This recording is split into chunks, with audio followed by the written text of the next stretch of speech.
hit play and enjoy. All right, guys. Well, let's check this out. I'm gonna start the YouTube stream. I'll make sure YouTube can hear the audio, and let's freaking dig in, because I have not seen this. I'm guessing a lot of you probably already saw this, but for me, this is gonna be a first watch. So let's check it out. I'm Jonathan Rogers from Grinding Gear Games. Welcome to GGG Live. Today we're going to show you an exclusive reveal of Path of Exile Mirage, which is coming out 1 week from now on March 6th.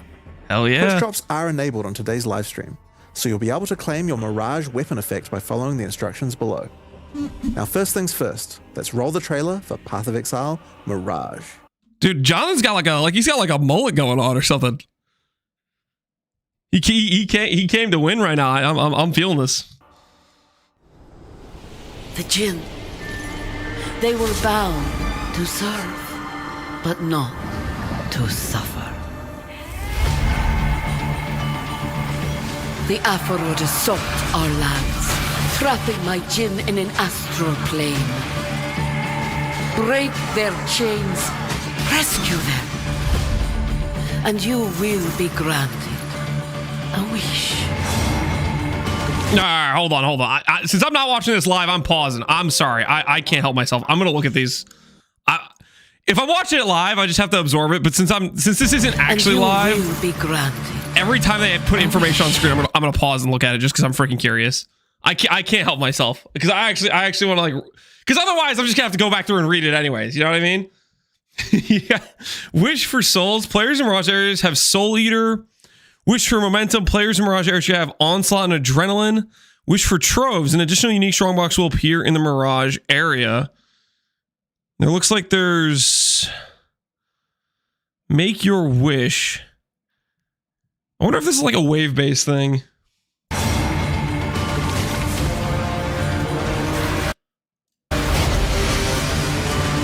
%80 more rarity items found in Mirage area. Wish for treasure. Okay.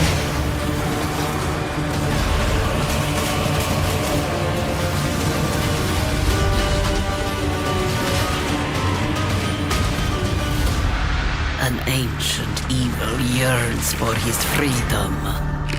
We must keep him in the dark. What? You just pull off his head and put it on a spear? That guy is out of his mind. Hey, Vodka. Hold the phone. What am I looking at right now? Dual strike. Was that a before and after? Reverse. Go back. Something changed. Dual strike. It says corrupted. Okay, hold on. Dual strike, cost 14 mana, attack damage 442. Supported by level 1 cold pen. Interesting. Can't read. Hey, shut up. I was trying to go back to see what changed, okay? Now, granted, you could argue, yeah, I should be able to tell right away that supported by level 1 cold pen was abnormal, but still. Okay, listen, I was just trying to find the difference, okay? Relax. Increased area effect. Okay, so we can get level 1 support gems attached to skills. And it's like a corruption? Was it corrupted before? This looks like it's a corruption outcome. Interesting. Okay. So rather than, like, let's say the normal going for like a level 21 gem, you could go for a level 20 corrupted with a specific support gem. Very interesting. Okay, and they're called imbued. It's gonna be a long stream. Am I not understanding? I'm kind of understanding this. He's not asking for answers. I'm just taking it bit by bit. I'm sure we'll get more information as, like, you know, they're actually just like telling us what's going on. New uniques. Okay, so help me. Please tell me we're getting Scav. Okay, why is there a Scion here? This is stressing me out. Please tell me the Scav is still maybe on the table. I want to keep believing. Find new uniques and restore them. Holy skills. Okay. Can we all agree not a bow league? Can I go to Connor stream right now and tell him to pay up? Come on. Holy skills. That was a shield skill. There was a mace skill. It's clearly not a bow league, right?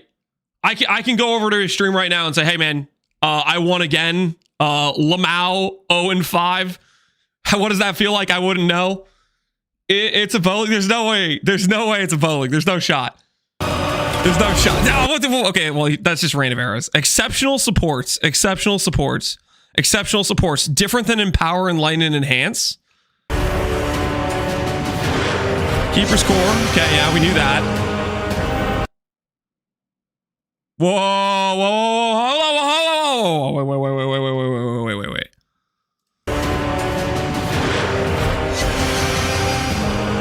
What is this? What is this? Yo, what's going on here? Is it actually an Atlas update?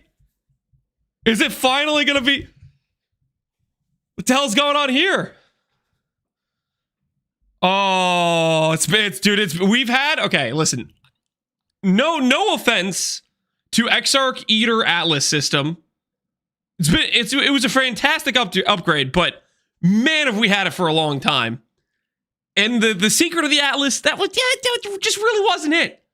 It really wasn't it. This I can get behind. I don't know what the hell's going on. Okay, I see freaking the breach, what you call it thing, simulacrum. Freaking, is that an Alva temple? I don't know what the hell's going on here, but I'm liking it. What is this? I've never seen this before in my life, or whatever this is. I don't think I know what that is either. Atlas Fractured, okay.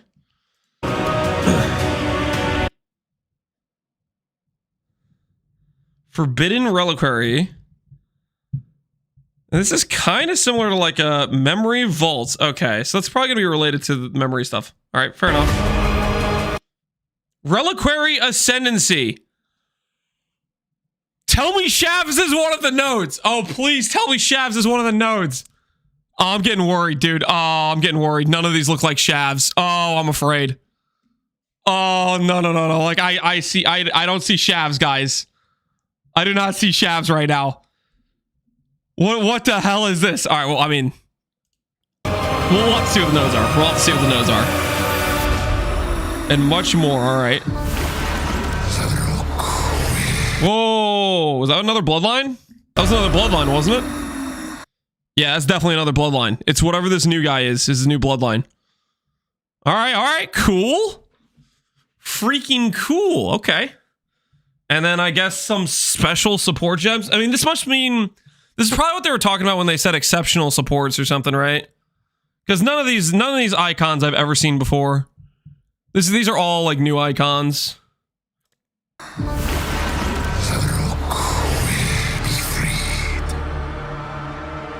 Permabans? No, we're not permabanning people. Relax, guys. Just chill.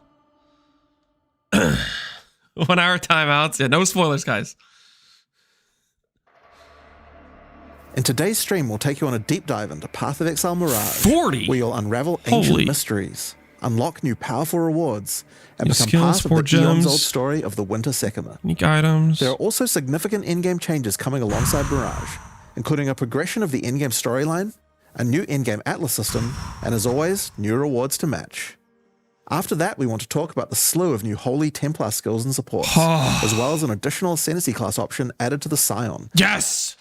Scion getting another okay, even if there's not Shav's node, this could still be huge for Scion. Hopefully the notes like goes over all the nodes on there, which some of you may find familiar. Next, we'll cover our new supporter packs, and then lastly, have a live Q&A session where Ziggy D will ask Path of Exile game director Mark, as well as game designer Octavian, your questions from Twitch chat. After the live stream, we'll drop the full patch notes at 11 AM NZT or 2 PM PST. Which that has already happened. I'll hand things over to Mark. Path of Exile Mirage, you'll be taking on the Afarud, a sect of desert-dwelling necromancers who have lingered in the shadows for centuries. They are outcasts of outcasts, with no home or promised land. The hell is that? Instead, they seek their sovereignty through darker means. The Afarud have captured the souls of Jinn throughout Rayclast. They are killing them, sapping their energies for purposes unknown. You must fight your way past the Afarud's necromantic creations to find the captive Jinn. Here, Varashta, an ancient Marakith sorceress, has been doing what she can to protect the Jinn, but she needs your help to free them. After successfully defeating them, you will then be asked by Varashta to enter the astral realm and break the tether trapping the Jinn there. This gate to the astral realm is a Mirage, an imperfect copy of the area around the captured Jinn. Now, when we say an imperfect copy, we mean that quite literally. Hold tight, because this leak mechanic has some serious implications for juicing areas. We'll get to that in a moment. Varashta can augment the magic of the Mirage further, as she allows you to enter, giving you the option to choose one of 3 wishes before you do so. What is your desire? These Hold on, I have to read. Portal scrolls and wizard scrolls in Mirage area will instead drop as other currencies. Okay, that's solid, because those are really common. Some packs in Mirage area will be replaced with monsters that convert dropped equipment to gold. More maps found in Mirage area. Okay, so there's a lot of like multiplier options, and we saw like Soul Eater and stuff. It seems pretty map intensive on terms of a league mechanic, right? Kill monsters in circle and then kill monsters in circle again with some extra multiplier. wishes are modifiers that will apply to the Mirage area and have some pretty potent outcomes. There are wishes that grant extra rewards, such as the wish for glyphs, which causes all portal and wisdom scrolls in the Mirage to instead drop as other currencies. Or wishes that will spawn rewarding enemies, such as the wish for avarice, which replaces a number of packs in the area Fix with my gilded gold problems, enemies please. that convert their equipment drops to gold. And wishes that can grant you extreme power while inside the Mirage, such as the wish for souls or the wish for godhood.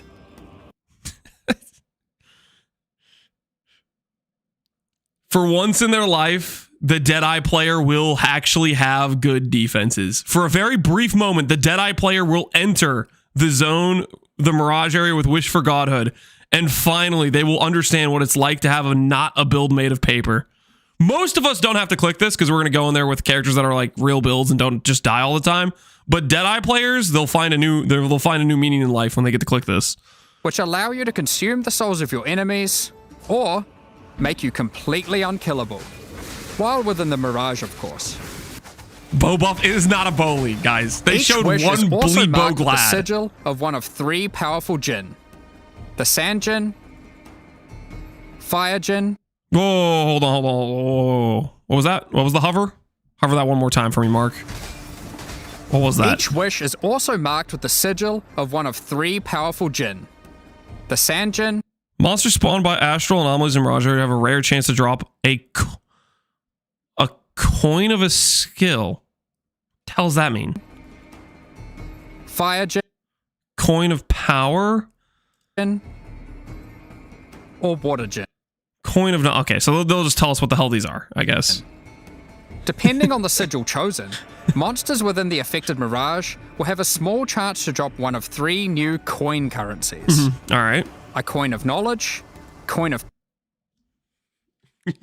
Stop pausing, Lance. No, I have to. Okay, listen, I gotta read slowly. Okay, corrupt skill gem, imbuing it with a random intelligence support effect.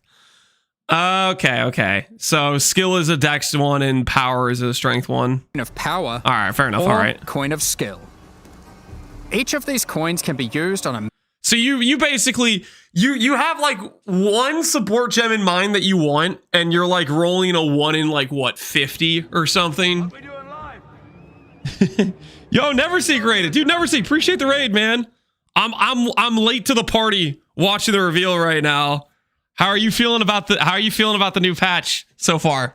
I'm literally only 5 minutes in, and I'm already at 11 out of 10. Welcome everybody from the Neverseeks. Hopefully you guys are doing well. Hopefully you guys are gonna survive the amount of additional drops, I guess, that are coming with this to update the filters. No spoilers. Yeah, no spoilers, guys. We're max level watching it for skill the gem, first time. corrupting it and augmenting it with a Vicious random support Proj. that matches the... Dude, that's a lot. I don't know. Well, I guess it depends on the gem, but there's gonna be a lot of situations where you literally only want like one of like, I don't know. I don't know if 50 is the right number. It might be. It's probably a lot less because a lot of support gems don't apply depending on what the gem is. But still, you're gonna have to make a lot of 2020 gems to do this with. the color of the coin used. GCPs, yeah, GCPs are going to be... Only one skill that is imbued this way can be socketed into a given equipment item at a time, meaning you cannot have two...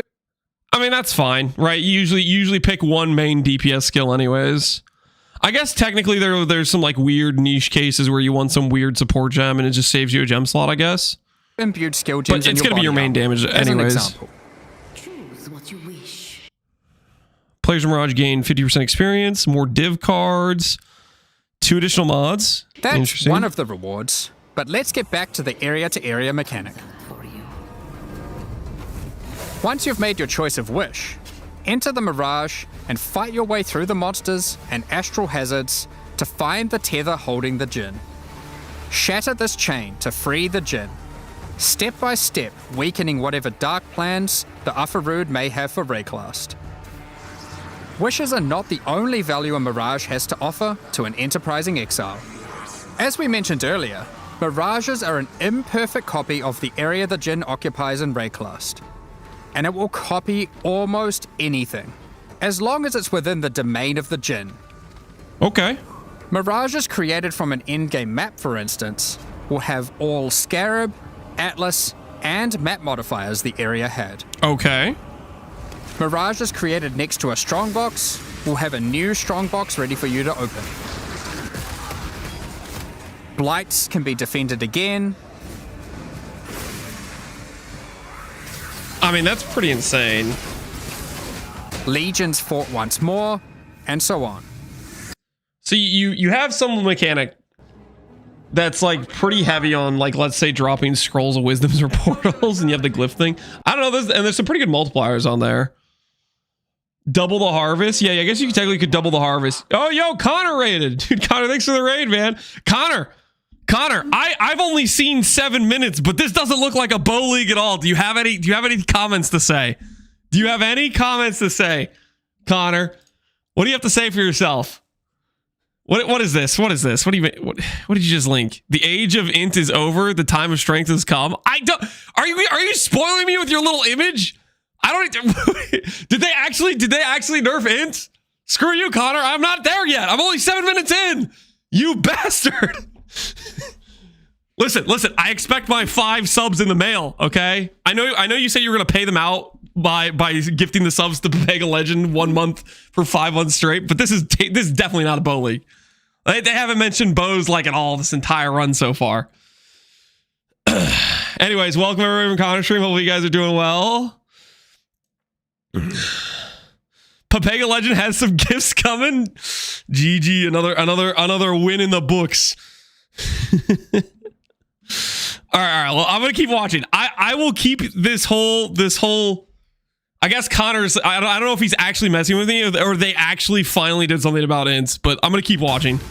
Effectively, you get a portion of your map to Can we play change a frames? second My eyes. time. Sorry. And everything you did to enhance the content of that map applies in the Mirage too. These recreated copies of League mechanics, however, have been warped into reality by the power of the Mirage. And this has some side effects. For one, a recreation may not be perfect. The factions of a Legion may differ from the one the Mirage copied.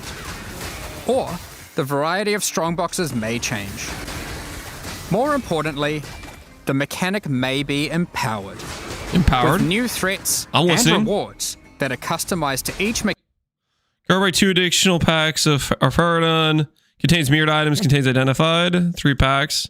Mechanic, and are only available when doing that mechanic in the Mirage. For example, ultimatums recreated in Mirages will have new threatening modifiers added to the usual pool. The new threatening modifier, I swear, there's going to be something that's like, there's going to be some stuff to counter the block Castwind stunned Andes. They're going to do something to counter those builds. They've watched for multiple leagues in a row of a Miracle walking into ultimatum and being like, he, I'm just going to stand here and do nothing. And they're going to add a mechanic specifically to counter that. They wouldn't do that. Surely they would. A patch of unhallowed ground will appear that hinders players and causes slain monsters to resurrect as zombies. Force ground can raise slain enemies to fight I don't think that counters them. But quicksand. Large pit of slowing quicksand will periodically appear. I don't think that counters them. Grasp at your ankles. As a reward for these new threats, Okay, well, neither of those counter them, but can provide the but new mark my sinistral words. or Surely. Wait, what is this? Adds quality, enhances suffix modifiers in ring, amulet, or belt, replaces other quality types. Textural catalyst. Right? Adds quality that enhances suffix modifiers. Say what now? That's just better than intrinsic. That's just straight up better. So when I go to play Gagarf, because they definitely are going to add shavs to the Reliquarian Ascendancy, my dot multi gets quality now. Holy, that's insane. Okay. catalysts. Helical catalysts. These catalyze jewelry with increased they've gotten effect of stronger. either prefix or suffix modifiers. As you can imagine, there's a lot of potential here. It got rated again. Oh shoot, I didn't even notice. Shoot, who else just rated me? I totally didn't see. Courier TV, dude, thank you for the raid. I'm sorry, I did not notice. That is my bad. I did not mean to dono wall. Appreciate everyone who came from Courier stream. Welcome, welcome. We're doing a little fresh look at the reveal stream. No spoilers, please. I'm watching it fresh. I just got back from like 12 hours of traveling. So we're watching Another it live. example Well, not live. is that Calgaren ore recreated in the Mirage has a chance to be replaced by a thaumaturgic hourglass. A powerful magical device that your Calgaren friends can mine in order to obtain vast quantities of thaumaturgic dust. Okay. Yeah, or I kill Uber Shaper, get the gloves no one wants to use, and I get 600k. Blight encounters recreated in Mirages have one of their lanes replaced by Ufarood enemies, infested with Blight. This lane can reward a new base type, the Cord Belt. New The base type? implicit Can be anointed? I mean, that's pretty good. Okay. Hear me out. You anoint the belt and then you triple synth. Yeah, Connor, exactly. You anoint it and then you triple synth it later, right? Dude, there's gonna be some crazy belts. Not Magelud? Yeah, not Magelud though. But anoint beef? No, guys, no one's beef can't be anointed anymore, guys. That's a this crazy belt though. Allows it to be anointed, causing it to grant a passive tree notable of your choosing. Testudo. Wait. Surely that's not referencing like block buffs or block nerfs, right? Why'd they choose a quick block note, node? Imprisoned Jinn will generally be near the content they can empower in the Mirages. What the hell is that support? That looks like Cascade, but there's like 4 of them. So you don't need to worry too much about getting lucky with where your content generates in an area. As the campaign doesn't generally contain too much additional League content for the Mirages to empower, we've gone and added a whole bunch that will force spawn near the Jinn. So your campaign experience will double down on being more action-packed and rewarding. Now, All right, of let's course, see 'em. if you're traveling through Let's see some new Mirages, uniques. encountering new enemies, and slaying them, you can do we expect to got? find What are some we cooking? new uniques. The Ufarood are not only torturers, but thieves, and have over the centuries stolen away priceless Maraketh artifacts. Using their powers of rot Come on. and disease, they have twisted these items to suit their own purposes. Flesh Render, Fizz, dot multi, crit chance. Cannot poison enemies with at least 12 poisons. Inflict 3 additional poisons on the same target. When you inflict a poison with this weapon, wither on hit with this weapon against the enemy with at least 12 poisons. It's a little bit weird. Render is one such artifact. I'm not sure about An that. ancient and exquisite Maraketh blade that has been tarnished and befouled. Its rusted and jagged edge is perfect for poisoning and withering your enemies. However, Varashta has in her command the power to restore these once lost Maraketh treasures to their former. Dude, that Shock Nova looks so freaking cool. What the hell is this? There's got to be like a support gem or something for it that makes it do this. Glory.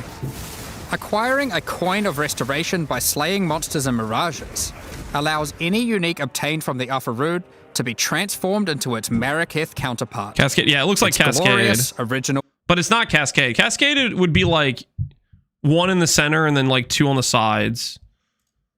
form. Flesh Render, for example, transforms into Sky Sunder, the original Maraketh blade that radiates with the glowing heat. Dot multi, ignite, reflect back to you, ignite, less duration. Ignite you inflict with this weapon, spread to other enemies within 2.8 meters, unaffected by ignite. Okay. So it gives you a reverse ignite. I mean, sure. Of the desert sun. When you ignite monsters, Sky Sunder reflects that ignite back to you, tied to a two-handed which sword, still rough, proliferates though. to nearby enemies in a massive area. If you meddle with the affairs of the Upper Road for too long, though, you may draw the ire of the Mirage League's new endgame boss, Suresh of the Weeping Black. Suresh also has a set of powerful, exclusive items. Diamond Shrine while affected by no flasks. Resistance Shrine while affected by no flasks. This thing's insane. This is crazy.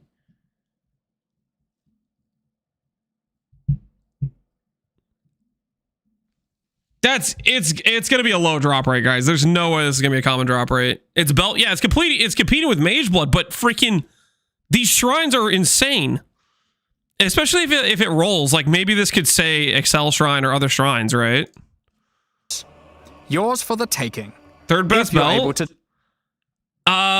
if these shrines can roll Excel Shrine, it can beat Mage Blood.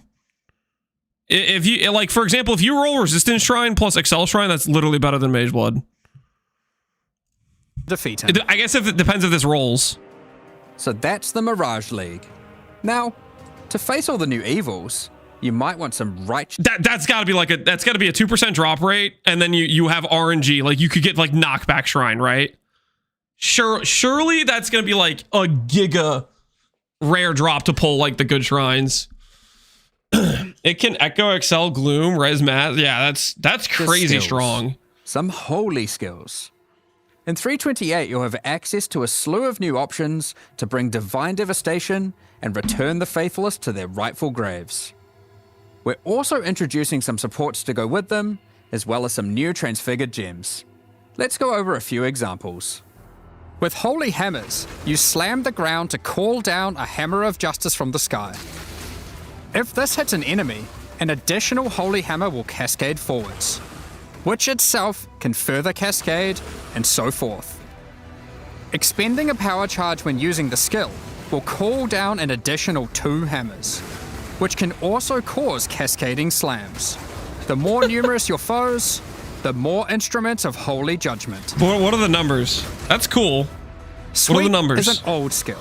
In fact, it is so old that it's one of the very first skills ever implemented in Path of Exile. Sweep? Over 15 years ago. Sweep? It's been 15 years? Long overdue for some attention. With 328, it has been reworked into Holy Sweep. This Holy skill Sweep. converts some of your physical damage to lightning with shiny new effects to match. Some enemies struck by the initial sweep will have hammers of light batter them from above. These hammers cause area damage where they land, so clustered enemies are demolished by repeated impacts. When successfully hitting an enemy with Holy Strike, you'll summon forth a floating holy armament, a glowing mace that follows you closely. These weapons are minions, and will attack with... Why you gotta do me like that, man? I was looking at the skill, I was like, yo, this skill kind of looks cool. And then he's all like, and they're minions. Like, why is he gotta call them that? Can't they just be called something else? Listen, it's totally not a minion. He's clearly like a normal build. He's going around hitting stuff. Why does he have to say the word minion? Because then now I can't play this, because I'm gonna get people in my chat be like, oh, we need build Lance mini build. With Holy Strike themselves whenever you do. These holy armaments will copy the stats of your main hand It plays nothing like a minion character. Why would you do this? weapon to deal their damage. Stand against your foes with Shield of Light, a retaliation skill which will allow you to unleash a cone of holy light upon enemies after blocking a hit with your shield. Additional cones of light will also pour forth from your nearby allies when you hit with the skill, allowing you to recruit your holy army to create... For my favorite minion player, Lance. Thanks, Wiggy. I'm not a minion player, so screw you at the same time, but thank you. Okay, so this interacts with having nearby allies. Purging light. A retaliation ally skill. I don't know how that. I don't know about that one. Divine Blast emits a beam of holy light from your shield, coalescing into a hovering ball of energy. A few moments later, this unstable orb bursts, exploding outward with divine power. You're gonna need some Hello restoration on that, supports because melee that thing takes forever to blow up. attacks, causing them to inflict a new debuff, Hallowing Flame. Hallowing Flame builds up as charges on enemies, getting consumed when attacked. Consuming a stack of Hallowing Flame gives the attack that consumed it a significant amount of extra fire damage, but only those who did not inflict the Hallowing Flame are able to consume it. Okay, what are you doing to me right now, Mark? What is all this minion stuff, man? Like, what the hell? The shield retaliation skill needs nearby allies. Friggin' Hallowed Flame. I'm gonna call the mace thing a minion. Like, what the hell's going on here? Perfect for those of you who enjoy a more supportive playstyle with your army of Holy Sentinels. That's not me. Or That's not me. friends, when they're online. We've also... Okay, what the hell's going on here? Replica gifts from above. Crit chance, conk ground, rarity, inflict Howling Flame on hit. Ugh. Howling Flame on hit. Ugh. Okay, I freaking... added sources of this debuff to a number of other places, such as unique items, cluster jewels, Holy Word? Jewel socket, exerted attacks, added passive Holy Word. and the Guardian. No. Don't tell me you did a Guardian rework and the theme of the Guardian rework is minion. You boss. Dude, what did they do to Guardian, man? Okay, let me just read it. What does it say? Inflict Halloween Flames with melee. You can inflict 1+ on enemies. Gain 10% as extra lightning for each of your Halloween Flames that have removed by an allied recently up to 80%. I mean, if you just get like some non-damageable ally minion thing that just constantly removes it, then I guess that's technically like gain 80%, and that's still kind of good for something. An Ascendancy class.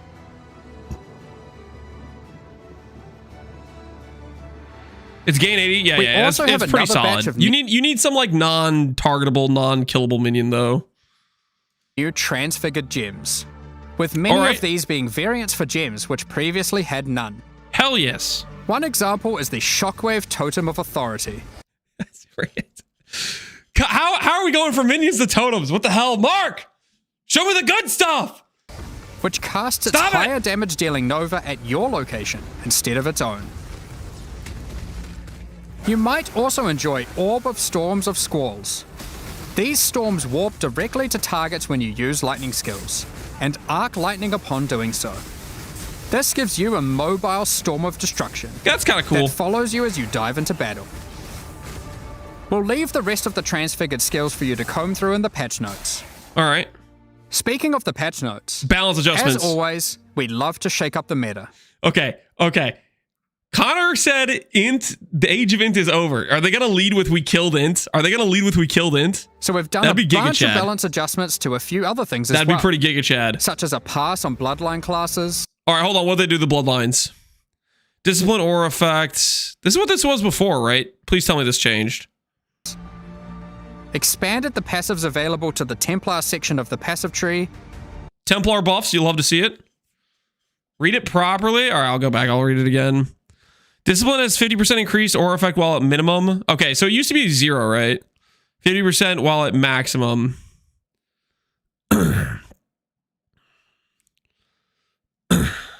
Because it used to be like 0 or something. Well, it was like while you had no charges. Okay, that does help it be better. I'm still not a big fan of this Ascendancy, but okay. The bigger thing is they said bloodlines, and this is just the one they showcased, right? This one was clearly problematic, and there's other bloodline Ascendancies that are pretty lackluster. So that's nice. If they went through and are upping the ante on other bloodlines. expanded the passives available to the Templar section of the passive tree, and various improvements to existing holy themed skills such as Static Strike, Holy Flame Totem, and Dominating Blow. We're also doing our usual improvement to some of the Critical strike chance is lucky. Damage of enemies hitting you is unlucky. Damage with hits is unlucky. Okay, so that got buffed. least played Ascendancy classes. Nice. This time with a focus Every 4 seconds, remove curses and ailments from you. Every 4 seconds, regen 100% over 1 second. That's I guess they added this part. They added back the curse and ailment removal. on Guardian and Warden. Warden. Oh, freaking Warden, man. Minus 25 damage taken of each type spell hits per bark. 3%. Blah, blah, blah. Lose only one bark. That's actually really a pretty big improvement, right? It used to be lose all bark.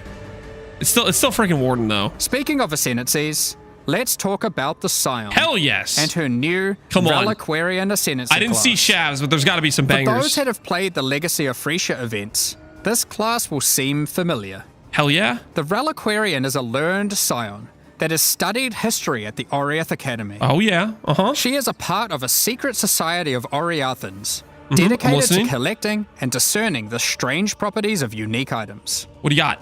All of her passive power. Armor from equipped shield is doubled, 10% block. Gain no armor from equipped body armor. Come from these unique items, found from throughout Rayclast. Not as warriors ignore Warcry cost. Okay, sure. After ascending, first select the power of a unique armor. Victaria.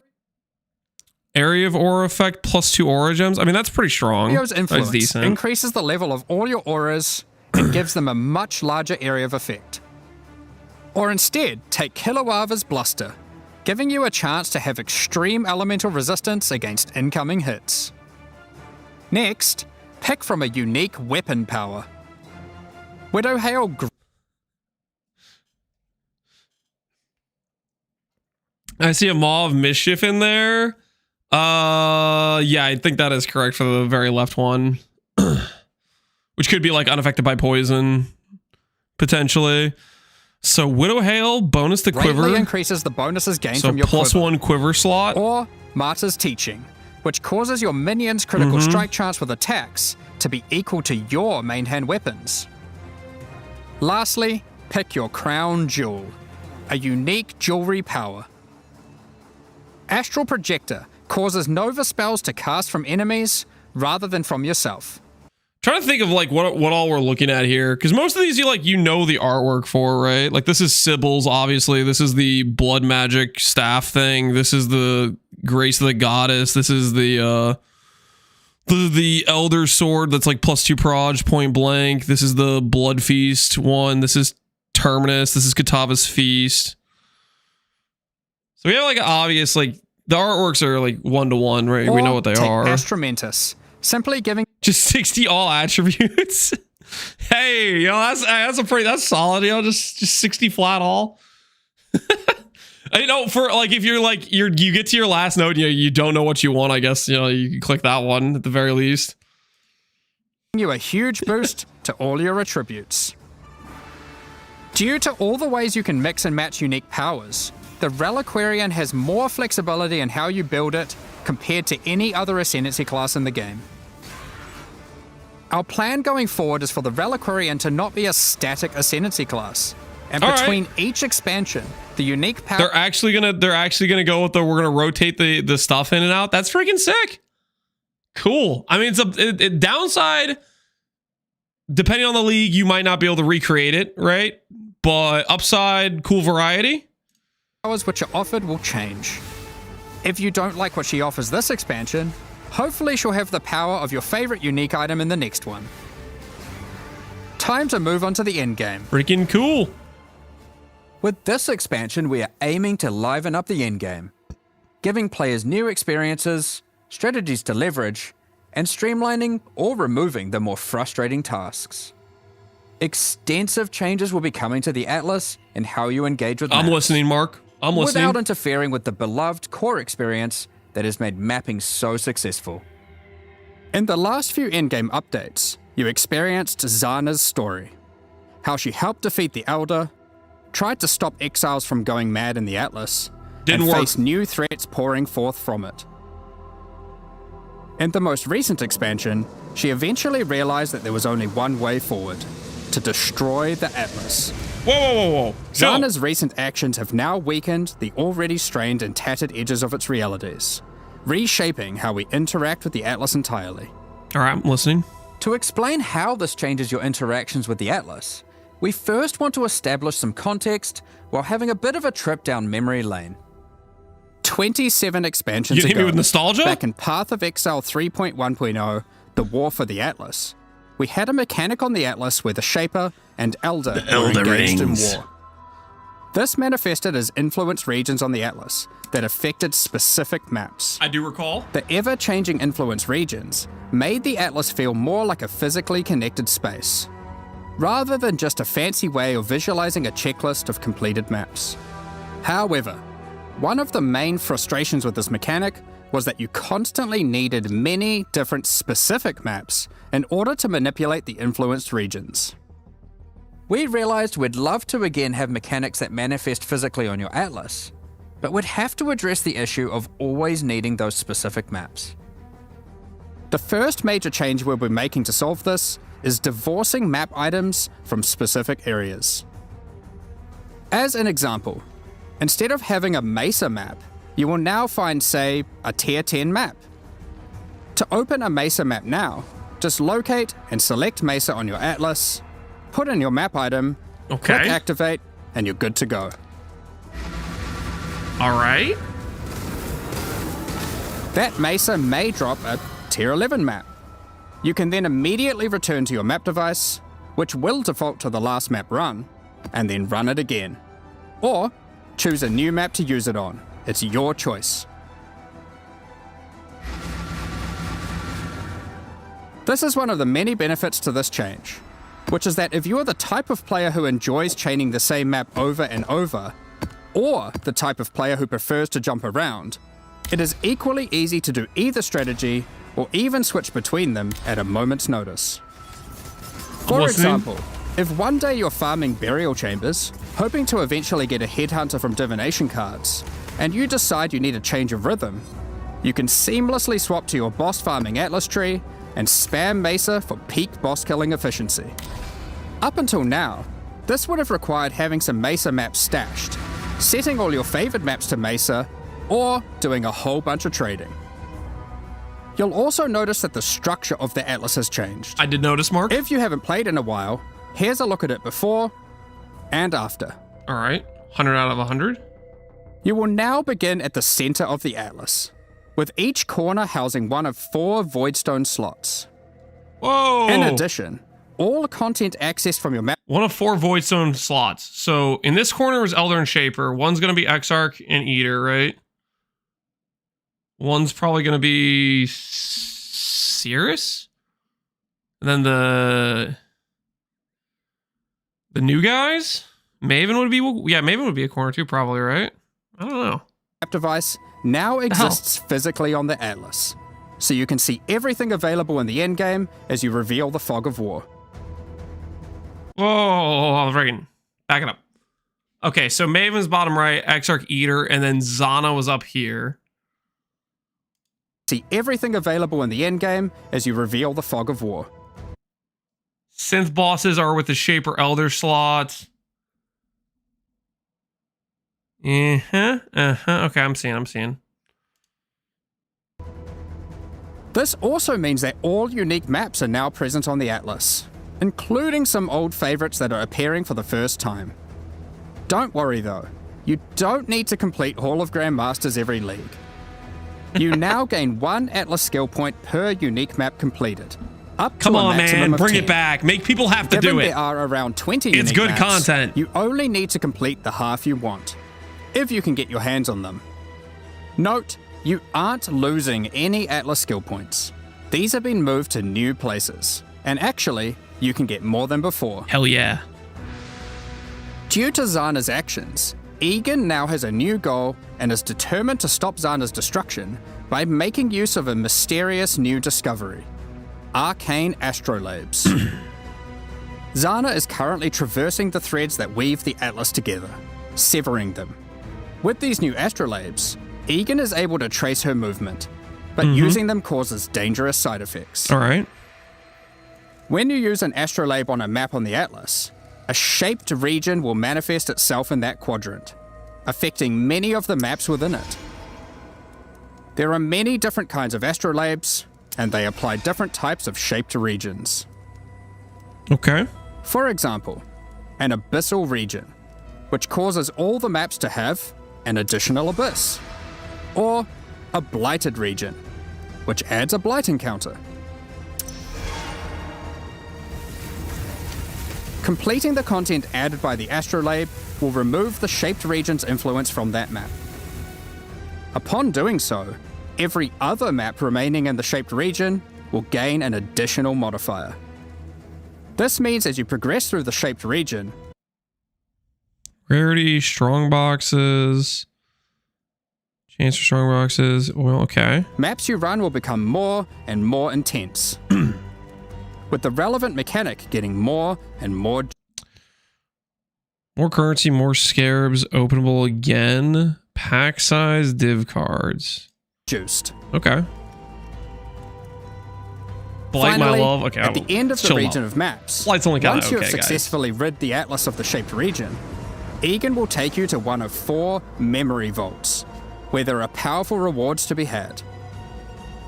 He cares only for the knowledge hidden within that vault, so any items are yours for the taking. What an idiot.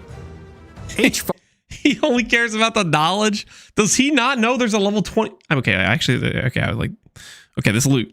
These are kind of bad options. Go back to the other option that had like 1 divine orb. Okay, Egan might be right on this one. Knowledge might have been the correct choice. Okay, these options are questionable. vault is associated with a specific quadrant on the atlas, so you're able to target a certain vault if you're wanting to try get a specific type of reward. One such vault is the Archon's Vault, where you'll be rewarded with powerful, unique items. Is the I'm trying to read. I'm trying to read what type of are the reward. other things. Void Battery was there. What was the other things? One Fractal such Thoughts. vault That's the same as I remember it. Bloodlust Valax. Okay. All right. the So Archon's Vault, Void Battery is probably where the you'll best be option there. rewarded Fair with enough. powerful, unique items. Or the Zealot's Divine Orb, Shield, Siege Ballista. Vault, to acquire valuable currency items. Dude, you can't just click the Divine Orb. This one could have been like a mirror or something, man. Like, we freaking gotta look at everything. Didn't even have Tink This on the new filter. shaped region system is one that promotes running many different maps. But for players that want to engage with this new system while still wanting to run the same map over and over again, Yo, that's kind of nice. the synthesized stability keystone on the Oh, Atlas hell tree yeah. enables exactly that. With all the new endgame changes, we thought it would be also good to mention some handy tips and tricks for quickly navigating the new Atlas. Yeah, I want that Shock Nova. When using the map device, the Atlas defaults to your previously run map, so running the same map over and over is as few clicks as possible. You can right-click unique maps or map fragments in your inventory to automatically open your Atlas to that location Hell yes. with the map already placed and ready to run. When you select a special area that requires multiple items, such as to fight at Zeri or open the Domain of Timeless Conflict, if you have the fragments to access that in your inventory, it will automatically add them to the map device in the right Cool. spot. Cool. That's the core of the new endgame. But there's a lot That's more endgame pretty changes coming in freaking good. 328. Let's blast through them. Over the last few expansions, we've been working on streamlining the mapping experience. And we wanted to continue to minimize busy work so you can spend more time doing what you love, killing monsters and getting loot. To that end, we've made a number of changes. We won't get into too much detail, but here's a quick summary of what you can expect to have received adjustment. We've removed cartographer's chisels and map device crafts entirely. The loss of content and loot here has been compensated for in other places. So you can get baseline 25 quant to begin with. Okay. Voidstones now grant special global bonuses while socketed on your Atlas. Oh, hold on. Let me read this real quick. Maps drop our tier higher. Drop in areas are converted to gold. Upside and downside. Keystone built in. Interesting. And nightmare maps. Are they getting rid of T17s, or is this a different option besides Voidstones now grant 16.5s? special global bonuses while socketed on your Atlas, including adding the new Originator Voidstone, which enables specific Atlas bosses to drop exceptional supports. We'll elaborate more on that in the next section. T17 maps as you know it have effectively been removed. They just removed them. They just outright removed. All right, I'm listening. The bosses have been kept around, and they better fulfill their original purpose of being a gateway to target farm uber pinnacle bosses. Oh, wait. Hold on. Say that again. The Voidstone, which enables specific Atlas bosses to drop exceptional supports. We'll elaborate more on that in the next section. T17 maps as you know it have effectively been removed. The bosses have been kept around, and they better fulfill their original... The bosses have kept around, they better fulfill their thing, which is the Uber bosses. So they got rid of all the like garbage quant multipliers and T17s that force people to do them, even though they don't want to do the map. So now they're actually for like bossing? Purpose of being a gateway to target farm uber pinnacle bosses. The most annoying modifiers on originator maps have been... They know. They reference the minion one. Okay, the action speed one I don't think is as bad, but they know. Removed or replaced. No more getting turned into a slug for simply using skills. And no more will you be incapable of dealing damage periodically. Petal skills in originator maps have been removed. However, yes. Some of their effects are now available from the altars and memory threads. Nice. Memory tears, instead of adding a memory thread to your Atlas, will now drop an itemized version of that thread, allowing you to save it for later or trade it at your leisure. They saw people like me who'd like open the memory thread and then proceed to not run the Egan for the entirety of the whole league. Like, I don't know how many people were doing that, but I was doing that. Either I just didn't do the quest, or I did the quest and then after the quest I proceeded to open one Egan and then never talk to that guy ever again. Come on. We've added new Scarabs, such as this Expedition Scarab of Infusion, which can generate some truly tempting logbooks. 4 implicits, okay. And for those of you looking to take on the ultimate one-on-one fight, Exceptional the Rogue Anarchy Exile Scarab of the Exceptional will place a true antagonist-level Rogue Exile threat in your map. Hell yeah. Empowered by every type of Wildwood Wisp, possessed by a Tormented Spirit, augmented with rare monster modifiers, and affected by a shrine, this Exile is not to be trifled with. Let's go. Alongside that, we've also changed some, such as the Beyond Scarab of Resurgence, which now causes all 3 Beyond bosses to appear when a Beyond boss would spawn in your map. On top of that, we've made improvements to a number of weak Atlas Tree passives, such as Pillage and Plunder, which now grants a chance for items dropped by Syndicate members to have a Fractured Veiled mod. That's pretty cool. Check out the new The Paths Not Taken Keystone, which means your maps on average will drop twice as many divination cards. But which ones can drop will be a mystery. And last, but not least, we've also made some changes to King's March shipping, such as we've swapped the rewards given by sending ore and crops. Whoa. So they basically made it so the people that are like... So now it's basically, if you're actually running the mechanic, then you get ore, then you can get the raw loot, and then the AFK farming no longer gives raw currency. We've swapped the rewards given by sending ore and crops. 2 mirror shards. Wait, how much was that shipment? Last, but not least, we've also made some changes to King's March shipping, such as we've swapped... What's the value on this? Is this just a 50 mil shipment? He has all level 5s and it's still like 10% risk. So that's got to be like a max level shipment, the rewards basically. Given by sending ore and crops. That's new. Wait, this is new too. This is new. That's new. This is new. I don't think I've ever seen this, or this. Those are all new. There's other stuff we've seen before, but these 3 are new, I'm pretty sure. Okay, neat. 8 divines, 2 sacreds, 2 mirror shards. Whoa, hold on, wait, dial back just a little bit, just hold on. Just curiosity. This is definitely related, but like what the hell's going on here? Energy blade, synth shield, global defense lahoops, Necrotic chess piece. What does that mean? Huh? What's going on there? What type of build would use these sorts of items? Notice E-Blade. Yeah, we've seen E-Blade in multiple like previews they've showed so far. Are they actually going for E-Blade? This new port will send back.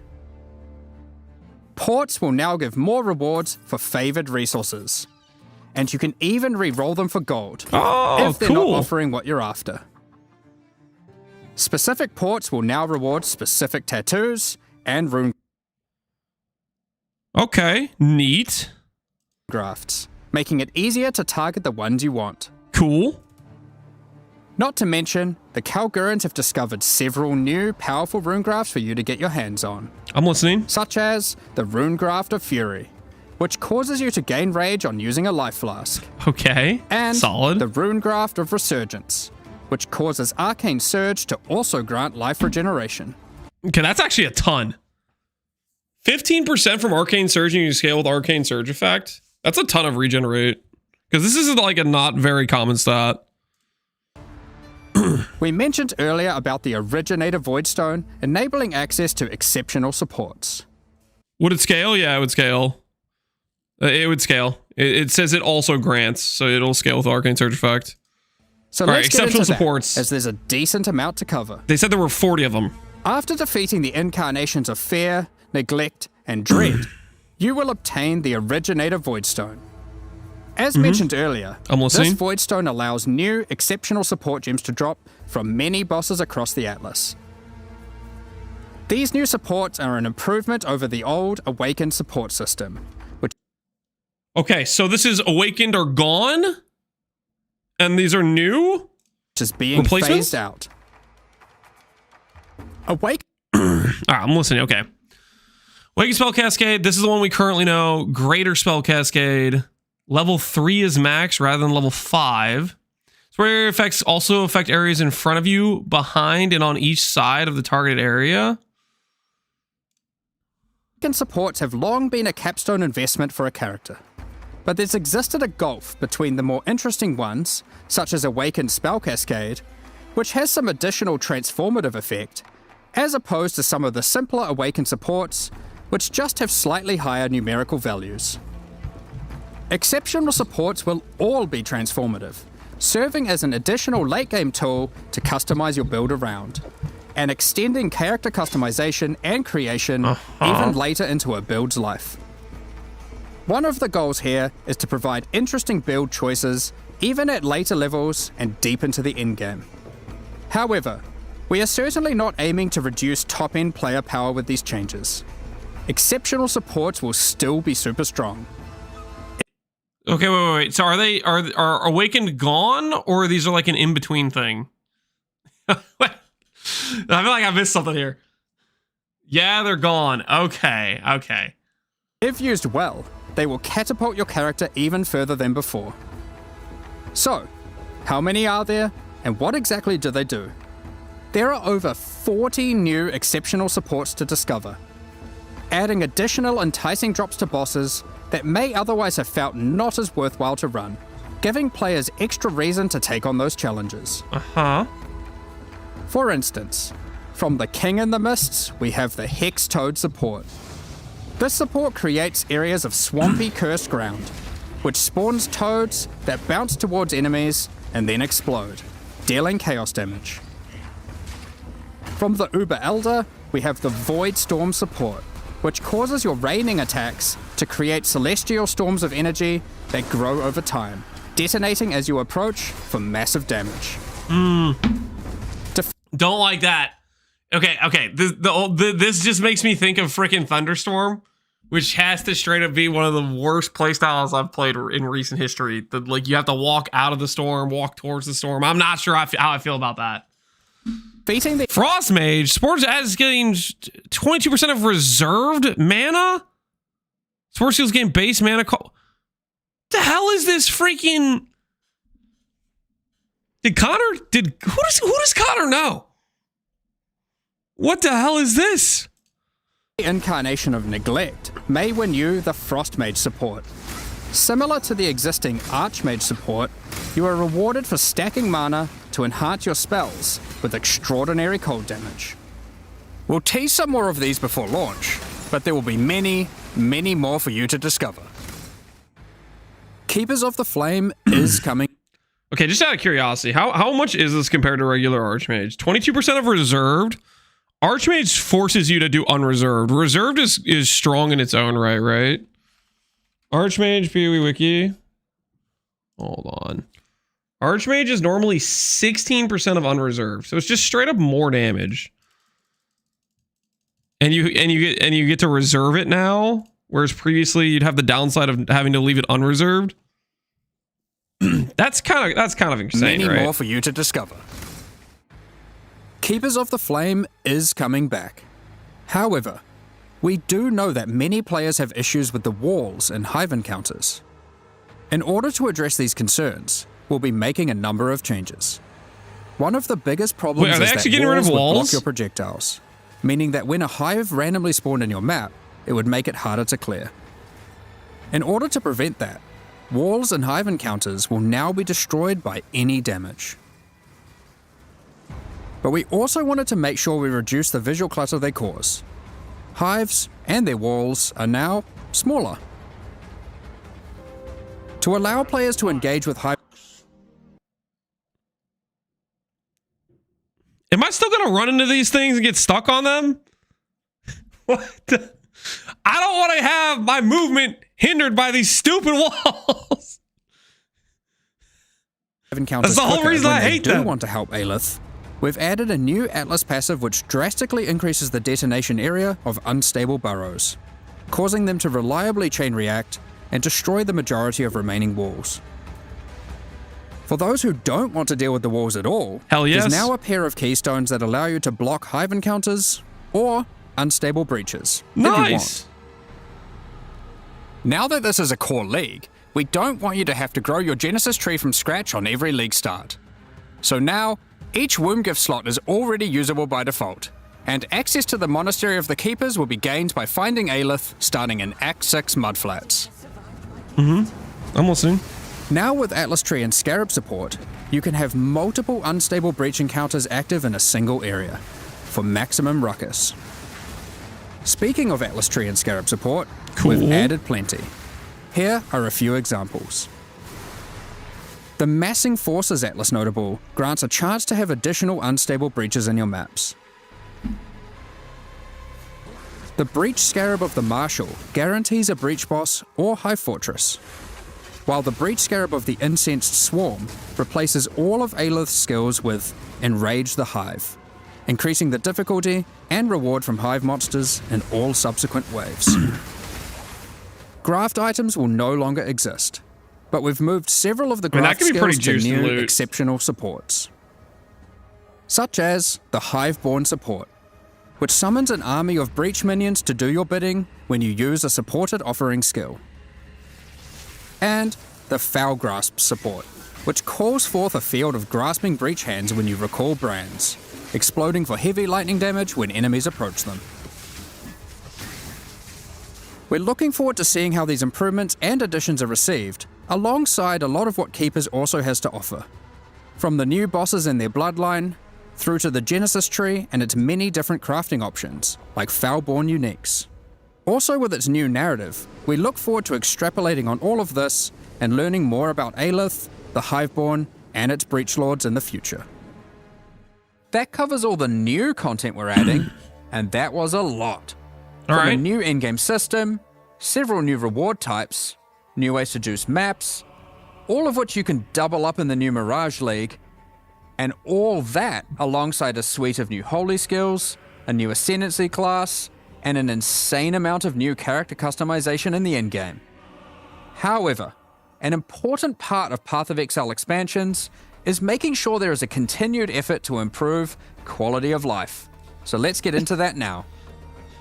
You can now favorite trades on the currency exchange. This consists of selecting 2 currencies that you want to be able to trade between with a single click, and setting them as a favorite trade. Favorite trades will appear by default on opening the currency exchange. Being a market lubricator will never... a ratio based on recent trade data. Will never be the same after this. A further improvement to the currency exchange is the ability to open and interact with your stash while you have the exchange window open. Market lubrication, yep. Now, when trading in a full set of divination cards, it will automatically be handed in to become the resultant item. If you then turn in another set immediately, the reward from the previous set will be transferred to your inventory directly, assuming there's enough free space to do so. So the one guy who like lists all of his Reign of Chaos cards that doesn't want to turn in the set, he probably still doesn't want to turn in the set, right? But the guy who's willing to turn in the set at like a 10% margin is freaking, he's living his life right now. He's so excited about this change. Labyrinth font crafts that previously gave a random Transfigured gem now allow you to choose which Transfigured gem of that type you'd like to receive. The asynchronous trade item sale history is now hoverable, with full item descriptions of the sold item. Yo! When using Divine Orbs, you can now tell exactly which modifiers can be randomized. The ritual icon will now glow if you've got significant unspent tribute in an area and all rituals are complete. And a pop-up will appear after the final ritual completion. Also on the topic of ritual, you can now quick-use vessels on completed rituals. Have you ever tried to click a divine shrine, surrounded by enemies, and find it extremely difficult to click? Well, shrines now take priority over monsters when clicking in an area they overlap. What about Blight of Contagion? Since 3.24, we've been looking to add new ways to improve the campaign experience. If you do it in normal lab, you're still there for hours. This patch, we've added over 20 landmark rooms throughout the campaign, scattered across all 10 acts. Some of these reward some pretty useful stuff, so keep an eye out for the new and unexpected rooms, side passages, chests, and encounters as you progress throughout Rayclast. We want most of these to be a surprise, but we'll show you just one. There is now a small central island in the Karui Fortress, all inhabitants of which will drop a basic tattoo when slain. Next up, we're going to be talking... So tattoos are going to be really cheap on League Start then, probably, right?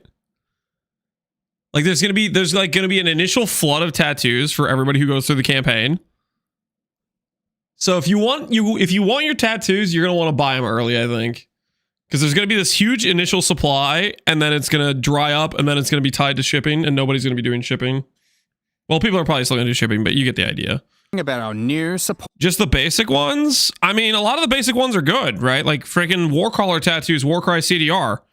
That's one of the most expensive tattoos. Like that, it'll include suppressed tattoo, it'll include movement speed. He said basic? It literally showed Warcaller. That's one of the rarest ones.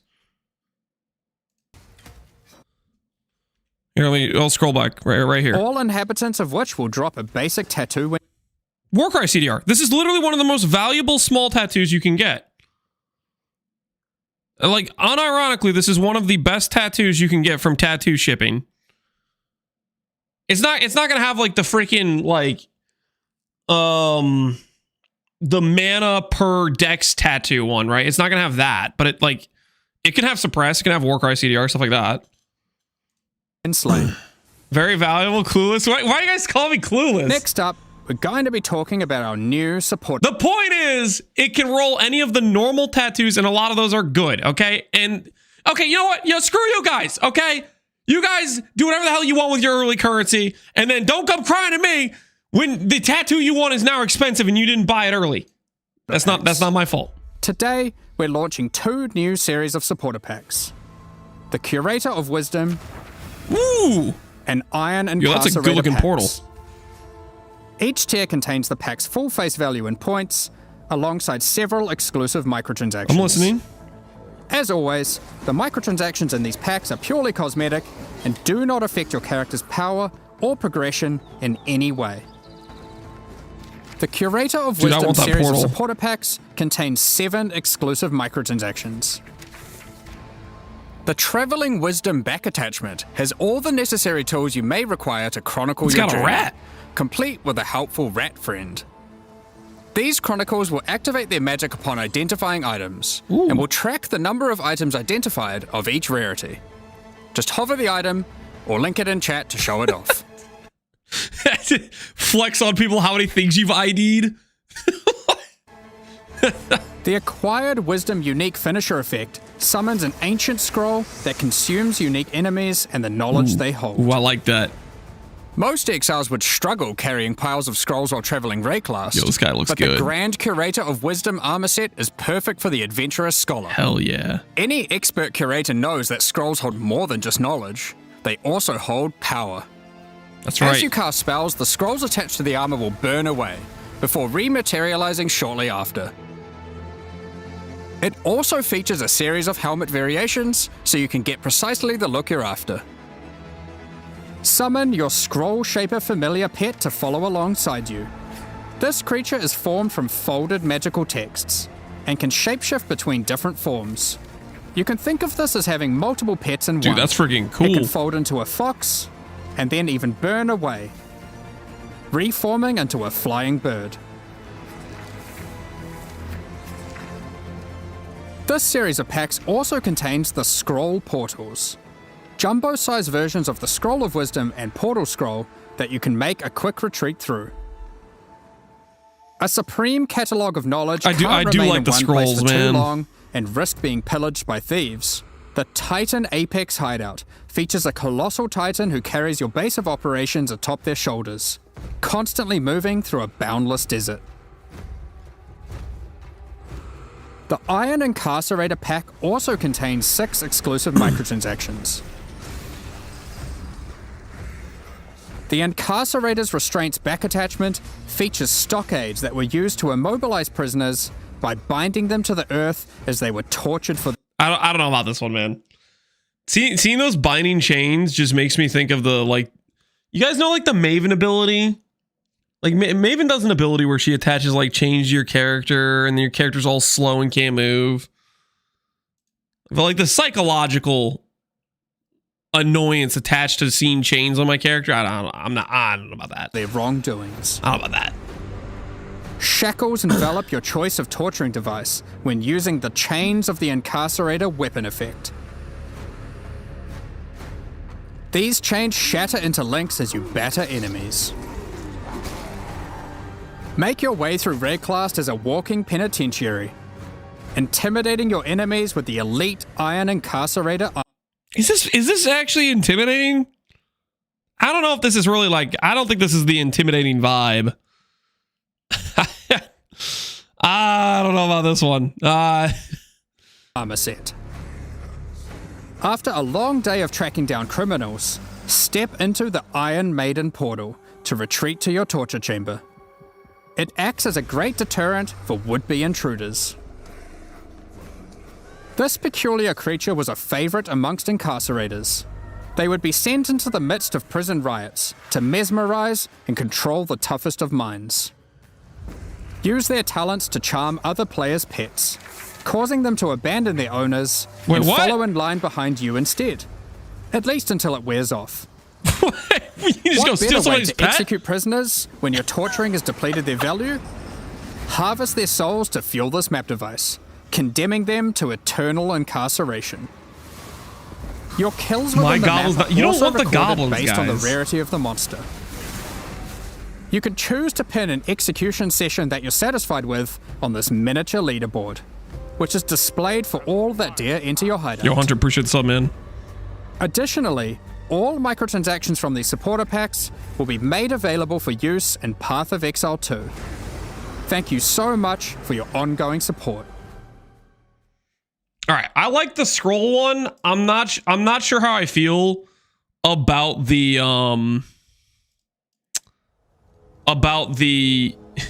whoops. I'm not sure how I feel about the incarcerator one. The scroll one though, I like the portal. I like the vibe of that one. The fox is adorable. Yeah, the fox is cool. Q&A. Okay, guys, do we watch the Q&A or do we look at the patch notes first? How are we feeling? Do we watch the Q&A first? Normally you have to watch the Q&A anyways before you get the patch notes. Patch notes? Okay. It's kind of what I was leaning towards.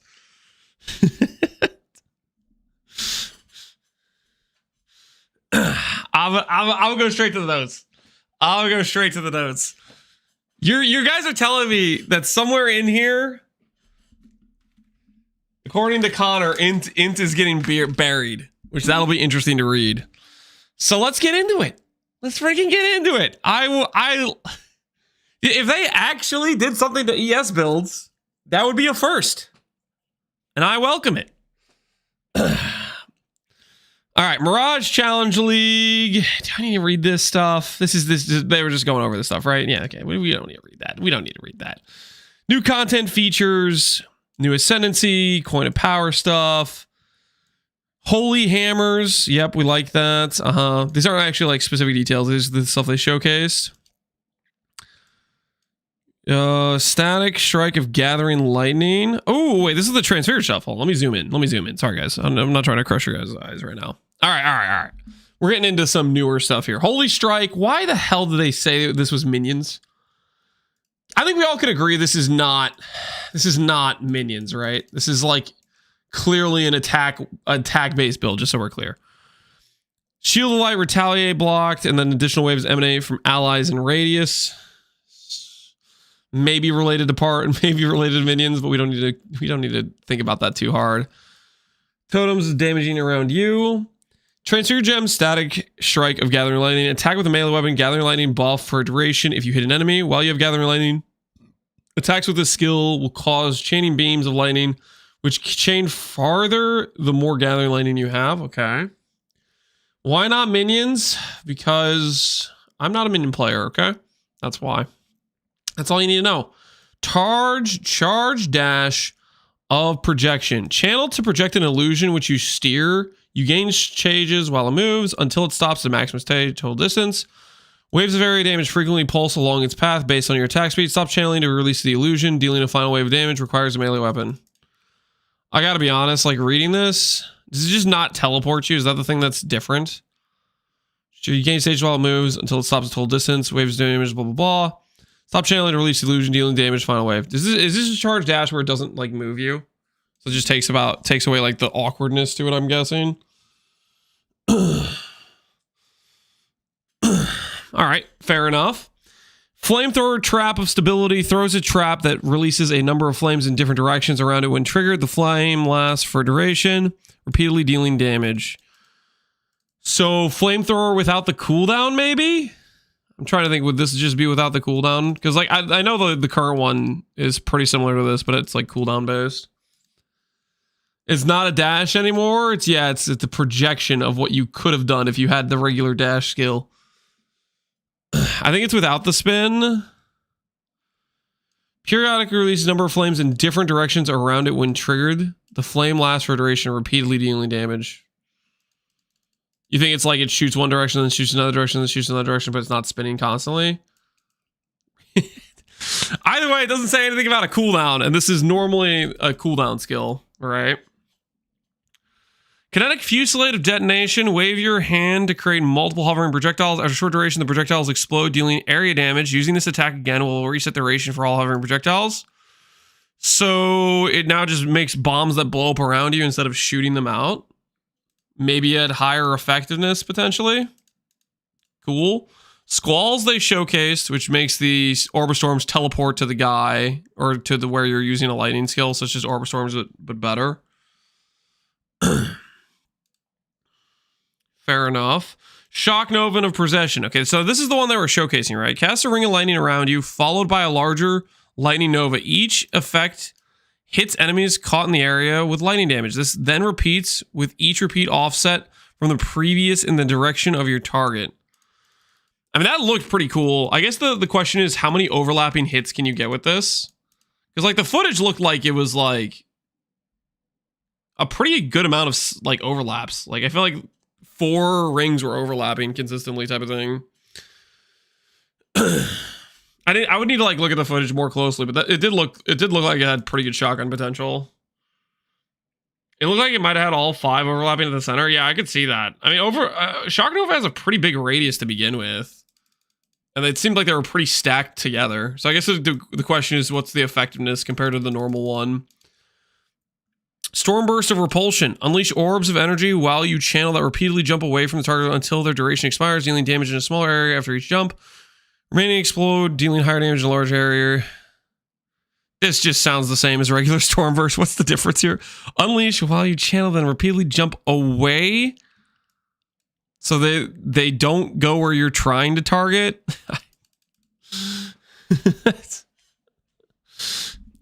They jump away. Okay. So they're just going all over the place. I don't know. That sounds like that might be a little bit tilting to play if you can't really control them. Stormers of hurting. Yeah, you just have to push them all onto the enemy. Okay. Add a new intelligence gem, transfigured skill gem, siphoning trap of pain. That goes in eternity. Yo, Miracle! Welcome, Miracle. Thanks for the raid. Welcome in. We're reading through stuff for the first time. No spoilers, please. Hopefully you guys are doing well. You excited about the new league? A Miracle, are you gonna be playing Cast When Stunned? Did you see that they did stuff that made Ultimatum better? I was hoping that in those changes they'd have something that counters your build, but I didn't see anything in the initial showcase. But I was hoping that they cooked you.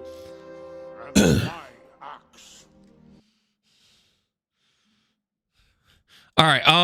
Cypher Trap of Pain throws a trap that applies a debuff to a number of nearby enemies. The beam chill deal cold damage overcame. Okay, so cold dot trap. Fair enough. This thing just sucks though, right? Siphoning trap. I don't know. Siphoning trap's just terrible, right? Siphoning trap. He lacks critical information. Well, I'm gonna get there. I'm reading through the patch notes. Yeah, it already is a cold dot, and then it like gives you regen. Yeah, okay. Friggin'. All right. Yeah. Screw this thing. Okay. Anyways, what else we got? Blessed Call Support supports Warcry skills, causing them to create calm ground. Supported Warcries have lowered area effect, cooldown recovery rate, cannot support triggered Warcries. Okay, so if you can't trigger them though, so you can't automate this. Well, you could with Apple probably. Apple, I don't know if counts as triggered or not. It might count as triggered, but it is not going to work with like auto Warcries type of thing. Excommunicate supports melee attacks, causing them to gain a percentage of physical damage as fire and lightning, and excommunicates enemies on melee hit. Does not modify skills used by minions.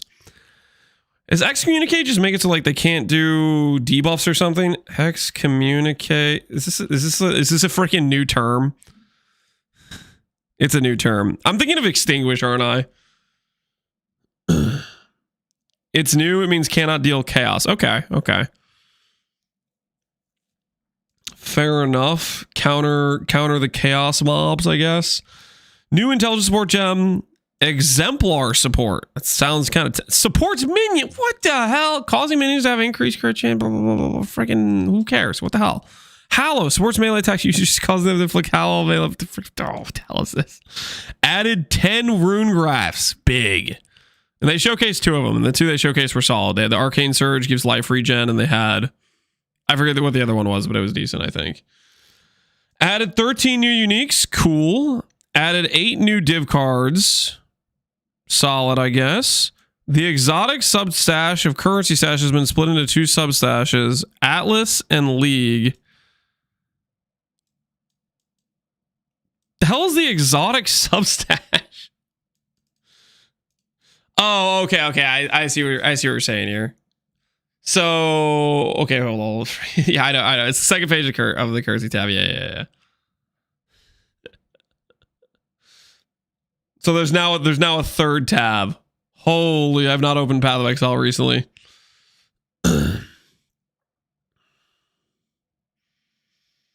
3 pages of currency tab. Yep. It's trying to catch up to the fragment tabs. It's trying to catch up to the fragment tabs. 4 days and he's forgotten everything. I have not forgotten everything. Okay, good. We got the classic one-liner. Improved the game better. You'll love to hear it. Endgame changes. Extensive changes have been made to the Atlas, how you engage with maps without interfering with beloved core experience. Some of the most frustrating aspects have also been streamlined or removed. Cool. Map items are no longer associated with specific map tier. I mean, this is just a win, right? Ultimately, I'm not gonna open this up right now. Initially when I saw it, my initial gut reaction was like, I hate Waystones. But the thing about Waystones is it's tied to PoE2's map system, which is you never get to choose what the hell you're freaking doing, right? Like you're going and you're doing all the different biomes you don't want to do. So like my gut reaction was like, I don't like Waystones, but Waystones isn't the freaking problem there. So I think this just works, right? Because like currently the way it works is like I get like, let's say I drop a cells map. What do I end up doing with that? I just stash it and never use it. Whereas if I drop a T10 map, now I'm just going to use it for the T10 map purpose, right? Like the only time you would use the layout maps you didn't like was to get the initial Atlas completion. You still just do that, right? So I think I'm pretty happy with that. The Mesa map drop at tier 11. You can replace the map device. It will default to the last map run. Yes, I think this is a win. The structure of Atlas has also changed. You now begin your exploration at the center of Atlas with each corner housing 4 void stones. That'll feel neat. So you have to work out from basically T1s in the center to each of the corners for the 4 void stones. And the 4 void stones are now Maven, Exarch Eater, Uber Elder, and the Zana one, right? You have to do connected maps. Yeah. But the thing is, because of this system here, it should be pretty easy to be like, oh, I have a T3 map. I'm going to use it on this map to go to that next progression, right?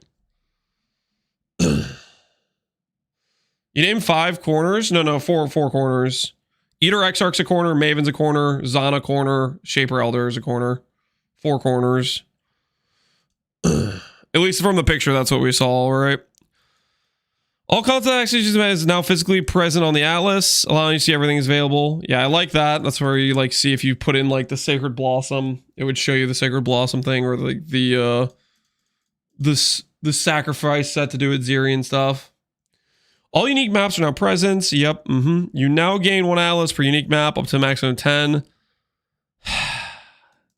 Dude. I know it's toxic, but I liked Hall of Grandmasters being a required completion. Because Hall of Grandmasters is just, it's kind of like it's like going into a time machine, you know, and seeing various builds that were meta at various times from people that submitted them.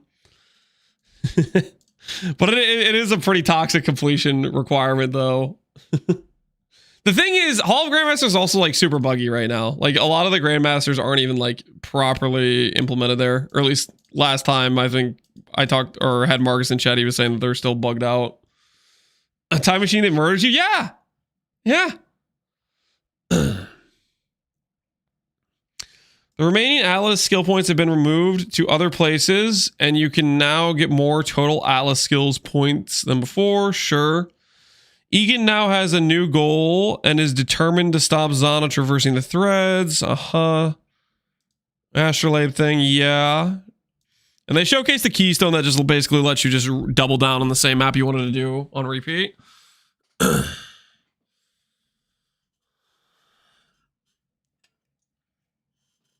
Is there a new way to cheese GG noobs?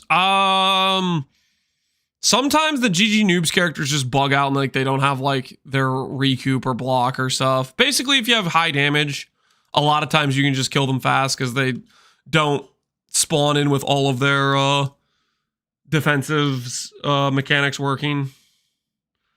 Ultimately, it comes down to either you have a strong enough character, like you just have an OP character, or your character is like semi-strong and they bug out on spawn and doesn't matter.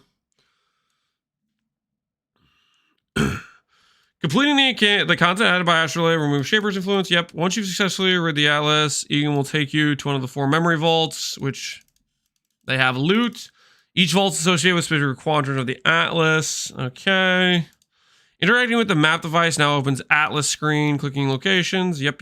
Certain locations will now require special map items to access, such as unique maps, Shaper Guardian maps, Nightmare maps, Val Temple maps. Okay, so Nightmare maps are T17s.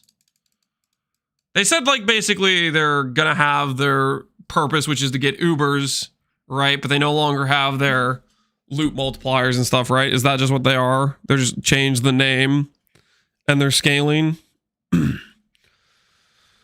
As you can now run any map with any map item, the favored map system has been removed. Fair enough.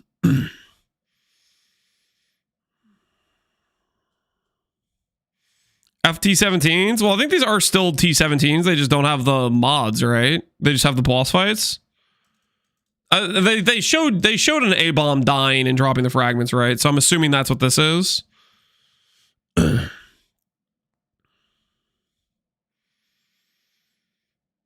You can't astrolabe them. Okay, yeah. So you have less multipliers. I'm hoping they're just decoupling them not and making them not be the best loot. All right. What else do we have? Memory skills have been removed from originator influence areas. You can still collect petals, which now instead grant higher chance to find items with memory strands. So, and they baked in a lot of like the petal stuff with the originator maps, right? And they're no longer required to be button pressing.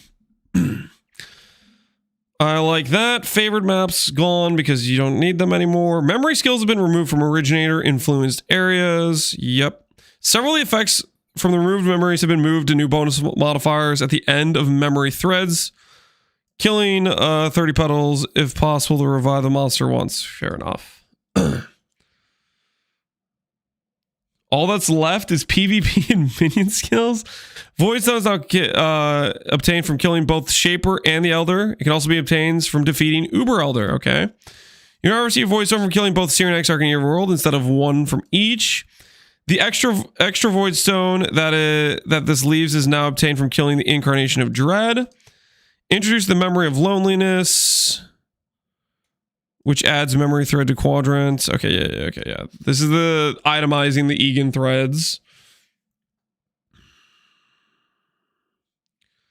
My worry is that astrolabes will run 3 bad maps to run 1 good one. They literally had a keystone which said you can run the same map you want to over and over and over again. I'm pretty sure. There was a keystone in the middle of the preview that was like, instead of removing the influence or the astrolabe from the map you just ran, remove it from one of the other ones. So you can always put the thing wherever you want and just keep rerunning the same map over and over again. If you don't like, you could just, I think basically everybody's going to click on that keystone for the most part, unless you like really want to run a variety of maps. Fourth voice zone is Maven. Originator quest line now awards skill giving Atlas passives. Sure. Undergone significant changes are now nightmare maps. Okay, that's what I was wondering. Nightmare maps award skill point 5 total. Slightly increased reward values and originator influence and nightmare map modifiers that granted increased pack size or item rarity. Okay.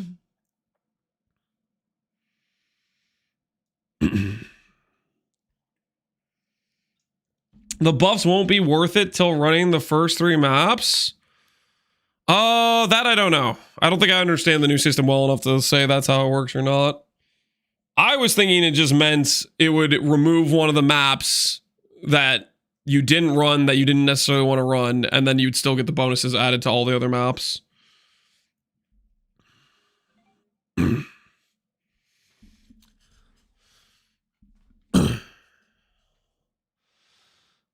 Slightly reduced rewards, blah, blah, blah. Of originator nightmare maps modifiers are granted more currency. Map Scarab, slightly.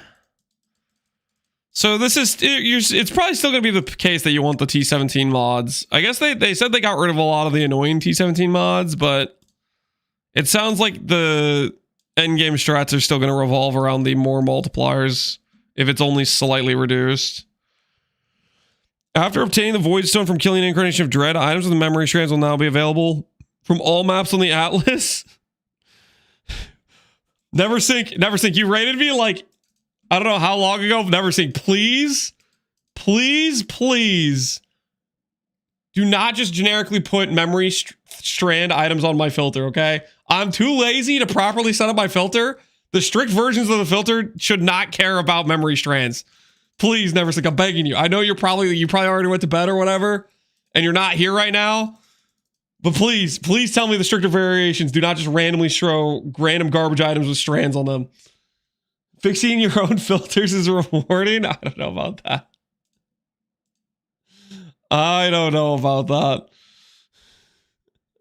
Surely now that we know the memory strand items are not necessarily things you care about picking up, surely they won't be on the filters, right?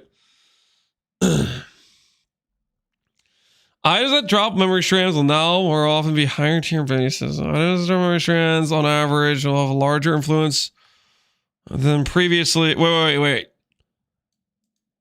The ones that drop have a larger influence. Are we making unraveling better? Or is this just the dropped items are better? Because the dropped items don't matter, right?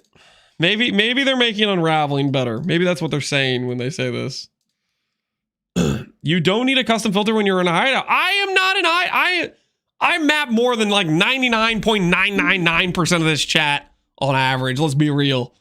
You guys are out of your minds. I craft like 1 or 2 items and you guys I farm for days and I craft like 2 items. You guys get all up in arms about it. It's crazy. No respect. Atlas bonus objectives now grant +1 map quantity, and that's replacing the chisels. Uber bosses now only require 4 fragments to access, previously 5. Cool. All Maven invitations are now accessed through Kirik. Rather than some being side quests you have to place in your map device. Okay. Sacrifice and mortal fragments can no longer be used in the map device to open a random side area. Instead, they can be used alongside the map to add val side area to openable maps while still applying their current map item quantity bonuses. Okay, fair enough. Sacrifice of mortal fragments now explicitly state the map item quantity bonus that they are going to apply to areas. Okay, fair enough. Elder Guardian, Shaper Guardian Conqueror maps always generate on T16 maps as roll div cards for these items and no longer explicitly state the map tier. Cool. Blessed orbs are now able to reroll the specific Conqueror inhabiting. Okay, so you don't need horizons anymore for those. Neat. Well, it's for Elder Guardians and for Conqueror maps, but not for Shaper.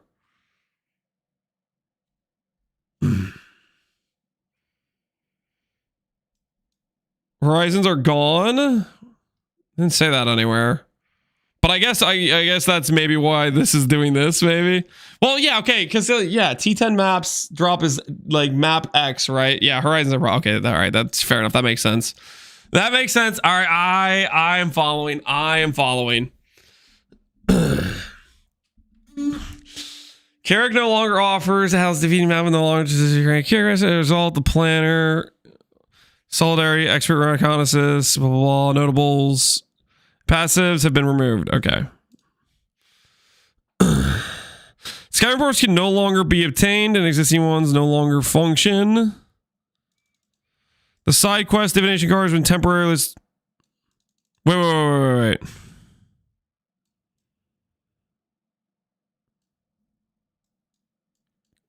Kirik no longer has side missions? Are they getting rid of birds? Are they actually getting rid of birds? Did they finally get rid of the freaking synth item syndicate? Is it real?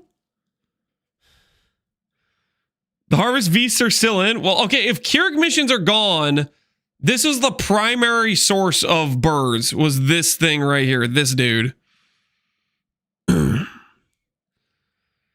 They just might be rare. Keep reading. All right, I'll keep reading. The side divinations have already disabled, traded in. Cartogs are gone. Chisels are gone. Div card has been disabled. Temple architects, scarabs, temple. Reduce the chances for quality currency to drop synth maps and synth map. Reduce the chance for quality currency to drop from synth monsters and synth maps. Removed all vendor recipes that could grant Carto chisels. The effect of 20 quality on maps has been reduced. Carto chisels in Standard League are now provide 10% item quantity at 20 quality instead of 20. Okay, so chisels are legacy now in Standard. Is that what this is? Regular chisels are legacy, but these Maven chisels still exist? Is that what I'm getting out of this? Maven chisels still exist, but now there's legacy chisels for Standard. Okay, all right, cool. That makes perfect sense. I'm completely up to speed now, guys. I get it. Legacy chisel mafia. Quality applies to fact signs that item quality can no longer appear as item corruptions on maps. Okay, chisels now apply. 20 quality to maps. Okay, so you need one chisel to get the full benefit. Fair enough.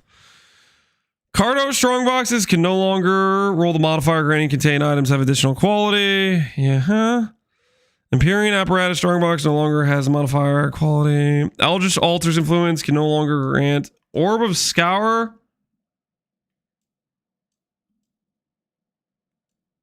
Did they get rid of Scours?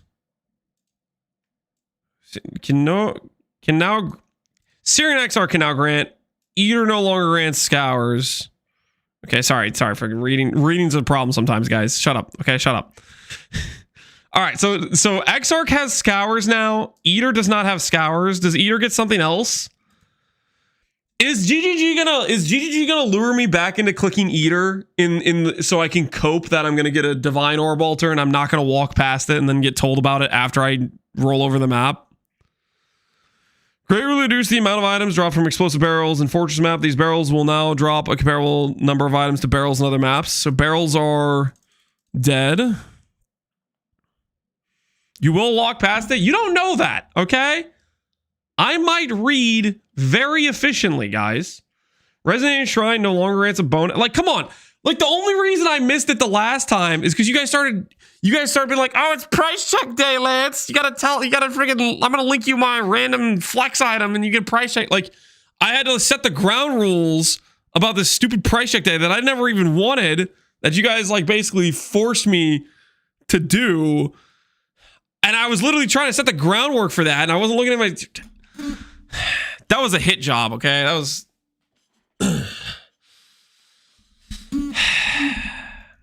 Resident Shrine no longer grants bonuses per power, frenzy, endurance. Instead, now grants additional maximum power, frenzy, and endurance charges. This shrine still grants random charge generation on hit and kill. This feels like, you know what this is? You know what this is? It's counterbalancing for the buff. Or sorry, not the buff. Sorry, the belt. Because this shrine is ridiculous. If you can reliably have it because of what it did per these things on it. Dude, that belt is going to be... I mean, do we know if it can like roll things like Excel Shrine? The belt's literally... It's going to be the new best item in the game. The belt seems insane.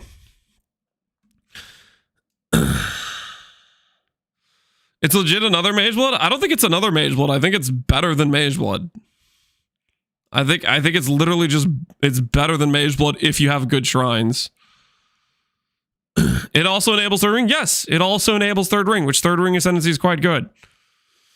It's a good chase item. Yeah, it's an insane chase item. Lowered the bonus reward granted by the Blight Scarab. Okay, Blight of Blooming, non-boss waves. Freaking... I don't know what any of this stuff means. Blight stuff. Yeah, guys, is Blight? Did Blight get killed with this? I don't freaking. I never did any of the Blight stuff. I don't know what any of this means. They nuked Blight. All right, cool. I like friggin'. So I'm not gonna be told about the guy doing Blight having 1 million gold. I guess it got 3 whammied. All right. The Horn or Scarab Awake now grants C16 areas contain bosses from random Maven invitation. Harvest is kind of...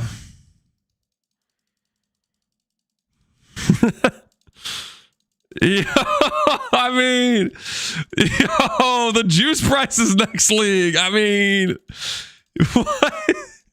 what do you think's happening to the juice prices? Holy. We're going to see how Mirage Harvest. Yeah, I guess we'll have to see what that is, but Awakening was pretty dang important for getting good harvests. Introduce the Abyss Scarab with descending abyssal depths guaranteed. Anarchy exceptional. That was kind of neat. Betrayal Scarab unbreaking Syndicate members to not lose ranks when they're interrogated. Okay, so just that is actually really nice to make it so you can consistently get your fights. I guess it makes Betrayal a little bit easier to farm. Scarab Infusion for implicit for logbooks. Increased amount of ore gain, ore deposits, and difficulty rewards. So depending on like how much this can scale, I guess this could maybe mean you get those 50 mil shipments pretty easily with these. I wonder how farming like the ore like this will end up feeling for like trying to do this start a type of farm to farm mirror shards type of deal.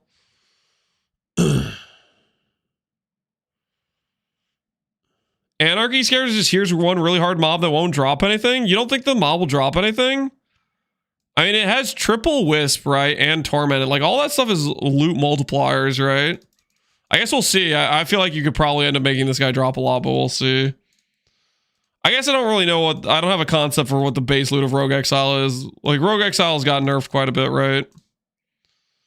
He'll drop one Chaos Orb? Yeah. I mean, if his loot sucks, then yeah, you're probably not doing this. But I'd imagine hopefully the loot would be decent.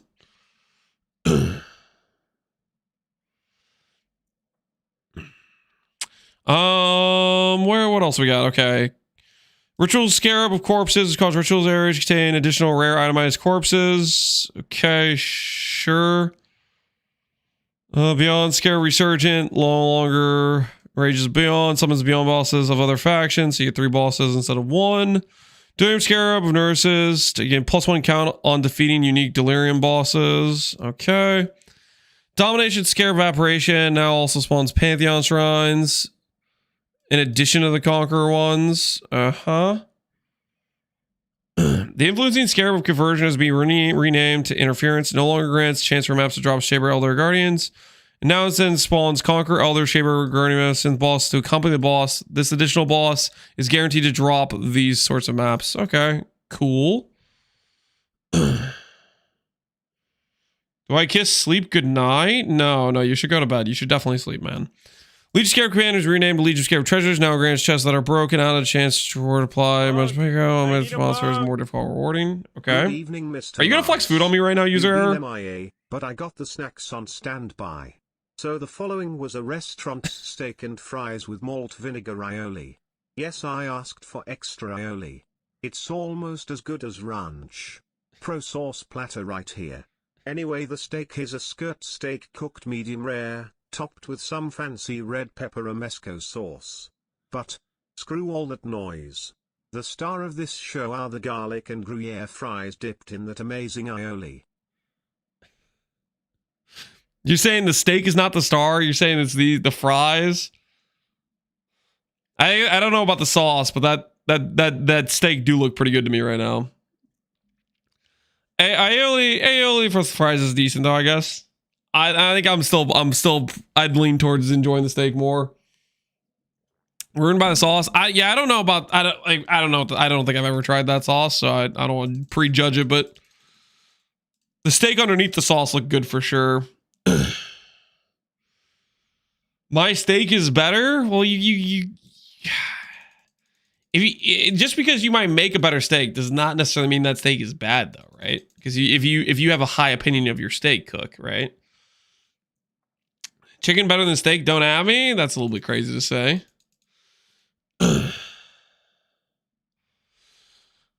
Ritual Scarab Selectivist now rerolls 2 additional times instead of 1. Congrats to Ritual players. I'm sure you're real.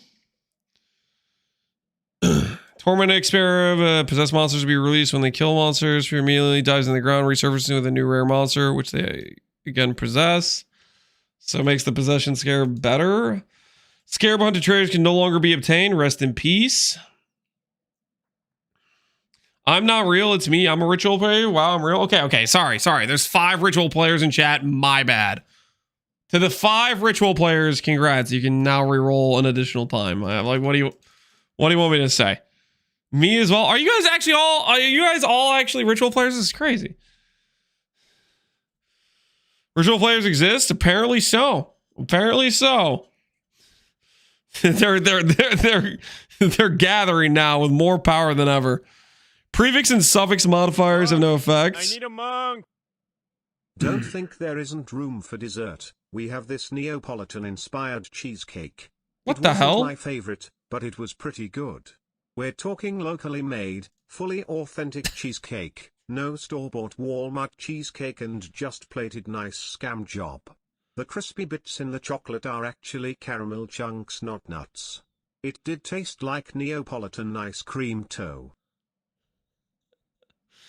Why do I feel like user has been saving up food pictures for the last 4 days while I was MIA, and now he's just unleashing them all? But yeah, you definitely got scammed. This plating does signal the fact that you probably paid more than the cheesecake is worth. Like, you definitely got scammed. When they start doing stuff like this, you know you paid more than this cheesecake's actually worth to eat it. Because there's like one slice of cheesecake that you actually want. Then there's just this random garbage on the side that made it cost more. And it did not improve your meal or your cheesecake at all. You ever paid for 4 cheesecakes with that one slice? Yep.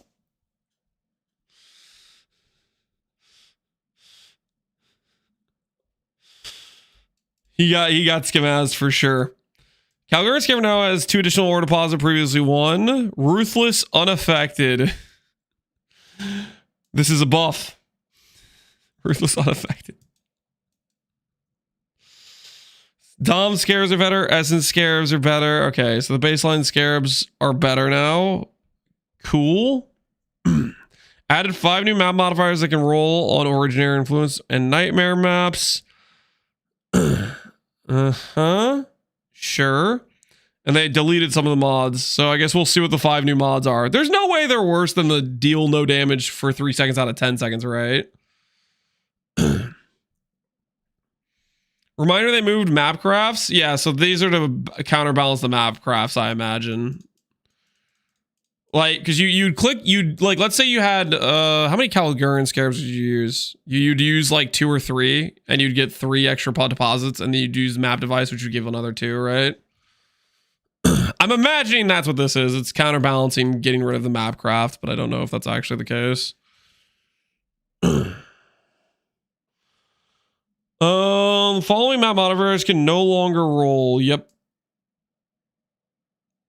Really?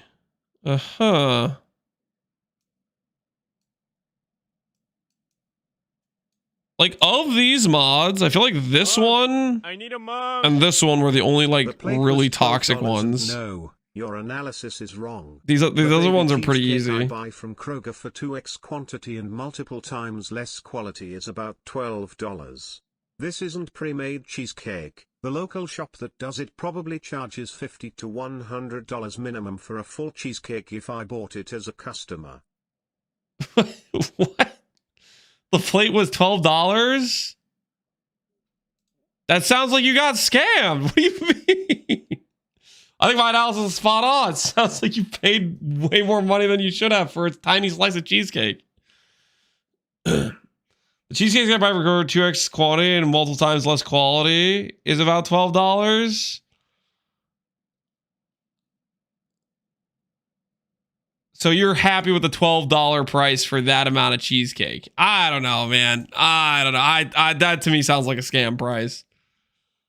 $12 is that's a rough price to pay for that size of a slice. No Awakener Degen. To me, it's funny they would get rid of the Desolation, but they didn't get rid of the X-Art Ground, because they do pretty much the same thing. They both turn off your recovery. So that's that. This is a little weird to me. Drowning Orbs? Yeah, they didn't get rid of Drowning Orbs. This is just like a kind of like a weird list. Like, because a lot of these things, like, I guess a minion player cares about this mod. I wouldn't know what that's like because I'm not a minion player. And maybe a totem player cares about this mod. Trap player cares about this mod specifically.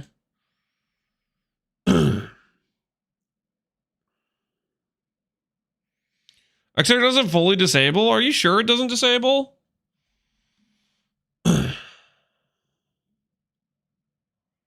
You took a minion build in the Voids last league? I don't know what you're talking about. The Shadow Shaping Bold Undertaking single focus keystones have been removed. Add a new keystone pass to the pass not taken, which grants div cards. Found your maps are from 2 random maps instead of 1 you're in. I don't know about this one, unless it actually doubles the div card drops. But even then, I don't know if that's worth. Probably not worth, right? 2 random maps is definitely not worth a targeted over a targeted map. Because it's just gonna pick 2 maps that have like worthless div cards. They did say it's doubled. I think even if it's doubled, it's not worth, right? Because some maps just have completely worthless cards, right? It's good until you scry. Yeah, if you're not scrying, it's worth. You scry 50 maps onto 50. You scry 50 maps onto 50 maps. Does that work that way if you have everything scried? If that works that way, that would be hilarious. Holy, can you imagine scrying that much though?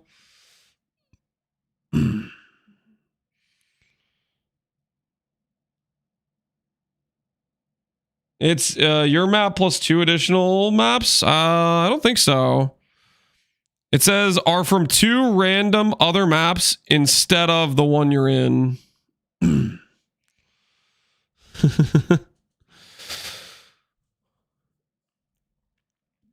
5 random additional unallocated notables. Refiner's Bargain has Life Force found in your maps, random crops instead of at 250% instead of 150. Sulfite gives you random ore at 10%. So they made the ore worse because the ore now gives you the valuable thing and the crops are like, who cares?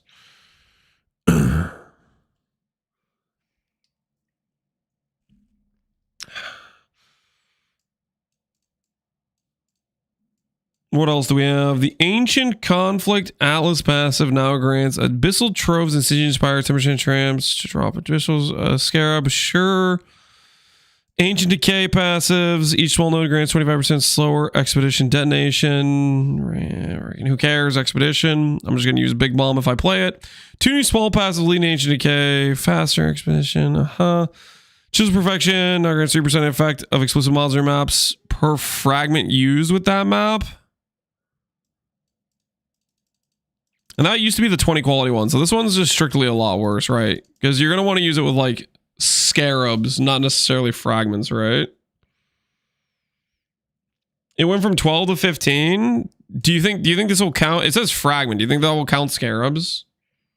Scarabs will count? Okay. If scarabs count, then it's still good, right? Because like if it didn't count scarabs, then it would just be like you still would want to use a scarab, right? All right, nice. The prey has now his beast, base rage, defeating British grants blah blah blah blah blah blah blah. I don't freaking care. For the love of the queen, 25% chance of side areas to be alluring. Previously 20% as well as 6%. So you can farm alluring side areas easier, sure. Higher chance of those, why not? The immune response Atlas passive now has Blight monsters spawn faster. No, I don't care. Blight. Small passes near view. You know what? You know what I need? I need freaking somebody's gonna put this on like an actual Atlas and then I can like go around and look at it. This is too much text all at once. Immune to response granted Blight non-unique events now instead of granted quantity. Items run maps. Don't know what that means because Blight.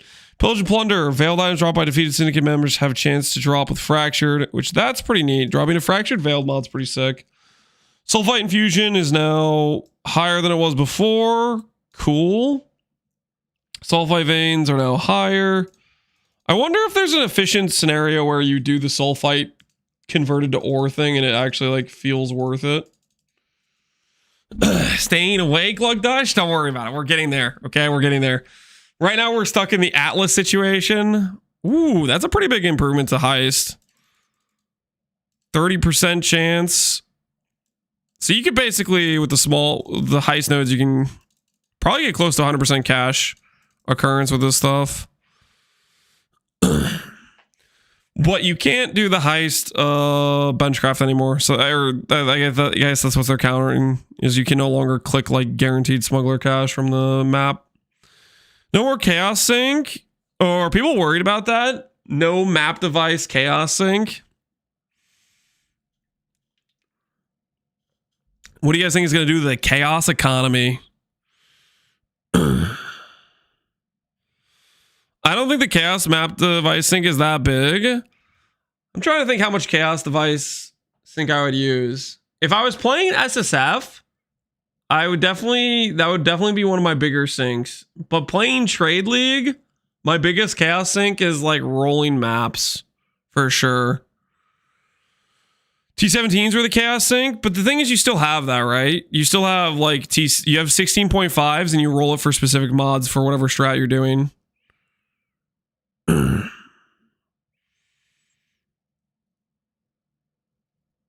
Like the cancer mods are gone, you'll be rolling less.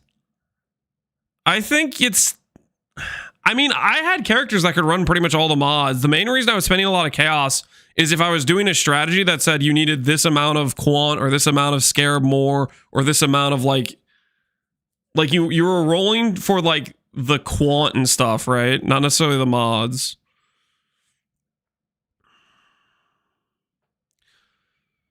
$16.5 nightmares don't have more loot.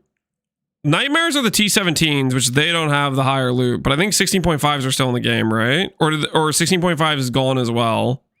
Like I think originator maps are still a thing. Nightmare, I think the idea is to decouple the loot from T17s. Originator maps are still in, yeah. So I think that makes sense.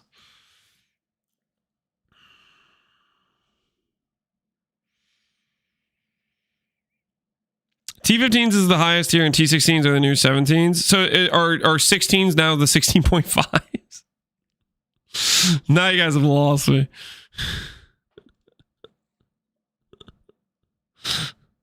Yes, no.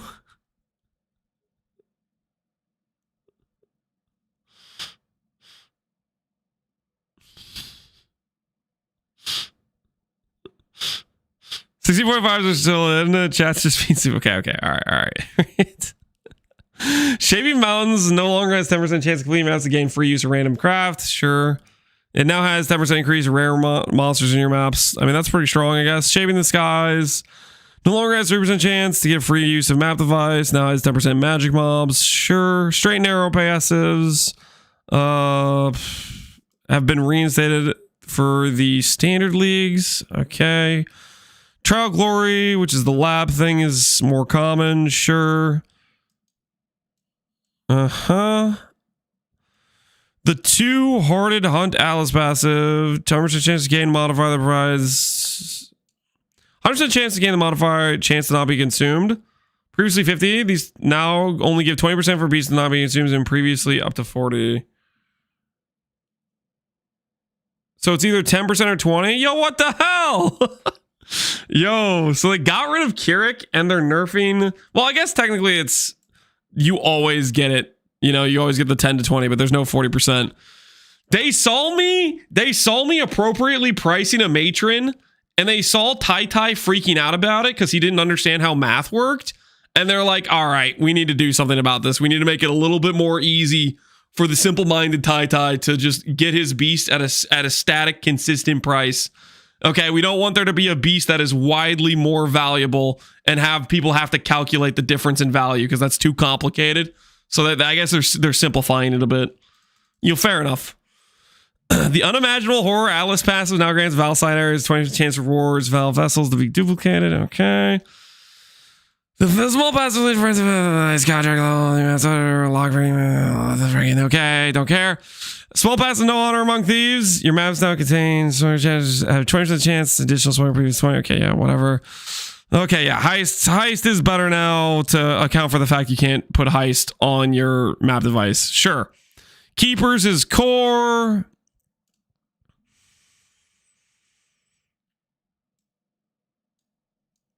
Ooh. New currency Flesh of Zest transfers Breach unique to its alternate version. That's pretty cool. So you can force the Valborn version on Breach items. Can you do that with other stuff? I was about to skip over this Breach stuff, but that's new intel. Multiple unstable breaches happen in areas. Breach hives have less area. Breach hives are still annoying because the walls are not gone. What else do we have here? Graphs are gone. Yeah, directly opens a portal to Hive Calling rather than being used alongside a map. Okay, nice. So it's just the boss fight, basically. Genesis Tree. It's full grown by default. You just have to pick the nodes you want. Graph blood has been renamed to hive blood. Graphs can no longer be grown. Womb glyph locker is gone. Graph locker no longer stores graphs. It was renamed to womb glyph locker. Okay, fair enough. Provisioning womb gifts can no longer grow weapon or quiver items in the Genesis tree. So they are nerfing the provisioning then. They no longer want you to be able to make good weapons. I mean, that's a start. Are they nerfing other things about it? Reduce the total number of points you can earn in the Genesis subtree. That helps to reduce its power. Several passives on Genesis tree have been rebalanced. Okay. There is now more variance in endgame item level items generated growing room gifts. And removed most sources of guaranteed additional item levels. So they're really targeting the provisioning. Thank goodness. So that'll greatly reduce the amount of like printing 6 links, triple T1, best in slot bases. It's not going to be item level 86 all the time. Yeah, it's very much targeting the power level of provisioning. Obviously, I think like the unique womb gift gets worse as well if you have like lower passives or whatever, but most of this is hopefully taking the power level of provisioning down because provisioning was insane. I imagine it's still going to be decent. I guess we'll see how it turns out though. Breach Lord achievement now requires you to kill if there was Toll and it with those dash. Fair enough. Aelith no longer sells flesh graphs. Hive blood no longer requires graphs to store and has a maximum capacity of 100,000 and shared across characters. Oh, yo, that's nice. Now I can stash it up over a much longer period of time. Breach clusters on the tree, which grants encounters in your maps always hives or always unstable. You just click this thing because screw walls. I'm probably gonna be a breach enjoyer. If I can just always click the unstable kind and just play it like old legacy breach. Rog slander will not be tolerated. How about this, Depostrophe? How about I send you to the cellar for 10 minutes to thinking I would back you up in stopping people from slandering Rog? Slandering Rog is one of the most base things you can do because Rog is dog and everybody knows it. And anyone who says Rog is not dog is clearly delusional. Tujin is the real MVP. Tujin has carried Expedition from day one and he will continue to do so. Frankly, Tujin's carrying King's March as well. He's carrying 2 mechanics on his very small back because he's a pretty small guy. All right, what else do we have? Additional breaches. Instead, now have areas containing additional unstable breaches. Scarabs have been reworked. Breach Scarab of the Hives. Entry Deprive. Snares have been renamed Instability. 2 additional unstable breaches. Cool. Lordship gives you the Marshal, or it gives you the Hive Fortress. Cool.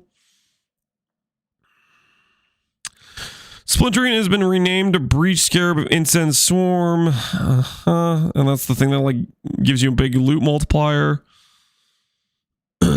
Calling it Legacy Breach is too soon. I mean, the unstable breach is pretty much the same mechanic as Legacy Breach. It's the same situation, right? All Breach Scarabs are limit of 1 except for Breach of Instability, which is a limit of 2. Breach Substash. Div card. Cannot be turned in currently. Okay, rest in peace, those div cards. Foulborn Barracks Strike can no longer roll explode. Wait, what? Okay, hold on. Wait, are they gonna go through and nuke a bunch of the Foulborn items? Is this the nuking of the Foulborn items? Oh baby, what do we got here? Foulborn and Bomber can no longer roll, killing a poisoned enemy. Nearby enemies are poisoned. Rest in peace, the Embalmer. Reverberation Rod now has the greater spell cascade instead of awakened. Okay, rest in peace. Toolborn. Okay. I haven't seen the rest of these, but if I get through all of these and they haven't touched Hatma and Choir, I am gonna lose my mind. If they're nerfing Tollborn and they don't nerf Hatma and Choir, I'm gonna lose my mind. Red Dream, dude, What the life builds? Life builds. Yo, what the hell? Life builds looking a little bit suspect right now. They were trying to claw their way back to compete with ES builds. The ES nuke better be coming later on. All right. Green Dream, Cold Res, Max Mana, Blue Dream. ES, yeah, sure, whatever. Okay, Mr. All right. Last one. Oh, user, what the hell? Press, eating it as we speak. Hopefully this slice is more palatable to your economic preferences. It's private selection. I wasn't buying the Cheesecake Factory brand stuff. Still is better than Walmart grade at least. The Walmart stuff just always has this artificial taste to it. My cat also gets some cause he's a good boy. Peep how cute. What the Thanks, user. Thanks for linking in more economically friendly cheesecake. Hand of Thought Emotion now has 3% per 25, previously 5. Really? So this is still an insanely strong item. This is still very, very strong. This is not enough, GGG. This number needed to be lower. 3% is too high. All right. We'll keep going. Choir of the Storm. All right, let's see it. It needs to increase by... Now mana has increased 1% per 4 overcapped. Previously 50%. In other words, 1%. Okay, 2. Okay, so Choir got heavily hit. Nice. Dade Bill, Warcry buff. Who cares? Ghost Wraith. Yo, what the hell? What is this? This is still an insane item for E-Blade start, but we'll see. People were saying things about E-Blade. Foulborn Dune, 1% per 25. Offhand, previously 16. You know why this is here? There was like one guy using this. Okay, I swear there was one guy using this. There's one guy using this. They clicked this. They clicked this. They saw this dude. They're like, what the hell? They clicked on this guy, and then they saw this thing. And they're like, all right, it's got to go. It's got to go. There's one guy using it. There's one guy that's pushing the ES ladder. Like he's kind of memeing with how he set up his character. I don't think there was like anyone else using this. But all right, fair enough. he hit 6-digit ES, and they're like, nah, take it out. And then they nerfed the other thing. Okay, I guess. Sure.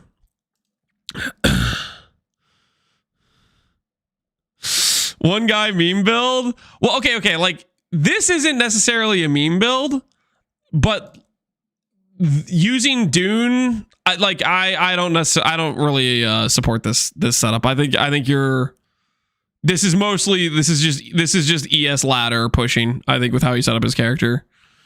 All right. Anyways, let's continue the notes. Harbinger removed as a core league. Wait, what the hell? Okay. Wait. Harbingers have departed from raid class, leaving behind only a cryptic message, which who knows what the hell that says. So rest in peace, Harby.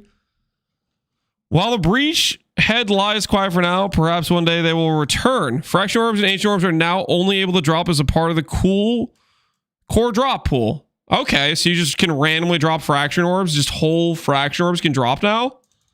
I wonder how rare they're gonna be. I guess we'll find out.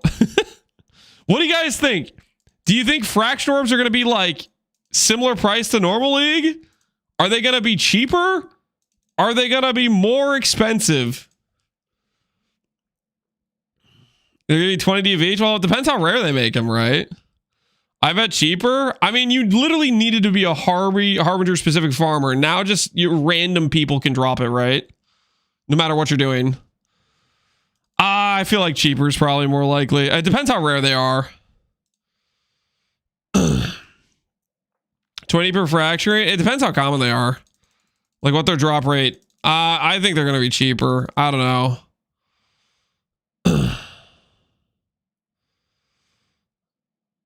We have div cards as well for them. Yeah, I guess we have div cards. True. What about annuls? Annuls will be more expensive for sure, I would think.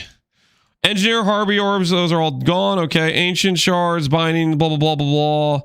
Yeah, get rid of all the shards. Falling currencies can no longer be obtained. Deregulation, fragmentation, timelines. Wait, did they just get rid of all the Harbor uniques too? These have been disabled. The following unique fragments can no longer be obtained. The following uniques can no longer be obtained. The breach maps. Okay, so all of the upgraded versions of the items and the non-upgraded versions. Okay, wait, is this the upgraded or the unupgraded? Let me just freaking Immortal Will. Is this upgraded or not upgraded? Monk, I need a monk. Immortal Will is I know upgraded. I said last one, but under direct threat by Atines Al24, the cat tax will be paid to maintain my legal chatting status. 07. User, chill. We're trying to read the notes here. All right, guys. User has confirmed he has a cat. Okay, he has confirmed he has a cat. Just so you guys that were worried about it. All right. So the upgraded versions are just drop. They're just random drops now. All right. Harvey Scarab's gone. Converted to Veiled. Okay. Hiring Carapace. Div card Scarabs instead of Harvey Scarabs. Added a new Atlas cluster unexpected will cause your maps to be inhibited by additional rogue exile. Modifiers that contain additional harbingers instead now contain additional tormented spirits. Regal, now bismuth ore instead. Promoting incubators no longer blah blah blah. Blueprints that had harbinger rewards now give gold rewards. Well, rest in peace. Harvey erased. I wasn't necessarily expecting that. That was okay. They didn't even like mention that in the reveal stream. Or maybe I just missed it. But yeah, rest in peace, Harvey. It was nice. It was nice knowing you. You've been reduced to a global drop for fraction orbs and ancient orbs, and your uniques have become global.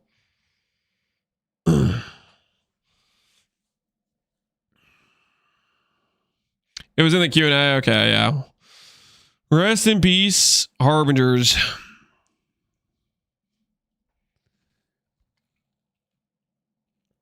Honestly, I didn't like Harvey, so meh. I mean, there's going to be people that don't like, just because you didn't like the mechanic doesn't mean other people don't like the mechanic. I liked Harvey kind of like probably above average. Harvey for me was like a 7 out of 10 league mechanic. I like doing it every now and then.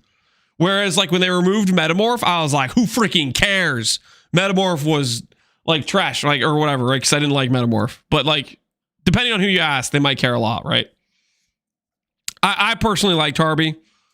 But you know, it'll depend on who you ask. King's Archer's open and shipping trade route to Carryport, Marmotaura. Shipping ores and bars here will return currency out of drops will give the equipments. Favorite resources can now be re-rolled at ports, which is kind of nice. Shipments from King's March, Calgary, blah, blah, blah, for example. Tattoos, replace strength passives. Ports no longer have a bias towards a specific type of currency while shipping. Rest in peace to the 10k shippers to Calgary. The Guild of King's Arch Smelters have devised new technologies for more efficient smelting. As a result, they can smelt ores into bars twice as fast, but will charge more gold for their services. So I'm going to get scammed by the smelters. Due to reducing global demand for crops, King's Arch farmers' gold wages have decreased. So they are getting paid like pennies now. Due to heightening danger in the Atlas, King's Arch mapper gold wage costs have... Say what now? They were already charging more. The King's March mappers have increased their price by... Those guys are the biggest scam artists. Nah, man, nah. They're going to stay jobless in my town. I'm not paying them a cent. Oh, my word. They're out of control. No longer return cluster jewels over item level 83. Okay, let me get this straight. The King's March mappers will no longer be able to give me item level 84 clusters. And they're going to charge me more. What kind of trade deal is this? What on earth? Actual straight scam artists. Okay. The beast crafting recipe for a stack of 3 Horizon Orbs is now on makings. Carrick missions now grants a nightmare map. I'm okay, cool. Recipe gaining a free use of map device now grants a valuable Scarab. I guess we'll see what that is. Increase the level of non-awakened. Now grants 500 million experience to an exceptional support gem. Cool. The beast crafting recipe to re-roll awakened support gem. Now sacrifices an exceptional support gem for 3 high level quality. Wait, what? Beast crafting recipe for re-roll awakened gem now lets you sacrifice an exceptional gem for 3 high level high quality support gems. What kind of trade deal is that? Yo, let me give them my greater spell echo and get a 2020 pierce gem and then a 2020 multi-strike and a 2020 I don't know. Okay. An SSF one? I don't know. I mean, yeah, I guess if you just have a gem you don't care about. In 2020 sweep? No, it's not even sweep. It gives you support gems. 2020 regular gems would be more useful, right? Because then you could like have the chance of corrupting them with like the plus support or whatever. Did dyslexia strikes? What are you talking about? Sacrifice exceptional gem for 3 high level, high quality support. I didn't read anything wrong. I understood that perfect.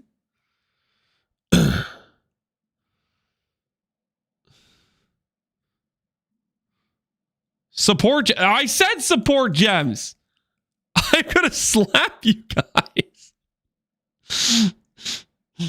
Read it again slow. I read it correctly the first time. Yeah, okay, so I'm moving on. Some Syndicate members are seeking to capitalize on the shifting Atlas and now offer different rewards. Are they better? It That Fled now offers Trap Stash with Foulborn Uniques. Okay, that's kind of neat. Foulborn Uniques, Trap Stash. Okay. It That Fled Fortification now grants a crafting spree with random breach rings they can use Foulborn currency on. I mean, this is solid, right? Transportation, Foulborn Uniques is solid. Transportation chests, originator influence, containing scouting reports, and other currency. I mean, this was literally one of the better ones. Rest in peace. I mean, maybe originator is fine, I guess. I don't know. Random research now has trash stash for scarabs. Vegan has incubators. Rest in peace, Harby. Torah now offers chests containing Carto scarabs, previously Harby scarabs. All right. I mean, It That Flood and transportation is good, right? This other stuff is kind of whatever. The Sulfite Scarab no longer has map owner gains 150% more Sulfite. The amount of Sulfite gained from Sulfite Veins chests has been increased, scaling to be roughly doubled at the highest level. Change the way Sulfite Veins and map scale with map item quantity to be similar with how Cellular scale with map item drop quantity. Okay, sure. Tujin no longer sells cluster jewels or abyss jewels in his shop. Okay, so slight. I feel like this technically could be a buff to Tujin. Because, like, yeah, if you randomly get an 84 cluster jewel, that's like a valuable hit from Tujin. But also, the likelihood that you get a cluster jewel that's good is not high, right? And this takes up, like, this could be a divine orb or chaos orbs or whatever, right? All right, Legion. Possessed Legion monsters can no longer release tormented spirits when breaking out. They can release tormented spirits. Once broken out, okay, whatever. Added a modifier to all domains that prevents players.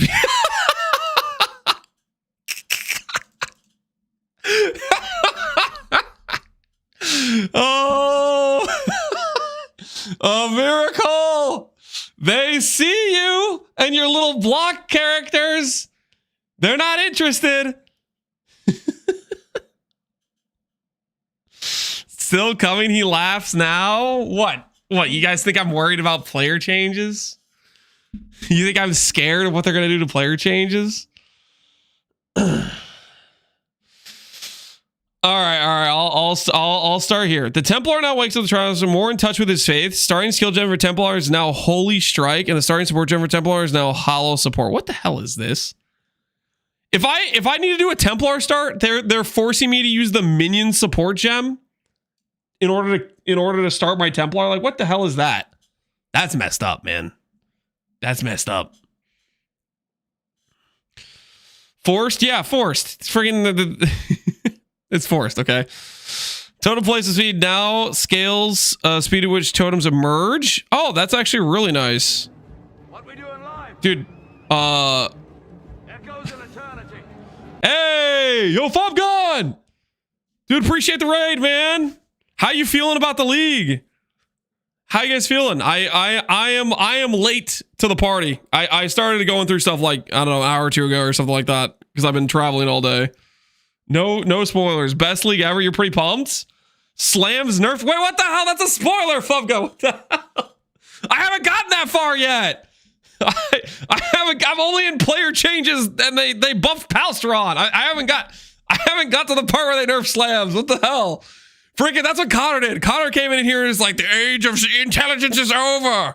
The age of strength has arrived or something. Freaking, I'm getting spoiled by raids. This is crazy.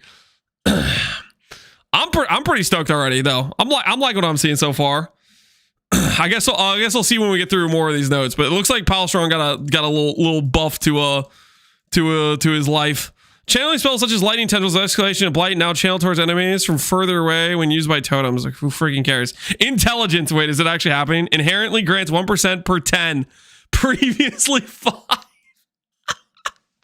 They actually did it. They actually did it. I didn't think they would, but they actually did. Yes. Intelligence was ridiculous. 1% per 10 instead of 5. Okay, now here's the question. They understood that was a broken stat. The question is, did they also change Shaper's Touch? I'm going to Control F Shaper's Touch right now.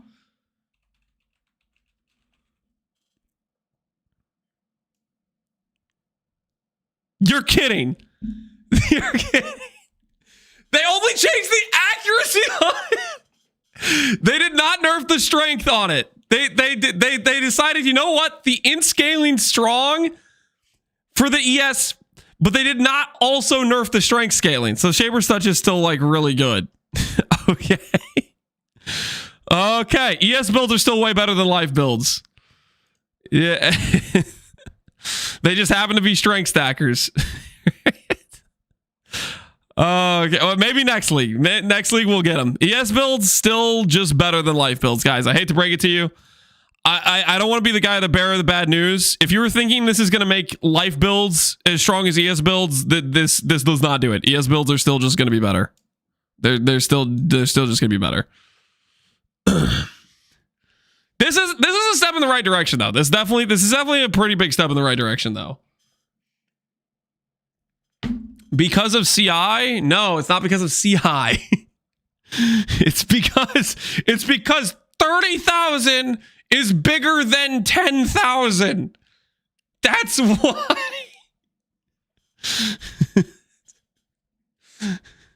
It has nothing to do. It has nothing to do with CI. It has to do with the numbers freaking bigger. What about 50k plus 15k, Connor? You're pretty stoked about your heavy strike of Charthus dreams, or are you playing on a different skill now? All right, let's keep going. All sorts of reduced reflected damage taken has been replaced by percentage of damage cannot be reflected.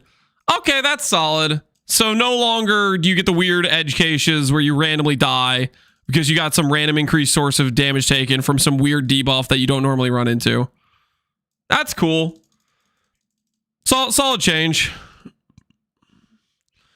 What you're saying is size matters? Yes, I'm saying size matters. It does matter. Dude, I gotta give props to GGG. I'm really happy that they did this, because this is like, I feel like the main proponents of ES being overpowered is int and the bases. So this is a solid nerf to int.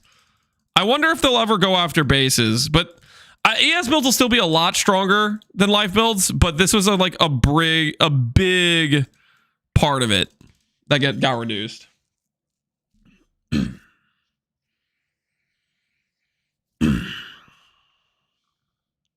I want to see it change from 1 to 15. Yeah, we'll see if they nerf it more in the future. I mean, this is going to be like, this is a pretty significant change. I mean, this will definitely impact a lot of ES builds for sure. So it'll be interesting to see how things shake out. I think ES builds will still be quite a bit better than life builds, but it'll be interesting. All right. Slam skills. Holy period, blah, blah, blah. Who cares? Absolution. Don't care. Animate Guardian. Don't care. Charge Dash. Still don't care. Conk Path. Is this better? Conk Path got buffed. Okay. Conk Path of Endurance got buffed. DD of Scavenging got nerfed a little bit. Dominating Blow. Don't care. Dominating Blow. Don't care. Earth Shatter. Nerfed. Not by a ton though. It's still pretty good effectiveness. E-Blade. Quality now provides buffs granted 10%. Okay, that's a pretty solid E-Blade nerf. I think there's a lot of people saying E-Blade nerfs are in here. This is a pretty solid one to E-Blade. The thing is, like, E-Blade's still like insanely strong. This is definitely a solid nerf to it though. Is build dead? No, E-Blade's still very good. E-Blade was good before they gave it this, is the way I would put it. Before this happened to E-Blade, I'll put how do I say this? Before this patch occurred, I was saying E-Blade is something that deserves a nerf. And then one of the patches that occurred was them giving E-Blade this quality, which was like an insane buff to E-Blade that it didn't need. E-Blade is still very, very strong. You want me to link a clip? Slams are fine. Slams totally dominating the medic category. No, see, that's the thing. This is the thing. There's people like you fucking brainwashed by Fabgun who has no fucking clue what he's talking about. And you guys are all fucking regurgitating his fucking dumb takes. That shit fucking triggers me so fucking much. No, what you don't understand is something is dominating. It's like everything fucking sucks. Everything is dog shit. That's it. Slams were... If they tweaked slams by nerfing it down a little bit, I would have understood. Like, there's no problem with that. I would have no problems with, like, I don't know. Auto exit goes down to like 15, and Earth Shadow gets a 10% nerf, whatever, like that would be fine. Okay, I'm missing context here. All I've seen is the Earth Shatter getting nerfed by like 20%. I'm missing context. Because all I've seen is this, right? That's it getting nerfed by 20%. I need to keep going. I'm missing I'm missing context. What else did they do to slams? Holy Flame Totem now fires additional projectiles. Who cares? Totem, who cares? Storm can be supported. Echo. Okay. Penance Brand. Wait. Did they actually do Penance Brand? Please. Oh, please. 1 second. Previously 0.75. Now pulses deal 20% more damage. Previously 30. 15. Previously 10. Oh, thank goodness. I don't know. Like, that's solid, right? That's a solid nerf to Dissipation. That's a solid nerf. Freaking screw this skill. Please tell me next league there's just no one playing this. Like, I genuinely hope there's no one's using this skill. Still broken in my opinion. I mean, it's just a pretty solid nerf to it. I think it might be enough. I think it might be enough to maybe make people not play it. What did they do to the regular Penance Brand? Regular Penance Brand got better. It no longer has the less damage. Okay, sure. Penance Brand of Conduction. This skill was just generally like one of the worst things ever. Is better now? Okay, sure. Portal no longer has casting interrupted by self-damage. just screw that one guy. Just that freaking one guy was like, I'm using Portal to do a map. Freaking screw that guy. Yeah. Freaking suck it to that dude. That's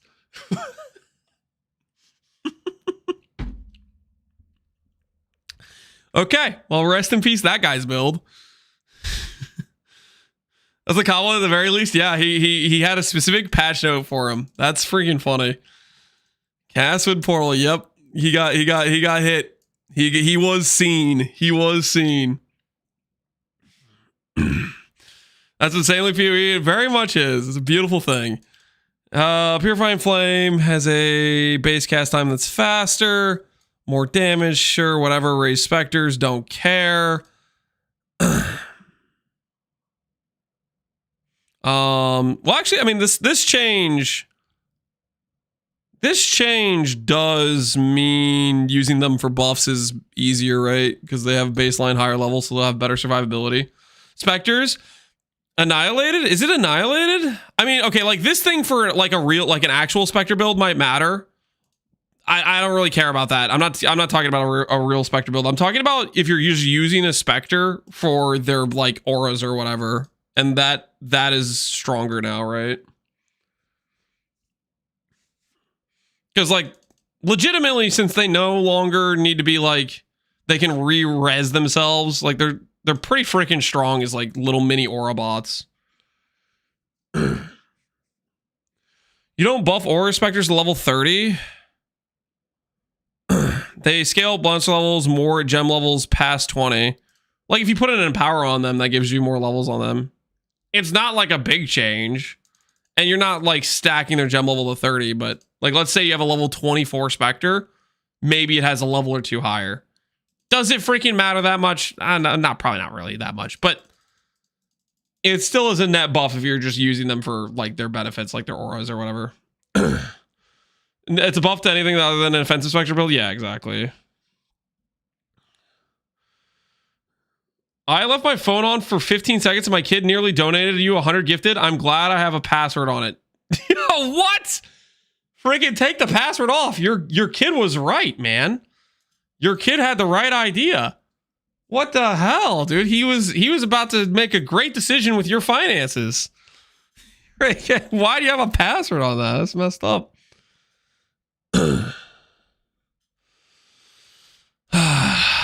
Unfortunate. Block. Oh, Stormbrand. Is it getting a buff? Stormbrand, please. 3 to 10, previously 3 to 8, scaling 150 to 449. So that's a really solid.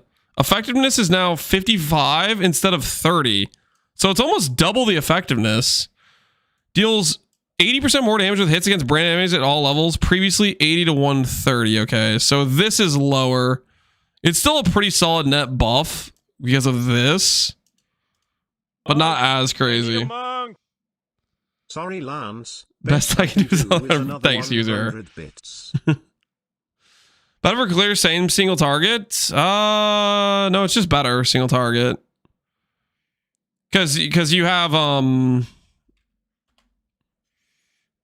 55 times 1.8 versus 30 times 2.3, right?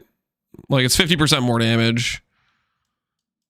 Like it lost this portion, but it just has way higher base damage and way higher effectiveness. Unless there's something I'm missing, but this is just a solid buff to Stormbrand. It's stronger than Peabod now? I don't know if it's stronger than Peabod. If Peabod lost half his damage and Stormbrand had his damage increased by 50%, I don't know if that makes it stronger than Peabod. I'll have to try and see how it does. Stormbrand of Indecision quality now provides 15% more, previously 10. So Stormbrand just better than Indecision, or did Indecision also get these buffs? I guess that's not very clear. It sounds like Indecision did not get these net changes to it. Stormborers now place the orb immediately on casting rather than the first orb being placed. One cast in the process of channeling. So Stormborers got a nice little buff, I guess. Sweep been reworked to Holy Sweep. Holy Sweep looks cool. Holy Hammers cannot be evaded. Okay. Thunderstorm, delete the skill from the game. It's just the most unfun thing ever. Viper Stripe of the Mamba now has 30% less attack speed if dual wielding, and each weapon hits separately if dual wielding, dealing 20% less, matching the regular Viper Strike. It also now has cannot inflict multiple poisons in the same hit. Holy. Mamba enjoyers just got cooked. Winter Orb, projectile speed modifiers now affect the time it takes for projectiles to impact the ground. Previous projectile speed had no effect. Oh, that's good to know.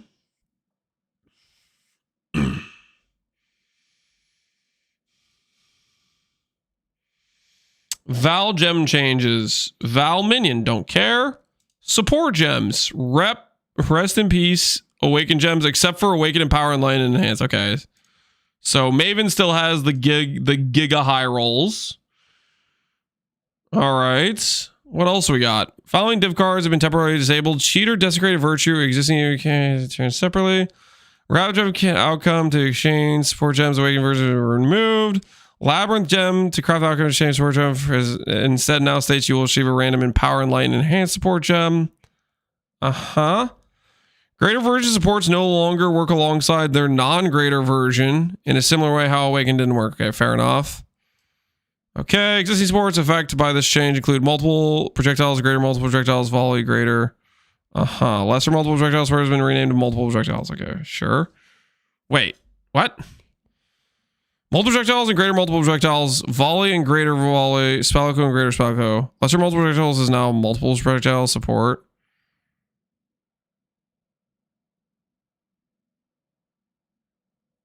Wait. Does that mean you no longer have GMP in the campaign? And you don't get GMP until literally like doing the exceptional gems? I mean, that's kind of rough for a few different builds. Like picture this. Picture you're playing Peaconk, right? Like that cooks a Peaconk start, does it not?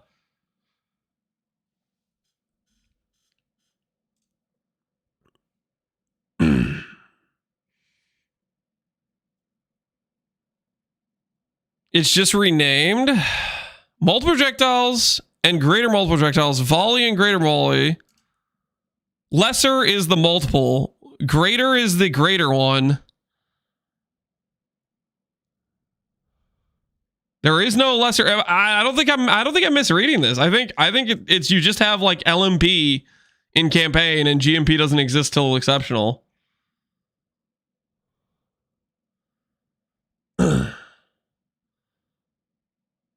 I understood like you did. GMP is awakened GMP. Well, that's what I'm saying, right? Because they're saying this is the one that got renamed, and this is the one that's tied to 2 proj. And greater is the new awakened, right?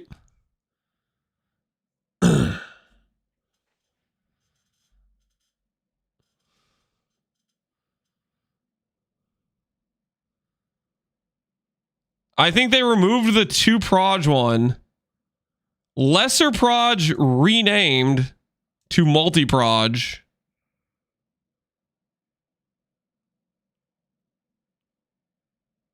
What was GMP renamed to? They didn't say GMP renamed to good multiple projectiles.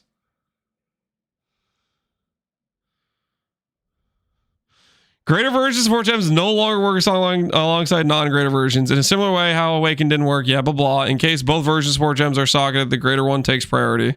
Existing supports affected by this change are multiple projectiles, which is the new LMP, and greater multiple projectiles, which is the new Awakened.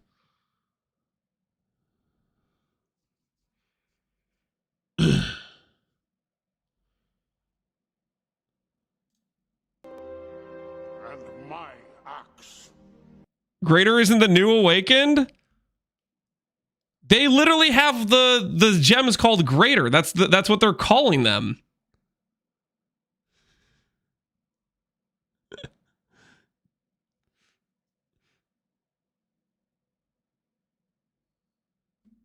Exceptional? They're literally called. I'm gonna slap you guys. Do we have to go back through the part where they show these? Hold on, we'll do it real quick. I feel like you guys weren't watching the same thing I was watching. Exceptional supports will all... Exceptional supports! Exceptional tag! What is it called? Greater! Greater! Exceptional! Awakened Gond! And this is what they're called. Greater!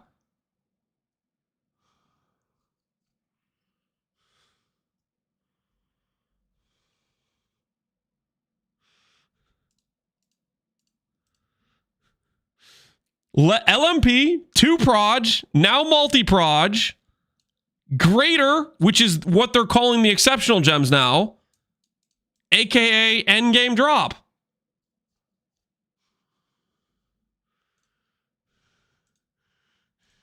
If he was on a treadmill, you all be cooked. Yeah, if I was on a treadmill, I'd be banning people right now. Listen, you know, anyone who thinks I'm wrong, start like Peaconk and let me know how it goes. I would love to see it. Go start as Peaconk and just see what happens. I think you guys are cooked. Go play your Peaconk starters, get to Act 4, and then let me know how long it took you to realize you need to log out and play something else.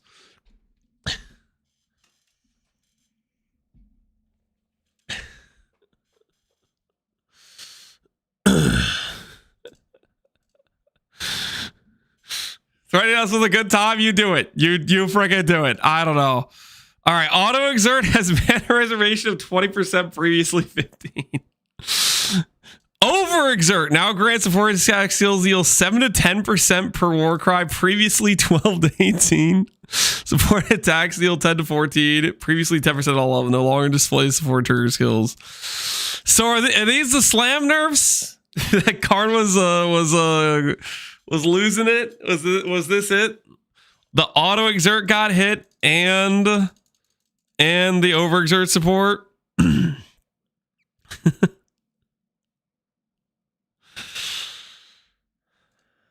What do you guys think? Slams, are they dead now? Does this make slams dead? Earthshatter got mega nerfs. Earthshatter got like a 20% nerf, and then this is like on top of that. This is additional. No, unless you're an idiot. I think slams are probably still pretty decent. Am I gonna be playing slams though? No, probably not.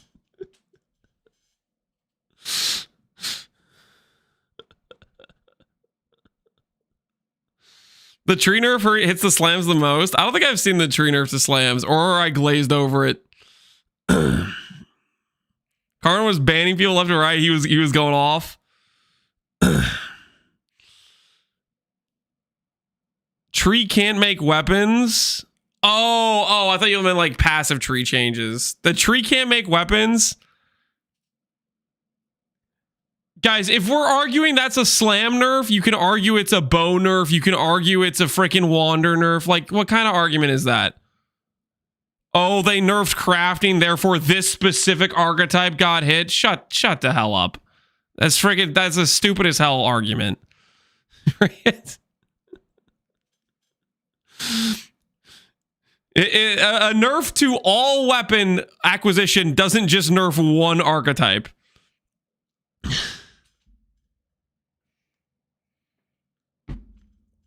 Tell that to Karn, he might ban you. Okay. It does matter a bit more for Fizz. Again, that does not just mean slams. Any attack-based character would benefit from the tree, not just slams.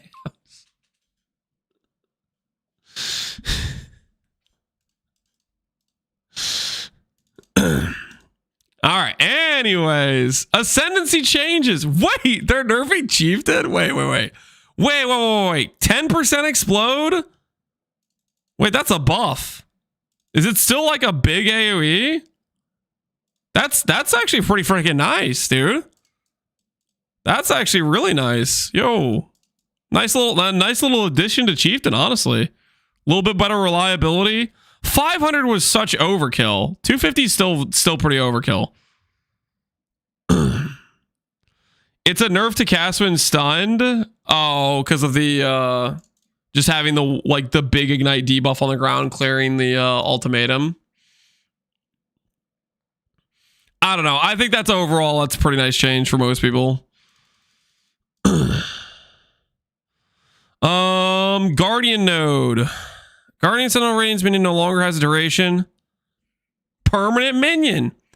36% increased movement speed. The Sentinel doesn't persist between areas.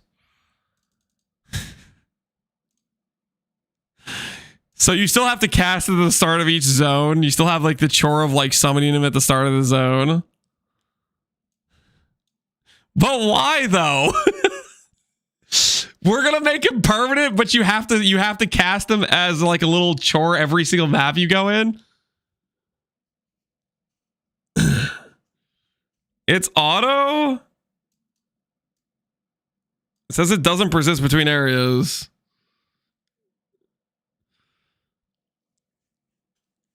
Life RF. It's not like RF. For the main reason of RF is an instant skill, this is not. You guys know what I'm talking about? Like, have you cast this skill? Like, let's say you're building around this skill and you don't have cast speed. Like, it takes a while to cast this skill. Like RF, I can instantly, upon entering the map, I'm shield charging in the direction I want to go, and I'm turning RF at the same time. It doesn't slow my character at all. This, your character manually like does his little animation, and it's a pretty long cast time. I mean, it's still a solid buff to it. Don't get me wrong. This is a solid buff, but having to redo him at the start of each zone is a little bit like, okay, like what the hell? You're gonna give us this, but just why can't it just be permanent? Is this guy damageable? Is he like even targetable? I forget if this guy dies or not. The hell is this? Oh, it's a freaking strength character.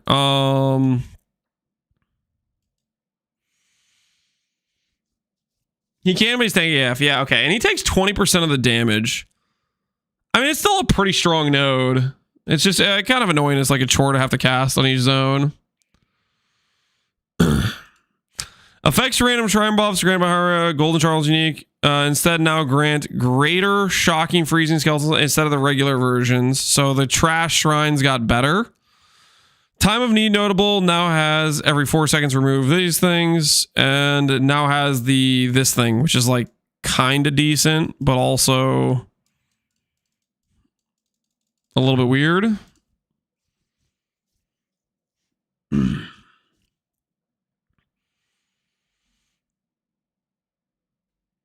It's pretty good for Dom blow. Yeah, I mean it's solid.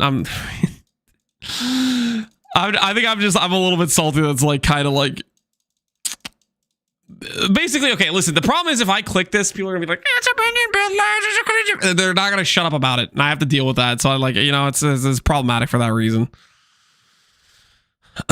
If you don't have to deal with the chat saying that, then you can just get the 80% gain and have a good time, I guess. The lesson of the season notable, blah blah blah blah blah. 100% more unbound. I mean, more than still trash, right? Opportunistic now provides damage cannot be reflected. Previously, damage from crits can't be reflected. Okay. Perfect crime is a little bit better. CDR is higher, and you have unlucky damage. Sure. Wait, really? They did nerf elementals again. Yo, I didn't think they were going to. I'm surprised, dude. I mean, okay, fair, but also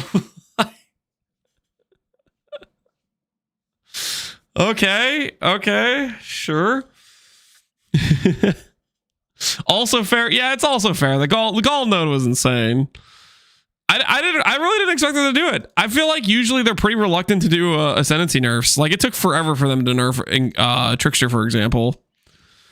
Assassinable now grants cannot reflect damage previously. Okay, sure. Ooh, bloodlines. This is gonna be juicy, right? This one is the one they showcase, which is a little bit better, but still kind of a trash node in my opinion. Breachlord. What do they do with this one? Otherworldly appendages notable on Breachlord has been renamed to Cryogenesis and now grants if intelligence is your single highest attribute, all damage added is treated as added.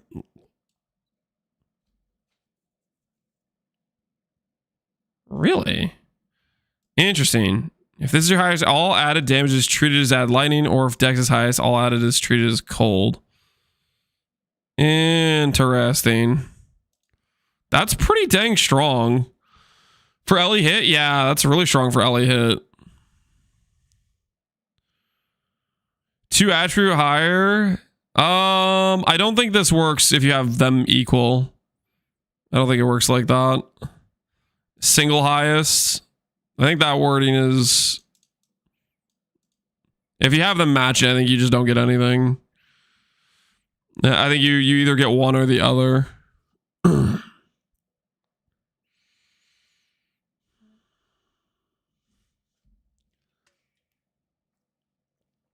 What's the sword with all the flat? Is Rebuke of the Vol? Yeah, Rebuke of the Vol. I think the best use case scenarios, I think, is like something like LE hit is a good example of something that would pair really well with this. Will that turn the Ice Archmage into lightning? Yeah. I think.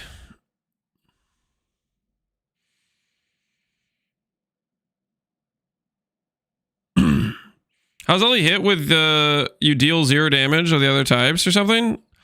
I would think it would be, instead of like, normally it would be the flat fire and the flat cold wouldn't apply when you're doing like the lightning hit or whatever, but with this you would get all the flat if you force it to always be like the cold or lightning, right? Maybe I'm not. Maybe you do need the conversion and I'm cooked as hell. You'd block the other elements, that's what I'm saying. But I don't know, maybe you would need the conversion. It doesn't work the way I'm thinking it would. Combat focus, yeah. Katarina, prolonged servitude bloodline now has minions deal 20% more damage while they're on low life. The Misty Reflecting Skill granted by It Wasn't Me bloodline now has base duration of 3 seconds, previously 2. And now has 5% of your maximum life, previously 10. Wait, what? What the hell is that node? Remind myself. Dash backward, leaving. Okay, nope. Screw that. All right, don't care. Primordial Roar now grants 4% increased attack speed per minion up to 80%, previously 2. Subspectral Tigers now have 50% less life, but deal slightly more damage and have increase. I mean, this is kind of like you were just instantly summoning all of them, so I don't think this matters too much.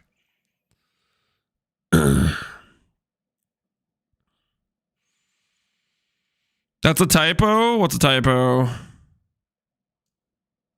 This thing's a typo? What's...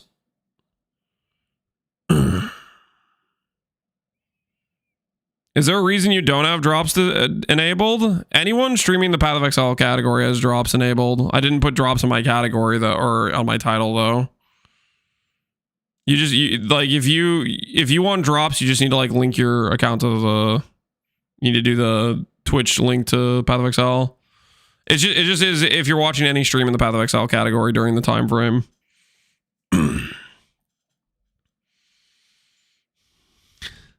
He hates us. No, I don't hate you guys. What's the typo here, guys? Something's wrong with this thing.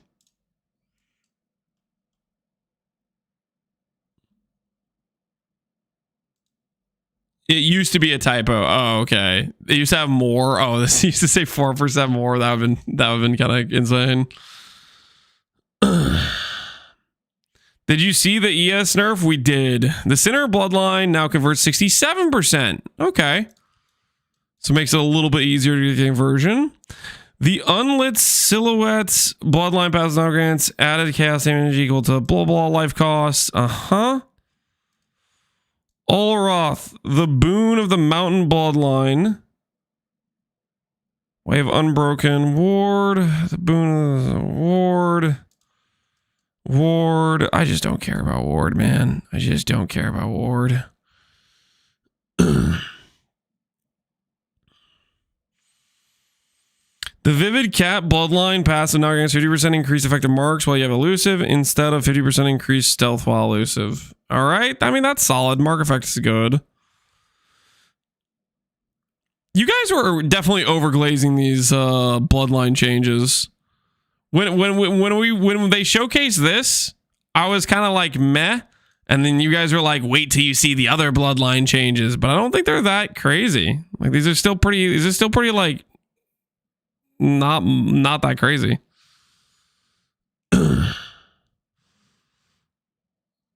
So I don't know. It doesn't seem like too much change there. Do you think the Breach Lord one will work with LE Hit? I kind of think it'll probably work with LE Hit. I mean, I don't know. That's the one obvious like use case for this that seems possible. But Outside of that, it's not that great.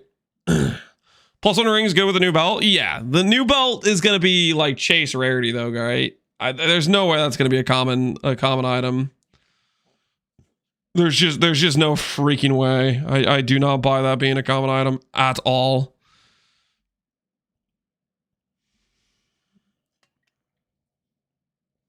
Svalin was common. Nibblips, shut your mouth. Do not say Svalin was common as if that item has anywhere close to the power level of the belt linked. I'm gonna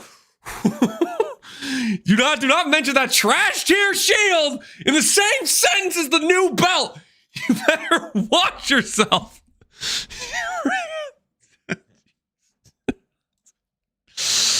Oh. I'm breathing.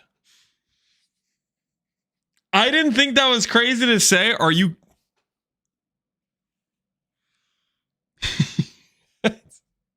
You know, I shouldn't be surprised. I should not be surprised. Nipple Lips saying some crazy stuff. That should not surprise me.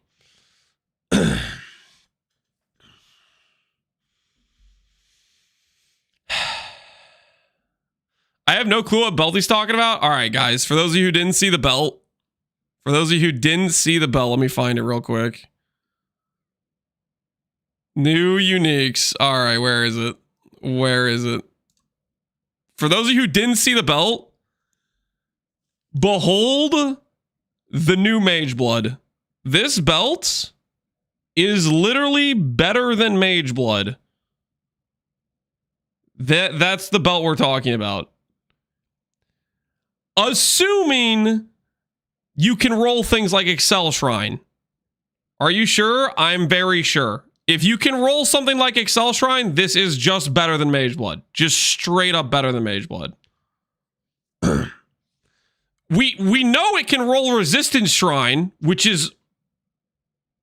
Okay, for those of you who don't know Resistance Shrine, this is already better than triple res Flask Mage Blood. For those of you who don't know, it's 10 max res. Resistance Shrine. Where is it? Let me see if I can find it. Resistance Shrine. 10 max res. And this is all max. So it applies to chaos. You can't get max chaos res like anywhere for the most part. This applies to chaos as well. Okay? If you were wearing a Mage Blood, you'd have 9 max lightning, cold, and fire. This is 10 max all. Okay? That's 3 flasks right there if you just did Res Shrine. Res Shrine isn't even the best shrine. Excel Shrine is arguably probably the go-to one, as well as Echoing Shrine is also insane. They said they changed Resonating Shrine to like more max charges, so we'll see what that is. Divine Shrine, there's no way you can roll Divine Shrine. There's no shot this is rollable. I don't know. I don't even know if they'll allow echoing, but basically it depends on if Excel Shrine is rollable or not. That's the big question mark. But my guess is, based on this reveal, is you roll 2 random shrines. So a specific combo is going to be very expensive.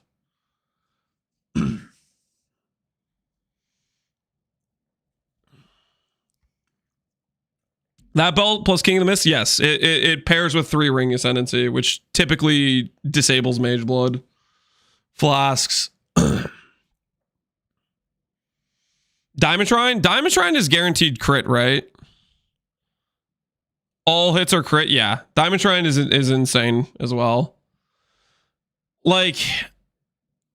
I don't know, guys. If you think Mage Blood is better than this, you probably were also a guy when they showcased Mage Blood that was saying Mage Blood's a 1-alch item. And don't act like that didn't happen, because we all know that occurred. When Mage Blood was announced, there were people going 1C Lamau because they just don't know how mechanics in this game work and are like so far removed from reality. People that think this isn't better than Mage Blood were probably the same people saying 1C Lamau when Mage Blood was announced. You just won't use a Quicksilver ever?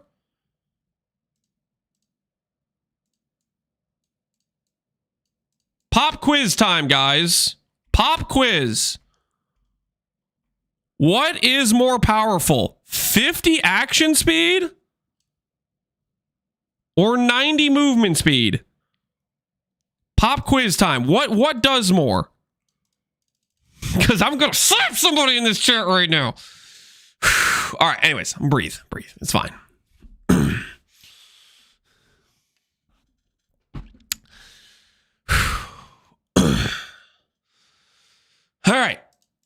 All right.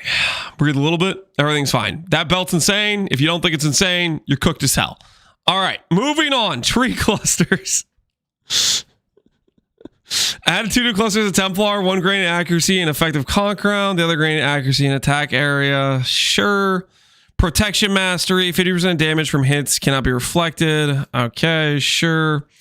Defile forces no longer refreshes duration of ignites. And instead has cursed cast speed. Ignite players, how you feel about this? How do the Ignite players feel about this?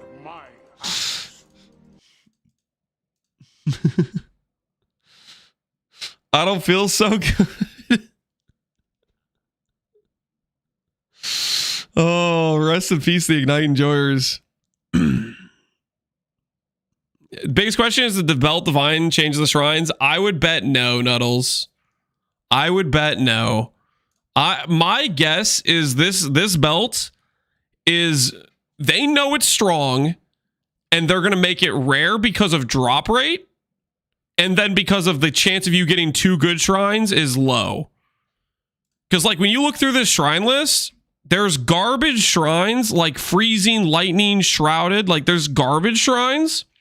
And my assumption is these will be possible rolls and they have a higher chance to roll than some of the better shrines do. So they're limiting its power via drop rate. I would hope at least.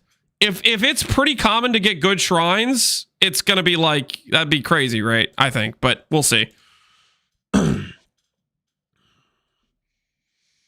they say that the belt can roll other shrines? They did not specifically say that. But the thing is, you see on the belt that it has a diamond and a resistance shrine, which are 2 very strong shrines. I would imagine it doesn't just always drop with these 2 shrines. We'll see. I'm guessing it's going to be like a Watcher's Eye type of thing, where you roll 2 random shrines and you're hoping for a good combo type of thing. Ziz's stream, GG confirmed it's 1 offensive and 1 defensive shrine. Okay, there you go. 1 offensive and 1 defensive. So massive resistance, impenetrable, replenishing. Those are probably considered defensive. And then offensive would be like Excel, Diamond, and stuff. The thing is, though, like, that might exclude these shrines. You know, it might exclude some of these other weird ones that are just like not really offensive or defensive, which might make it way more likely to get a good shrine. Do we know where the belt comes from? It comes from the new boss. The Mirage League's new in-game boss, Suresh of the Weeping Black. Suresh also has a set of powerful, exclusive items. Suresh has a powerful set of exclusive items.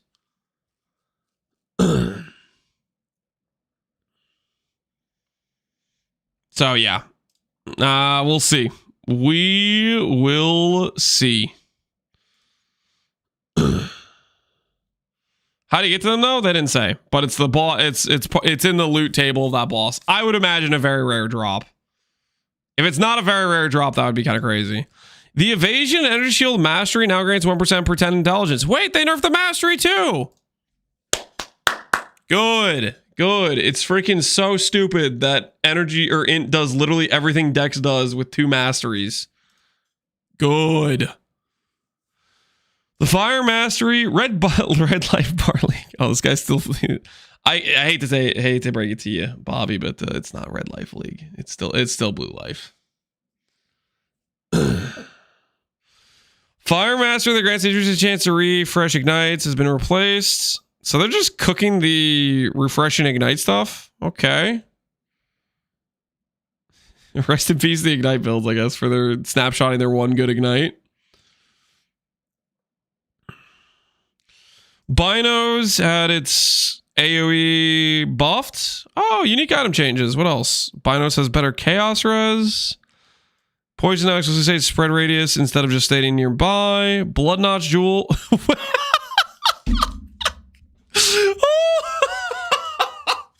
Wait, how many times did they nerf a miracle in this patch?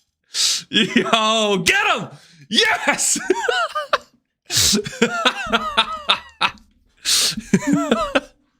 Oh, dude, I thought it was just gonna be the block thing. No, they went for Blood Notch too. They went for the Chieftain Prolif. Oh, dude. You know what this was? Here's the breaking point, guys. Here's the breaking point. Picture this. You say, "Hey guys, let's do this Phoresia event where a lot of people can play all these cool mechanics and make some cool, interesting builds." And then they pull up a miracle stream, and half the screen is his character AFK, and the other half of the screen is the Uwu game. And they're like, "What the hell is this?" And then they pull up Tai stream, and half the screen is Ultimate. No, sorry. A quarter of the screen is Ultimatum. A quarter of the screen is RuneScape. A quarter of the screen is the Uwu gaming. And the quarter of the stream is just Tai's camera. And they're like, "What the hell?" And they lost it. And they're like, "All right, this has got to die." Okay, they're tired of non-PoE gameplay happening on PoE streams. And they decided that was the breaking point for them. They snapped, you know? And I said that's it. That's there we are.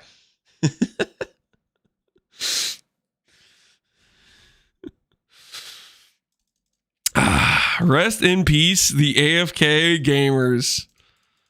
That is funny. Well, yeah, Blood Notch. Yikes. Rest in peace. Bloodseeker has higher percent fizz. Shut up. That's the entire change they did to Bloodseeker? Nah.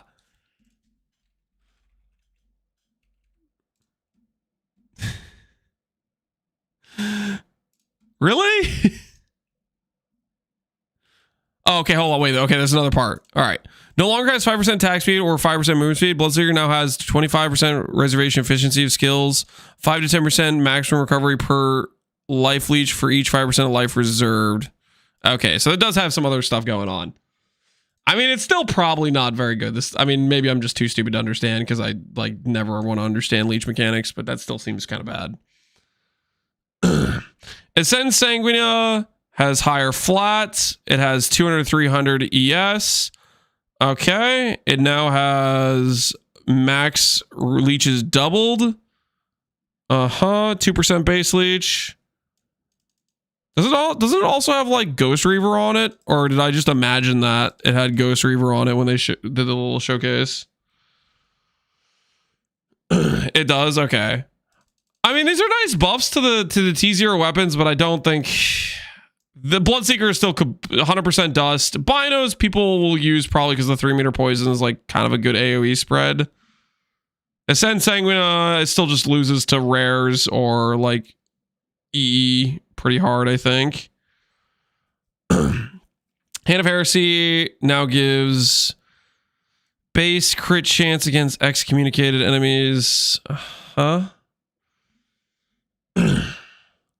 What else do we have? Moroi Urquiz has AoE on it. Lionized Glare now has attacks you use repeat an additional time, and attacks you use yourself have 50% more attack speed. Attacks you use yourself repeat an additional time, attacks you use yourself 50% more attack speed. So it's like you had Spell Echo.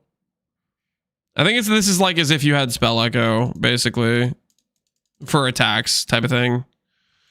Plus it now modifies. I don't know if this is still probably not great. Basically, it's like 50% more attack speed, and you get locked into attacks. It's still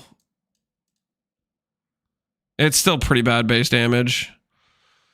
It lost its local attack speed. It no longer has 10 to 20 attack speed. It lost its local. Yeah. So it's not even 50% more damage than what it was before because it lost 20%. Yeah. I don't know. Pledge of Hands unique staff now has socket support gems level 1, previously level 30. This change affected all existing items. 100% increased mana, previously 50. Okay. Added a new unique replica gifts from above. Shaper's Touch, they nerfed the int scaling. Shaper's Touch is still insane for strength scaling. The Sibyl's Lament unique ring. Okay. So it's just better for reflect mitigation now. Soul Taker unique axe. Eats 2 to 4 souls when you kill a rare or unique enemy with this weapon. Really? Really? Really? Why? Why can't it just be on hit? I mean, I guess you'll have Soul Eater while you're mapping, I guess, like if you have enough rares in your map. That would make it actually good. Yeah, would it be so wrong if T0 unique weapons were good? Would it be so wrong?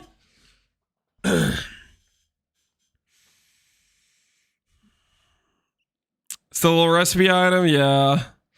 Supreme Truth unique scepter no longer has increased element and now grants attacks with this weapon inflict howling flame. Unseen Hue Ring now drops from regular incarnation of fear. Okay.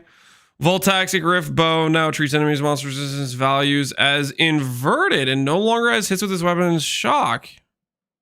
Okay.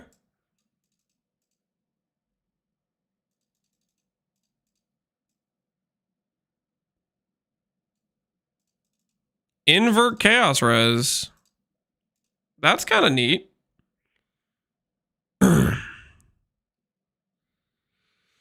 Woe Spike unique ring now has 40-50% less impale duration. Melee hit the strongest impale. Target was 1 additional. Woe Spike now drops in the What is this change, guys? Did they see that one clip of Karn doing a little bit of setup to do like some high damage on a boss? And they're like, you know what? Let's make that uber locked. They saw one clip of Karn cheesing a boss with this ring, and they're like, all right, shut it down. Shut it down.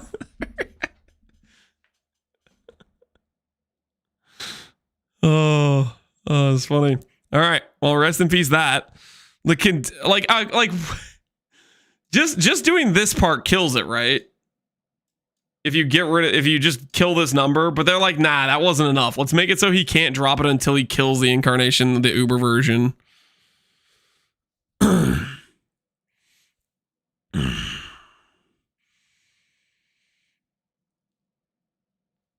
Is the source of it being randomized offensive defensive? People are saying that it was confirmed by GG on Ziz's stream at one point.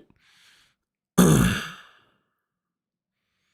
think you can scale with it with quality, so 3 rings should still get you to shut up, Daros. People are gonna put on 3 woe spikes.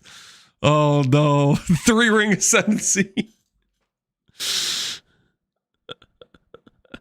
Oh, okay. It contains additional unique item modifiers, blah blah blah blah. Okay, who cares? All right. Continue we shall. Continue we shall. Currency items now account for a significantly larger portion of dropped items. This change is to allow currency rewards from slaying enemies to be more competitive with other sources of it in the game. I mean, that's pretty big by itself, right? I guess we'll see what this even means, right? So less random garbage, more raw currency. They said they doubled it. Was that in the Q&A? That's double the amount of raw currency. Okay, interesting. They change does not affect wisdom scrolls or portal scrolls. Non-unique equipments are approximately 6% less common. Don't affect ruthless. Is this a different clip from Karn, or is this the same clip of him tilting? Totally dominating the meta category. No, see, that's the thing. This is the thing. There's people like you fucking brainwash. But it's just the same. Lowered how much modifier tier rating is granted to rare items generated from Kingsword shipping, Kingsword mapping, gambling, and the Genesis tree. All right, Gen Tree nerfed again, but also shipping, King Charge mapping, and gambling. Which I don't know. People, I don't feel like we're doing too much shipping for this sort of stuff, but gambling and Genesis Tree as well. Here you go. Is this a different one? 15% of SSF and 60% on HC. Oh, so there it is. So whenever I make points to make the game better for HCSSF, or for making the game better in general, people are like, oh, but no, nobody cares about SSF. The game is not balanced around SSF. The game is not balanced around HC. But then when we have to talk about this, people bring up fucking HC and SSF numbers to try to justify dumb changes. So, what do you have to say for your defense before I perma-ban you? Because you just made a retarded comment. And today, retarded comments get you banned forever.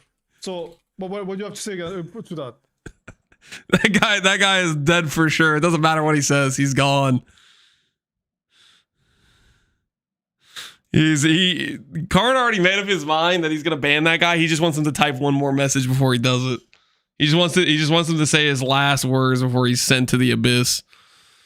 Would you make an E-Blade leak start this time around? E-Blade's still pretty good. I'll probably do some trying to think if we can test the Foulborn Ghost Wraith with the less ES mod. I guess I could artificially test that by just decreasing my life.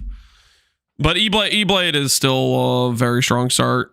The main contingency, I would say, is how rare is Foulborn Ghost Wraith, but I think that'll probably be fairly common still. All right, anyways, continue we shall. Increase penalty, increase insanity, 60% damage damage reflected, synth bone plus hits, reflect change. I didn't miss anything up here, did I? Relative rarities of several currencies have been adjusted, most notably Exalted and Regal Orbs. More common. Okay, cool. I'll take more common Exalts. That's solid. That's a pretty big change, honestly. Regals, who cares? But Exalts being more common is nice.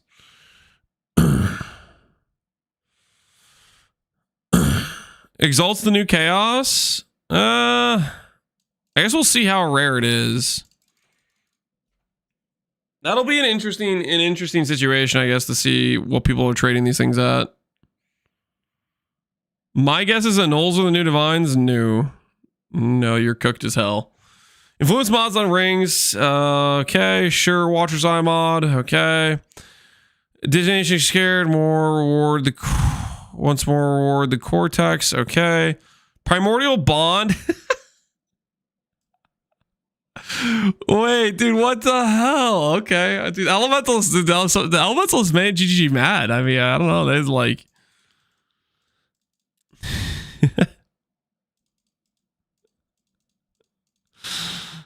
Okay. All right. Well, I guess there's another nerf to Elementalist. Low tolerance nerfed as well. On top of the Mamba change, small attack block clusters can now roll the notable Fiery Aegis. Nobody knows what that is. Holy Word, nobody knows what that is. Runegraph Refraction no longer has additional chain. Now it's projectiles chain an additional time. Okay, so it just only works with projectile chains. Removed all crafts that enchant flasks and Horde crafting bench. Existing items that enchant are unaffected. Guys, do you know who this affects? Do you guys know who this affects? There's one person I ever see using this. It's freaking Ben, man. He has his instant life flask with like 73 uses, and he just spams it and never dies because he just has a million uses. He probably had that on Uber Dread, and they probably just watched him just get to infinitely click his flask because he had a million uses, and they're like, all right, enough of that.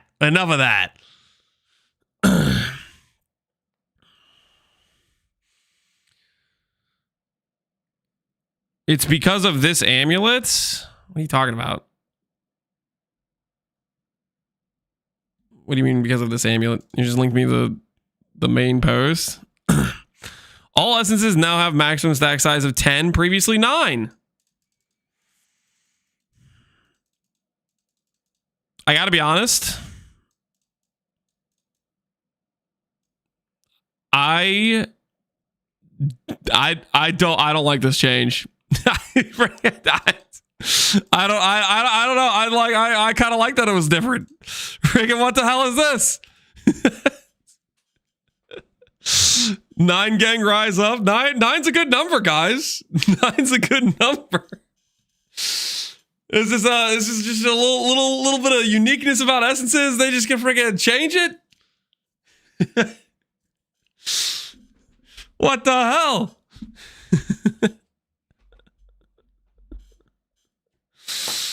Come on, guys. You guys not like base 9? Come on, man. You guys are haters. Clarified some descriptions on cluster jewels, notable such as purposeful harbinger and follow through to make it clear that the caps are global. This is purely a description change. All right, fair enough. 10 makes the math easier for currency exchange.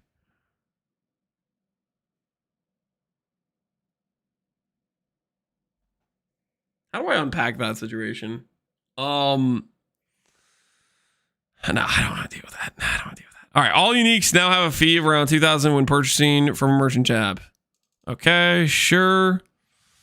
Itemized beasts have vastly lower gold fees, and their gold fees no longer depend on the modifiers in the itemized beasts. Oh, let's go. Nice. Wait, okay. I still haven't seen anything that... have I missed it? Okay, like we saw the thing where they like got rid of Carrick missions, right? Which Carrick missions are the backbone of the bird economy. Is there a change that's going to come later that's going to say, hey, birds still exist? We're getting pretty low on the notes. So I haven't seen it yet. I have not seen it yet. It's gonna be the astrolabe. I'm gonna keep coping that the birds are just gone, and the triple synth items are just not really much of a thing.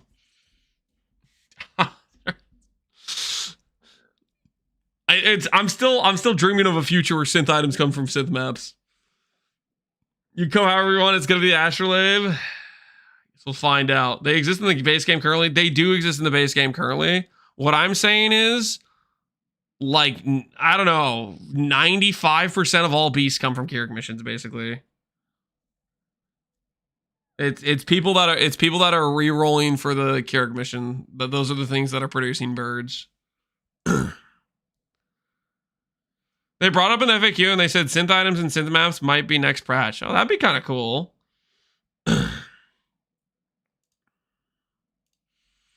All right, let's continue on. Where were we? We're right here. Rusty Crusher's shock rifle ability by 50%. What? What even is this? What the hell is the Rusty Crusher?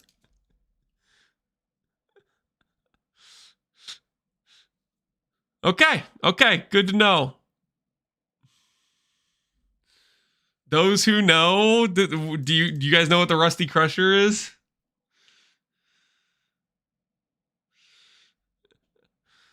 Okay, he was killing too many people, I guess. I don't know. The Rusty Crusher. This guy? The heist dude? Okay. I mean, sure, I guess. I don't know.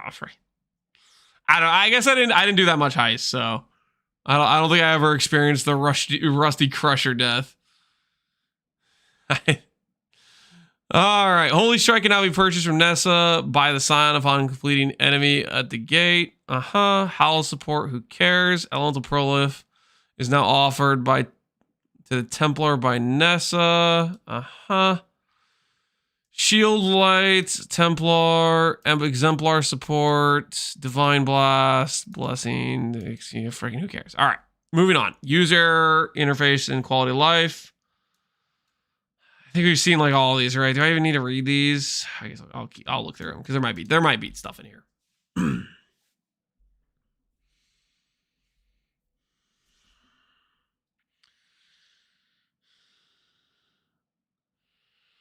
Completing the final ritual gives you the ritual button pop up. Items and sales, history log. You can hover.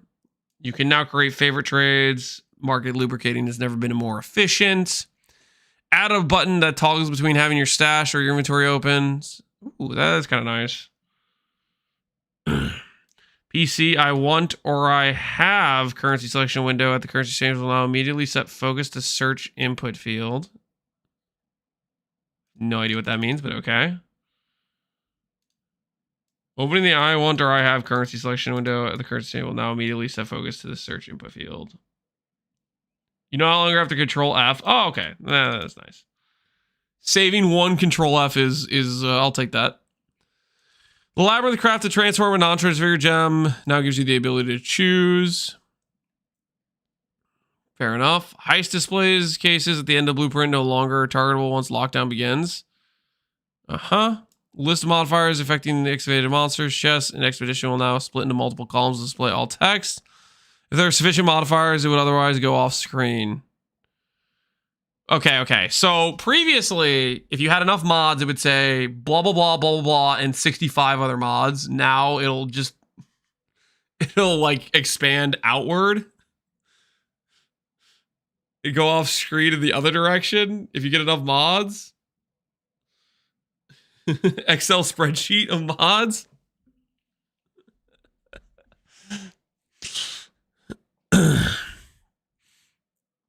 Added quick use currency buttons, the ritual, don't care. Control clicking div cards, divination mission, yeah, sure. Forbidden tomes now display the area level. Okay, sure. Added a buff icon for easier tracking of dead orb specters. Mage shrines easier to highlight, even when surrounded by enemies. That's nice. Aiding an active archive quest no longer shows quest tracker when not in Act 10. The Exploring King's Arch is no longer shown the quest tracker in towns outside the Curry Shores. Nice. Eternal Orbs can now be traded via currency exchange in Standard Leagues.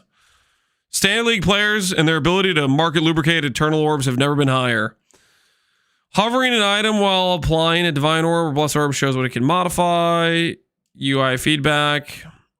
Sure. Keybind for hot swapping the currently selected currency when repeating applying currency. No. Customize the menu. Okay. Map items are no longer required to set guild tags. Regain, blah, blah, blah. Okay. Arrows at the edge of Lycia Bloodline class artwork now are 100% aligned with the chevrons of the Witch, Duelist, and Scion. Start locations. Previously 0% aligned. That is the kind of quality of life I have been looking for. Yep. I was a little bit worried. And I thought, you know what? These are not aligned. Yes, now that they're aligned, I can consider using that ascendancy. Yep. Added a reminder text for fleeing. Granted the example of chance to flee. When using controller, Add the ability to filter offline guild members when using controller. Okay, so it's a controller support, but it's not hot swap. Maybe eventually hot swap will be a thing. We can dream. Microtransaction updates. Enable the Last of the Druids mystery box. Enable the Blood Moon level up. Okay, I was very worried about that. Bug fixes. All right, maybe one more miracle nerf we can find in the bug fixes. Let's see. Fix the bug where allied Highborn monsters could incorrectly be raised as specters. Nope. Fix the bug where Locust Mind and Runegraph Refraction do not correctly interact with Kinetic Blast and Clustering.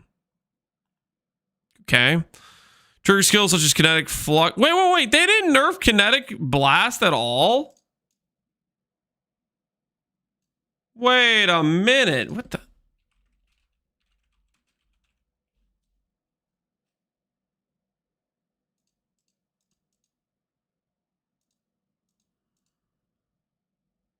This is the nerf? This one right here? Interact with Kinetic Blast and Clustering's number of explosions. How much does that nerf the clustering? I did not play KBOC and I'm not familiar with that. Is this actually a sizable nerf?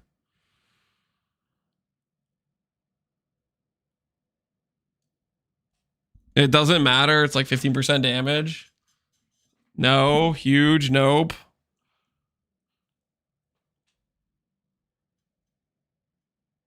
It's a coverage nerf. They lost the +1. Yeah, the +1 tornado was, well, that was also just like freaking bugged, right?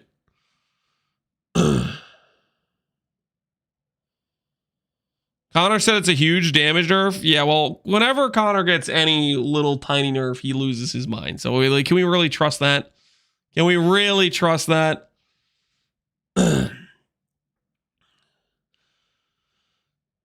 They lose a lot of percent mana from amulet nerf. Yeah, amulet nerf, but I'm not talking about just clustering. I'm talking about KB and KB of clustering. I'm talking about both.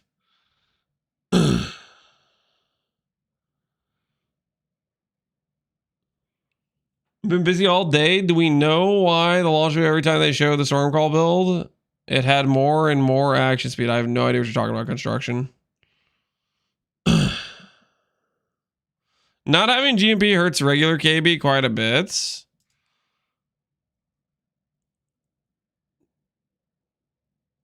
Yeah, I mean, I don't know if you really... Like, you can get projectiles from a lot of different sources. I want to know if GMP exists. I think GMP exists, but it's tied to endgame drop. It's not in campaign. Connor saying KB be more back to its normal power level. Yeah, so I think Connor's just referring more to the +1 tornado, which is a bigger nerf than this is. +1 tornado was like straight up double damage type of thing.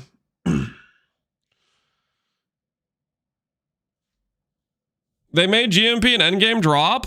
Okay. We'll go to the GMP thing. Okay, so you guys can tell me how you're reading this, but the way I'm reading this is awakened gems don't exist, and now all of the quote unquote exceptional or / the new class of awakened gems are the greater gems. That's how they're naming them.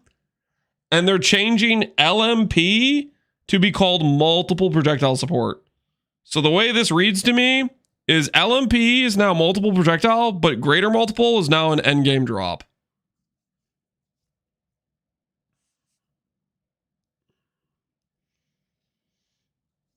And we don't know how rare it is or where it drops from.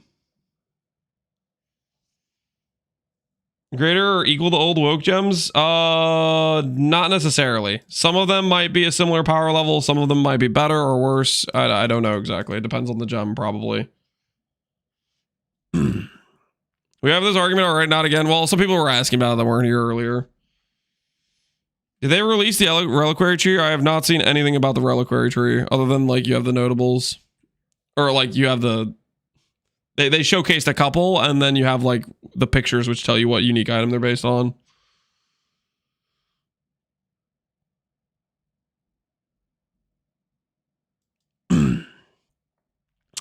All right. Where are we? Poet's Pen. True skills such as kinetic flux from kinetic instability support were able to cause Poet's Pens to trigger shark spells. Okay. Fair enough. Fix the bug where support skills living lightning could become supported by certain normally restricted supports. Shield charge can be supported by multi-strike with what? You could do that? You could put living lightning on shield charge and then get multi-strike attack speed?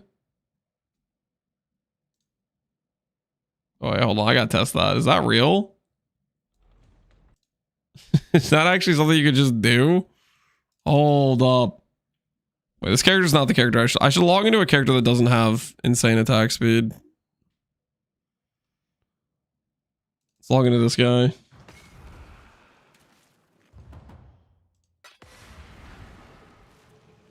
Sold something while you were gone. Yeah, they haven't like told us what the actual nodes are.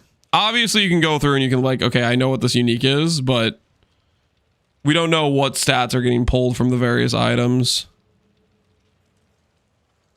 Okay, real quick. Game. Yes.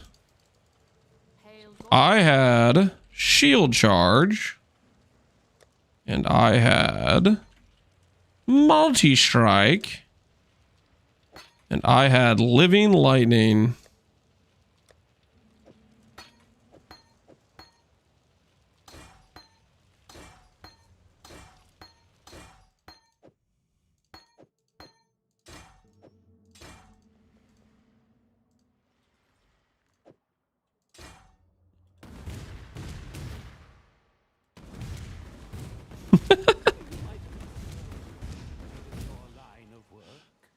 That is funny. much attack speed is that giving me? It's only level 1. So this is 35% more. Okay, neat.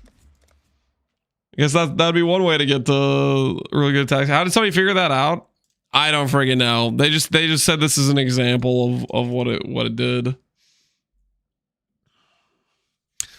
Fix the bug that jumped toward that. Fix the bug where orbs that jump towards terrain from storm burst could sometimes get stuck, resulting in them not jumping any further or dealing any further damage until the skill was released.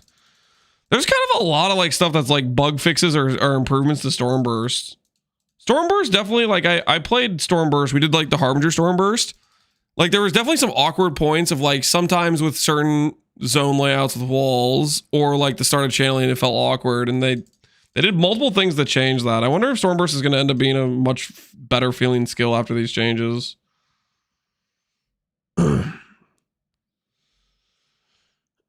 Burn of Shadows being a Reliquarian, making Life Stacker looking juicy. Burden of Shadows. I mean, you're going to have to wait and see what actual like stat line they're grabbing from it, right? Because that is a big question mark if you don't know exactly what it's going to give you.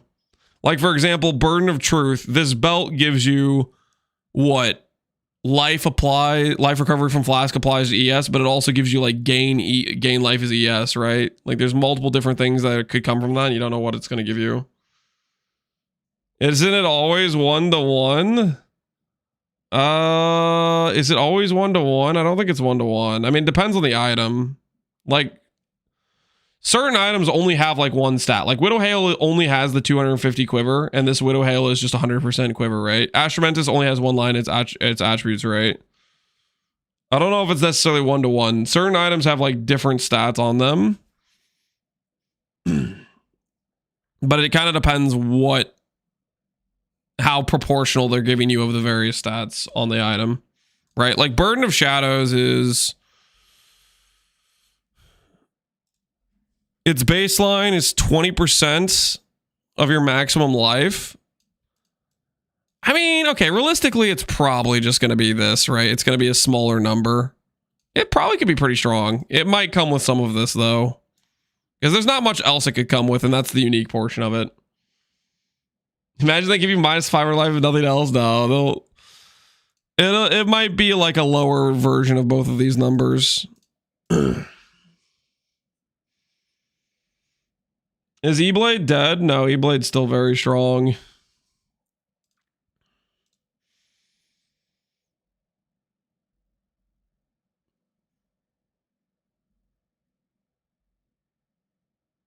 I'm not kidding. Reliquary Flicker, Terminus S plus a real weapon. You're not kidding. Right now, I believe you, and I think you're one of those crazy people known as a Flicker Strike player. And I don't know if I can stop you, but you do you. Oh, the Widow Hail and Howlcrack is gone. What do you mean? Did they say this is outdated?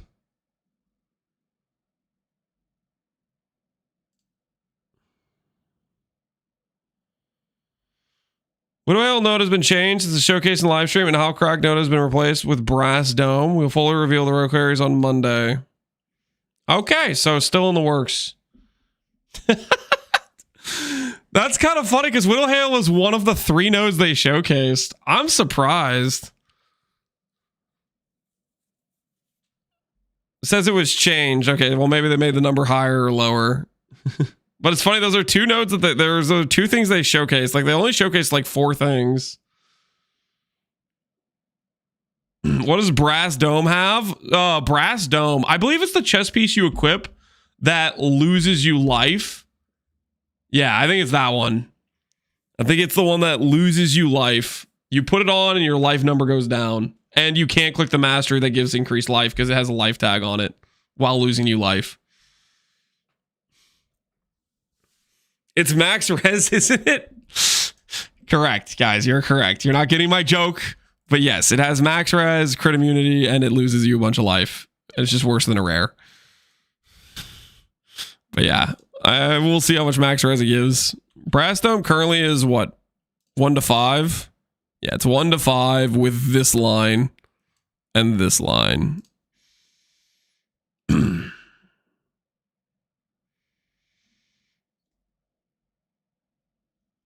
Lose max life and then lose life for a second. Yeah, I guess we'll see what that is. All right. We need to get through the rest of these bugs. We need to get through. There's a lot of bugs. We gotta get through them, guys. We gotta get through them. Dream achieved, not completed. Fix the bug. Arcane, blah blah blah blah blah. Persist after death. Who cares? Multiple evolving buffs. Ignore the reduced chance for monsters.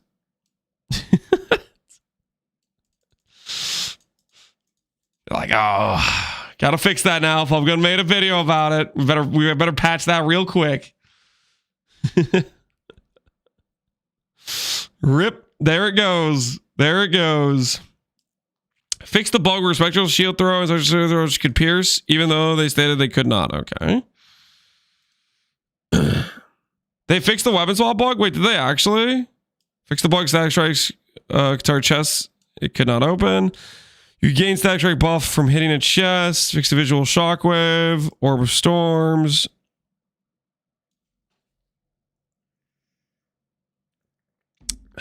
Fix the chance to bleed support. Fix rupture. Totem use a skill, not just when the totem is placed. Okay, Val totem skill stuff. You have your max fortification for this will prevent triggering effects like losing endurance charges when you gain fortification. Fix the bug could not count as gaining fortification while you have your max. Well, this prevent triggering effects like losing endurance charges when you gain fortification or replica badge. Your hits cannot penetrate or resistance from aberrant interrogation gloves or preventing you from penetrating chaos res as well as elemental. Steel warm ring. Persist through weapon swaps. Okay. Level requirement taming could be removed if you removed the implicit from via corruption. Oh, I didn't realize you could do that with taming still. That's a pretty nice leveling ring. Well, not anymore, but I guess it was. The goal plus shrine belt, I wonder how that works. It works exactly how you think it works. It's good. It works exactly how you think it works. Trust. It's strong. That belt, I'm pretty sure, is going to be very, very rare. I don't know. They might make it common, but the stats on the belt is insane. Is goal? What is goal? 50% buff effect? And then Blunderbore is 75. Oh, it's 75 from goal. What's Blunderbore? Is Blunderbore 50%? Blunderbore is 75 as well. Whew. Whew. That's kind of a lot, man. Whew, that's kind of a lot, dude.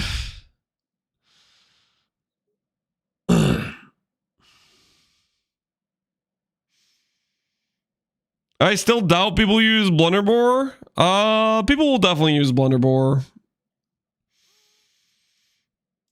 It'll depend on the character. I think Goal for sure you use. Blunderbore more conditional on what's going on with your character.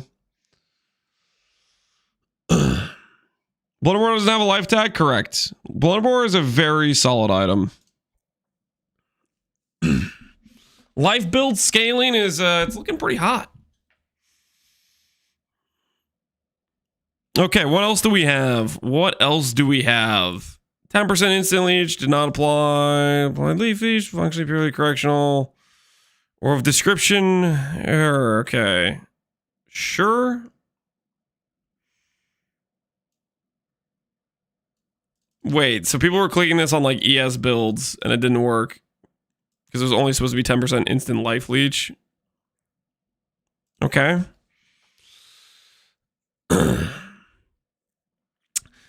Quantity of gold, slain enemies, fix the bug where incarnation and dread roses could reappear as uninteractive objects. Charter than gems, expedition chests. Fix the bug where price protection is not creating corrupted maps with implicits. Herald of the Hive, granted by Lost Unity Ring, was able to break pots and other destructible objects with the pulse. Okay. Critical strikes dealing cold damage could not stun targets immune to freeze or targets that had critical strikes against you. Do not inherently inflict elemental ailments. This thing, you know what's kind of funny? Is like, this is like the one like kryptonite for like cast when stunned or blood notch or something. And then and it's existed for so many patches. So when they got around to nerfing cast when stunned, they're like, all right, fine, I guess we'll fix this bug.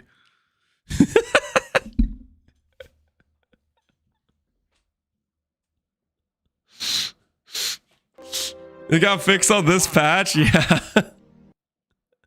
Is Peabot still good for Sanctum? I don't know. It got a pretty heavy nerf. There was a good chance there's going to be other better options to use. It would be my imagination. That is funny, man. You know, that's it's like kind of like salt in the wound a little bit. It's like, yeah, I just killed your build, but here you go. Fix the bug where changing areas with weapons set 2 active could cause players not need to hit the weapon swap twice in order to swap. Yeah. Rare bug capturing beasts could sometimes fail to add them to your menagerie. Oh, well, that's good. Cast when stun wasn't crit though. Usually no. So this has nothing to do with you dealing damage. So what this was is when you play Blood Notch, you need to get stunned in order to activate the Blood Notch recovery. And you could make yourself basically guaranteed to get stunned through a few different methods, with one small exception. And the exception was if an enemy hits you with cold damage that crit, it would technically not be allowed to be considered a stunning hit, because you can't get stunned and frozen with the same hit. So the game wouldn't count it as a stunning hit, and you would just take damage without getting your Blood Notch recovery.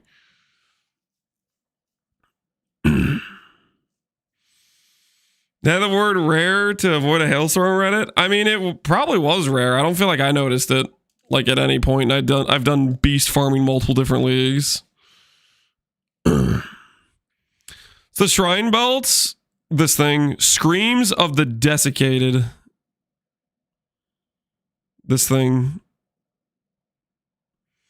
I staggered on dying of thirst. I thought I found respite, but no, it was a pit of newborns, dry and hollow. They screamed till begging me for vengeance. What the hell is that description?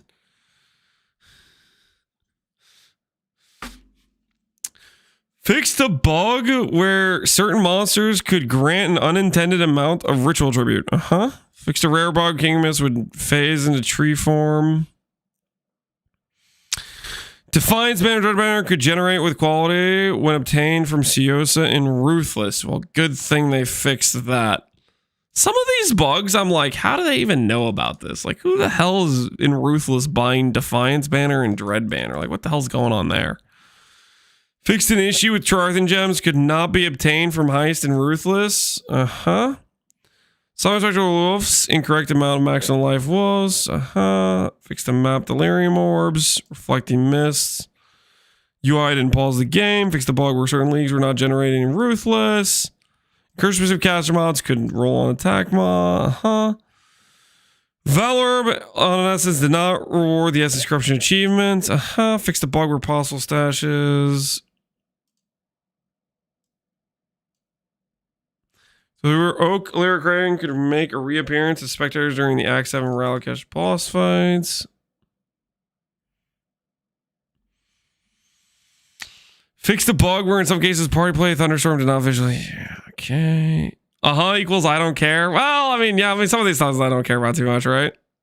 A lot of like bug fixes are super like niche things, right? Fixed an issue or level of effects were visually unimpressive the first time they occurred in the play session.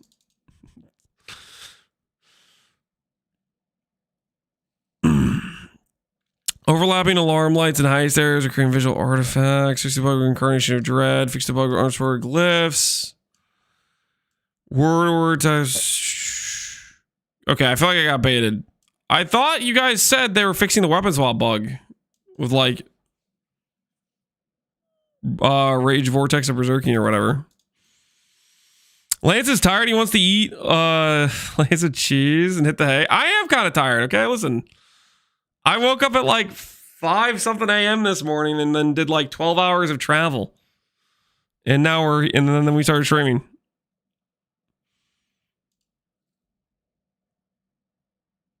Check out this for the listed items. Oh, okay. You said there's an amulet on here.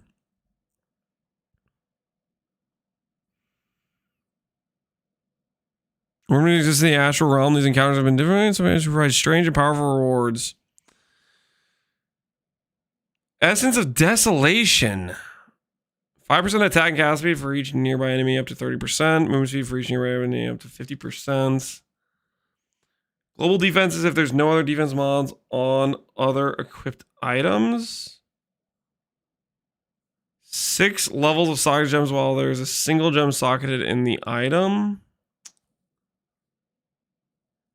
Armor applies the fire, cold, lightning from hits if you have blocked recently. Interesting. Projectiles can change from any number of additional targets in close range. Interesting. Restoration of ailment types you haven't inflicted recently. +1 unleash. +1 cooldown. That's kind of insane. So you could get 3 max seals, right? On like a helical with a 2x multi. Similar to how you can get like +3 minimum charges.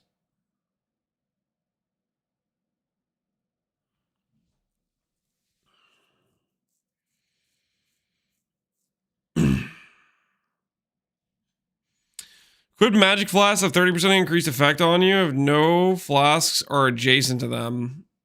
Yeah, that's a solid buff to Balbala. I mean, these are some pretty good mods. 1% double damage against enemies for each type of ailment you've inflicted on them. 2% double damage for each element you've inflicted on them.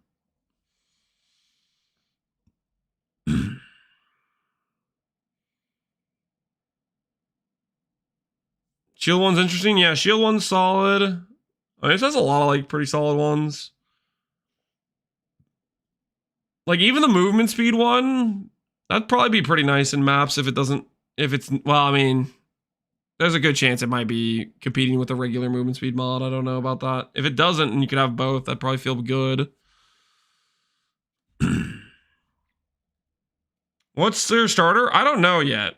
Can be used at the Horticrafting bench in your hideout. Crystallized Rancor. What the hell does that even mean? New amulets. Catal's Weeping. Can't use Mana Flask. 89 life.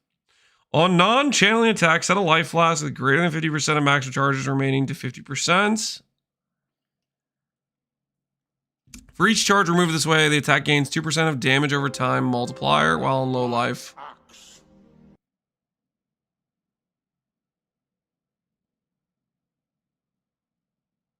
The hell am I reading? Non-channeling attack. Set a life flask with greater than 50% charge remaining to 50%. For each charge removed this way, that attack gains 2 dot multi while on low life.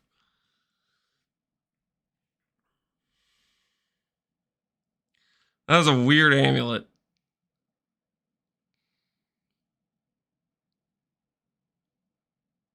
It's a separate line. Oh, while low life is the charge gain line. Okay. So you don't have to be on low life to get the 2 dot multi. Fair enough.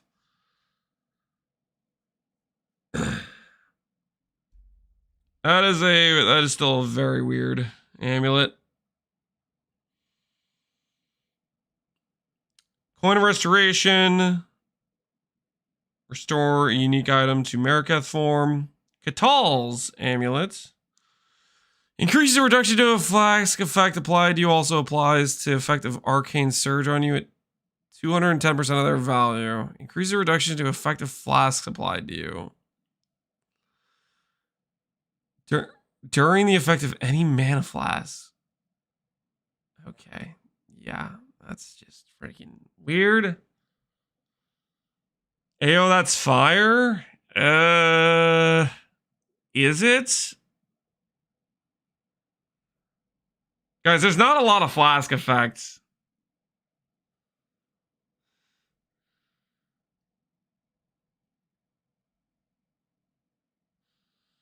Gives enduring? Yeah. Mage Blood would work. Mage Blood is...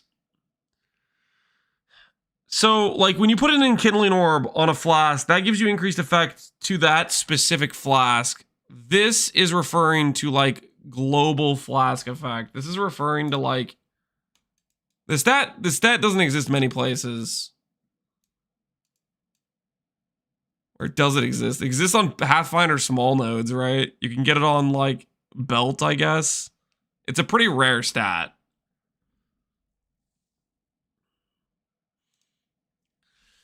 There's a mana weird arcane surge boost that makes you speech. My main qualm is there's not a lot of flask effect. There's like very little that you can get.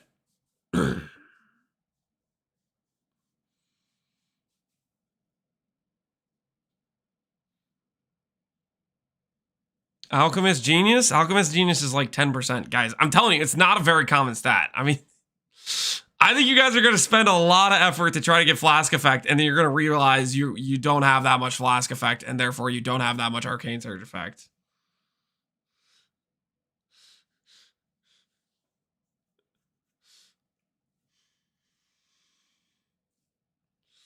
$10 becomes $21. Okay, let's say you get to 50 flask effect. That's a pretty high number for flask effect. That's giving you 100% arcane surge effect. What have you gotten from 100 arcane surge effect? You've gotten 20 cast speed. Like, wait. Maybe it rolls up to 300%. It's... Maybe it rolls up to 500%. I don't know, guys. I'd only use it on Hyro. Where is your flask effect, guys? An amulet's a pretty important slot. Where is your flask effect?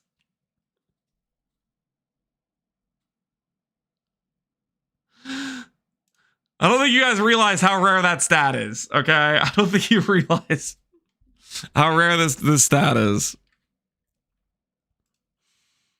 Make sure I get the wording right.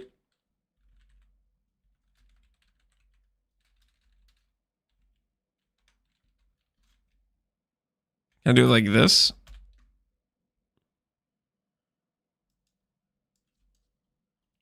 You get 10% from these small nodes, 5% here. 10% if you get this notable, 5% if you get this notable. That's the entirety of the tree. You don't get any from mastery.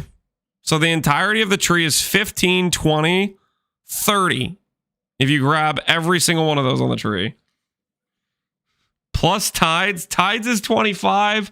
And you've locked yourself into a mid-tier belt. Congratulations. You are a build savant. Tattoos are legacy. Are you playing in standard? What is this conversation? Oh my goodness.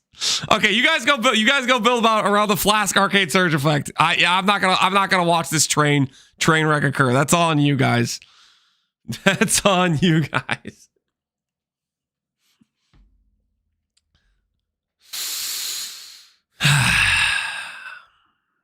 Bloodthirst supports. Is Bloodthirst one of those gems that doesn't... There's like some support gems that don't scale too much with levels. Is Bloodthirst one of those? Bloodthirst is still like trash.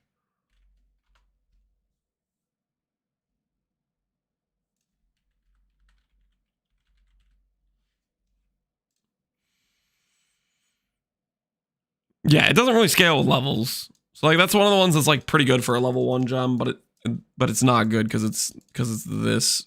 It's only 2%. Behead, endurance on stun.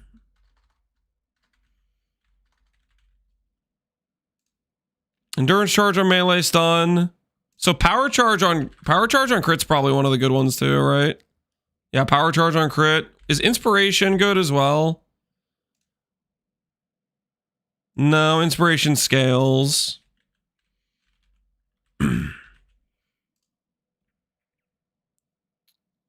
Yeah, behead's probably pretty solid.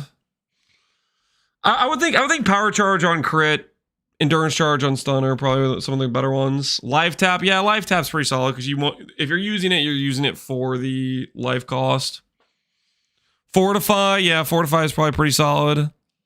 There's some good options there. The Sands of Time, Tyrant Second. Trigger level 20, suspend time on casting a spell. Who knows what the hell that means? No idea. Look at these damage numbers. Holy Hammers is 220 effectiveness. First hammer deals 100% more. Come on, let me look at this. So it's like 440 effectiveness for single target. And you maybe could get...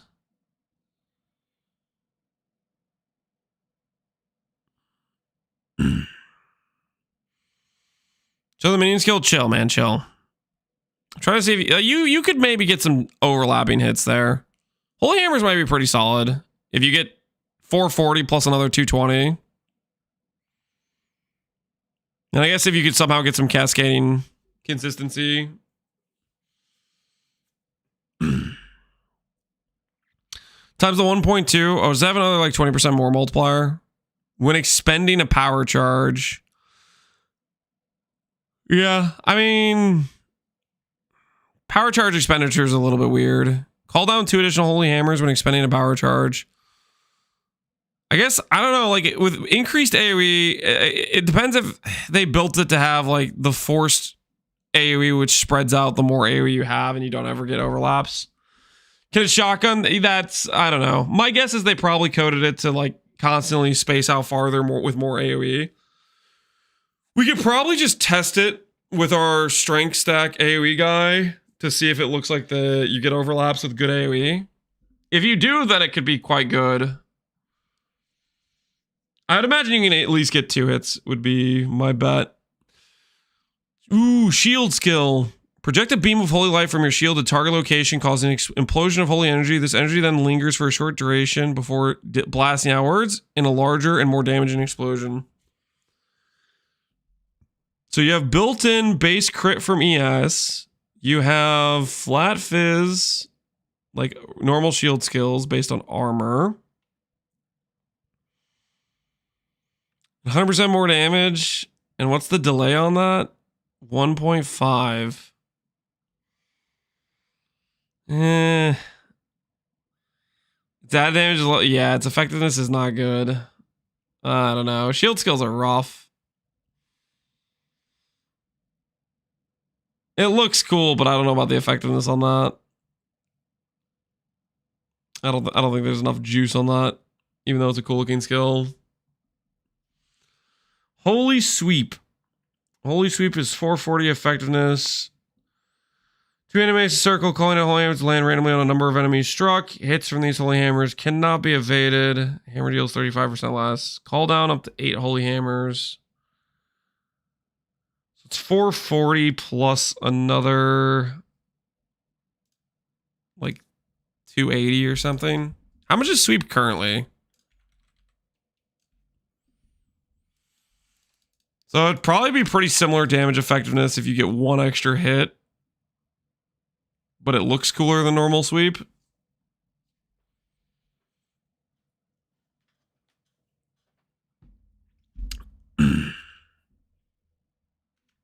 Delve fossils only? I did not see that. So they're adding back some of the exclusiveness of rewards. That's solid. That's going to be interesting for the fossil economy. Actually, that's going to be a big change in the fossil economy, honestly. What's this? Just to spoil one more example, I guess, that we didn't give in the live stream. Cool. The way that it interacts with Delirium, for instance, is you can drop a currency which can be used in a cluster jewel to change the enchantment of that cluster jewel. But it doesn't change what's on the cluster jewel. So you can theoretically roll like a shield or a block cluster jewel. Cool. You can roll a block cluster jewel into X notable that you want. You could then even fracture it and then use the new currency to change it over to being, I don't know, a brand cluster jewel or something, assuming those are both in the same size cluster jewel. Wild. And then you can roll a brand notable Say what? Along with your block notable or whatever. Wait, did I miss where you said, like, can you do this just once, or is it... You can keep reusing the currency. So you can, like, add a modifier and then change it to a new one, add a modifier. I want to modify from these two types and then to any of this type. If you're the luckiest man on Earth, yeah. That's kind of insane. There's a lot of, like, really good notables that are just tied to, like, trash tier clusters. Or, like, certain notables that you'd want to combine. Primordial Bond died for this. I mean, Primordial Bond's still pretty good though, is the thing.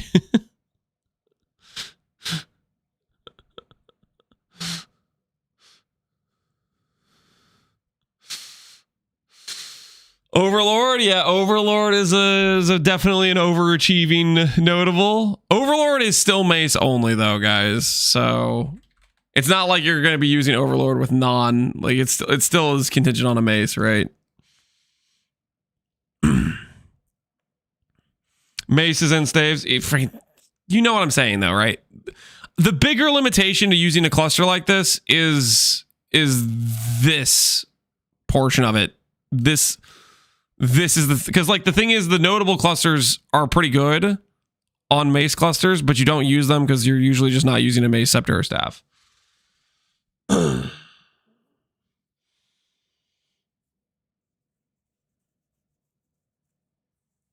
Rolling attack speed on spell clusters is pretty nice. Yeah, I guess for like if you're doing like Iron Will memes or whatever. I think it's more. I think the bigger use case is grabbing specific high value notables, like the overachieving notables from other clusters. I think that's the more important thing. Megalomaniacs found dead. Megalomaniacs were never alive. People that use Megalomaniacs they're on something. They were crazy. Time for me to get explode on every cluster. The explode addicts have never been more powerful. Tier 16, suppress. What are these? Shaper region. Yeah. Okay. Sure. New support gems. I guess a lot of these don't say greater on them. So some of them don't. The ones that are like very unique. Support skill gems. 12 quality. Dialas? Yeah, it's pretty much a Dialas, isn't it?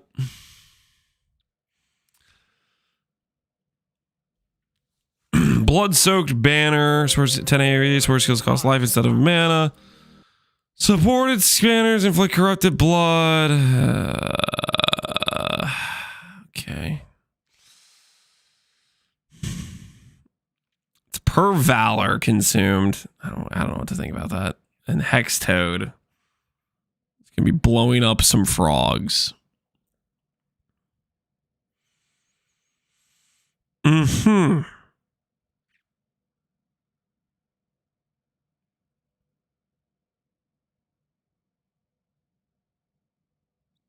So nightmare maps. Does it even tell you what?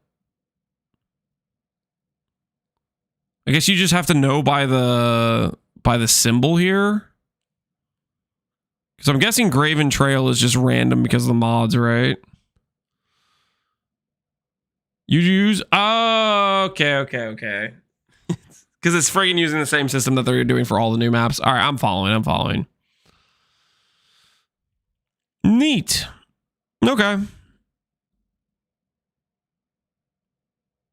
Transfer and reach unique to alternate forms. Cool. Hiveborn support. Who cares? Nice. There's a lot of crazy stuff. There is a lot of crazy stuff. Dude, I don't know what I'm going to want to play.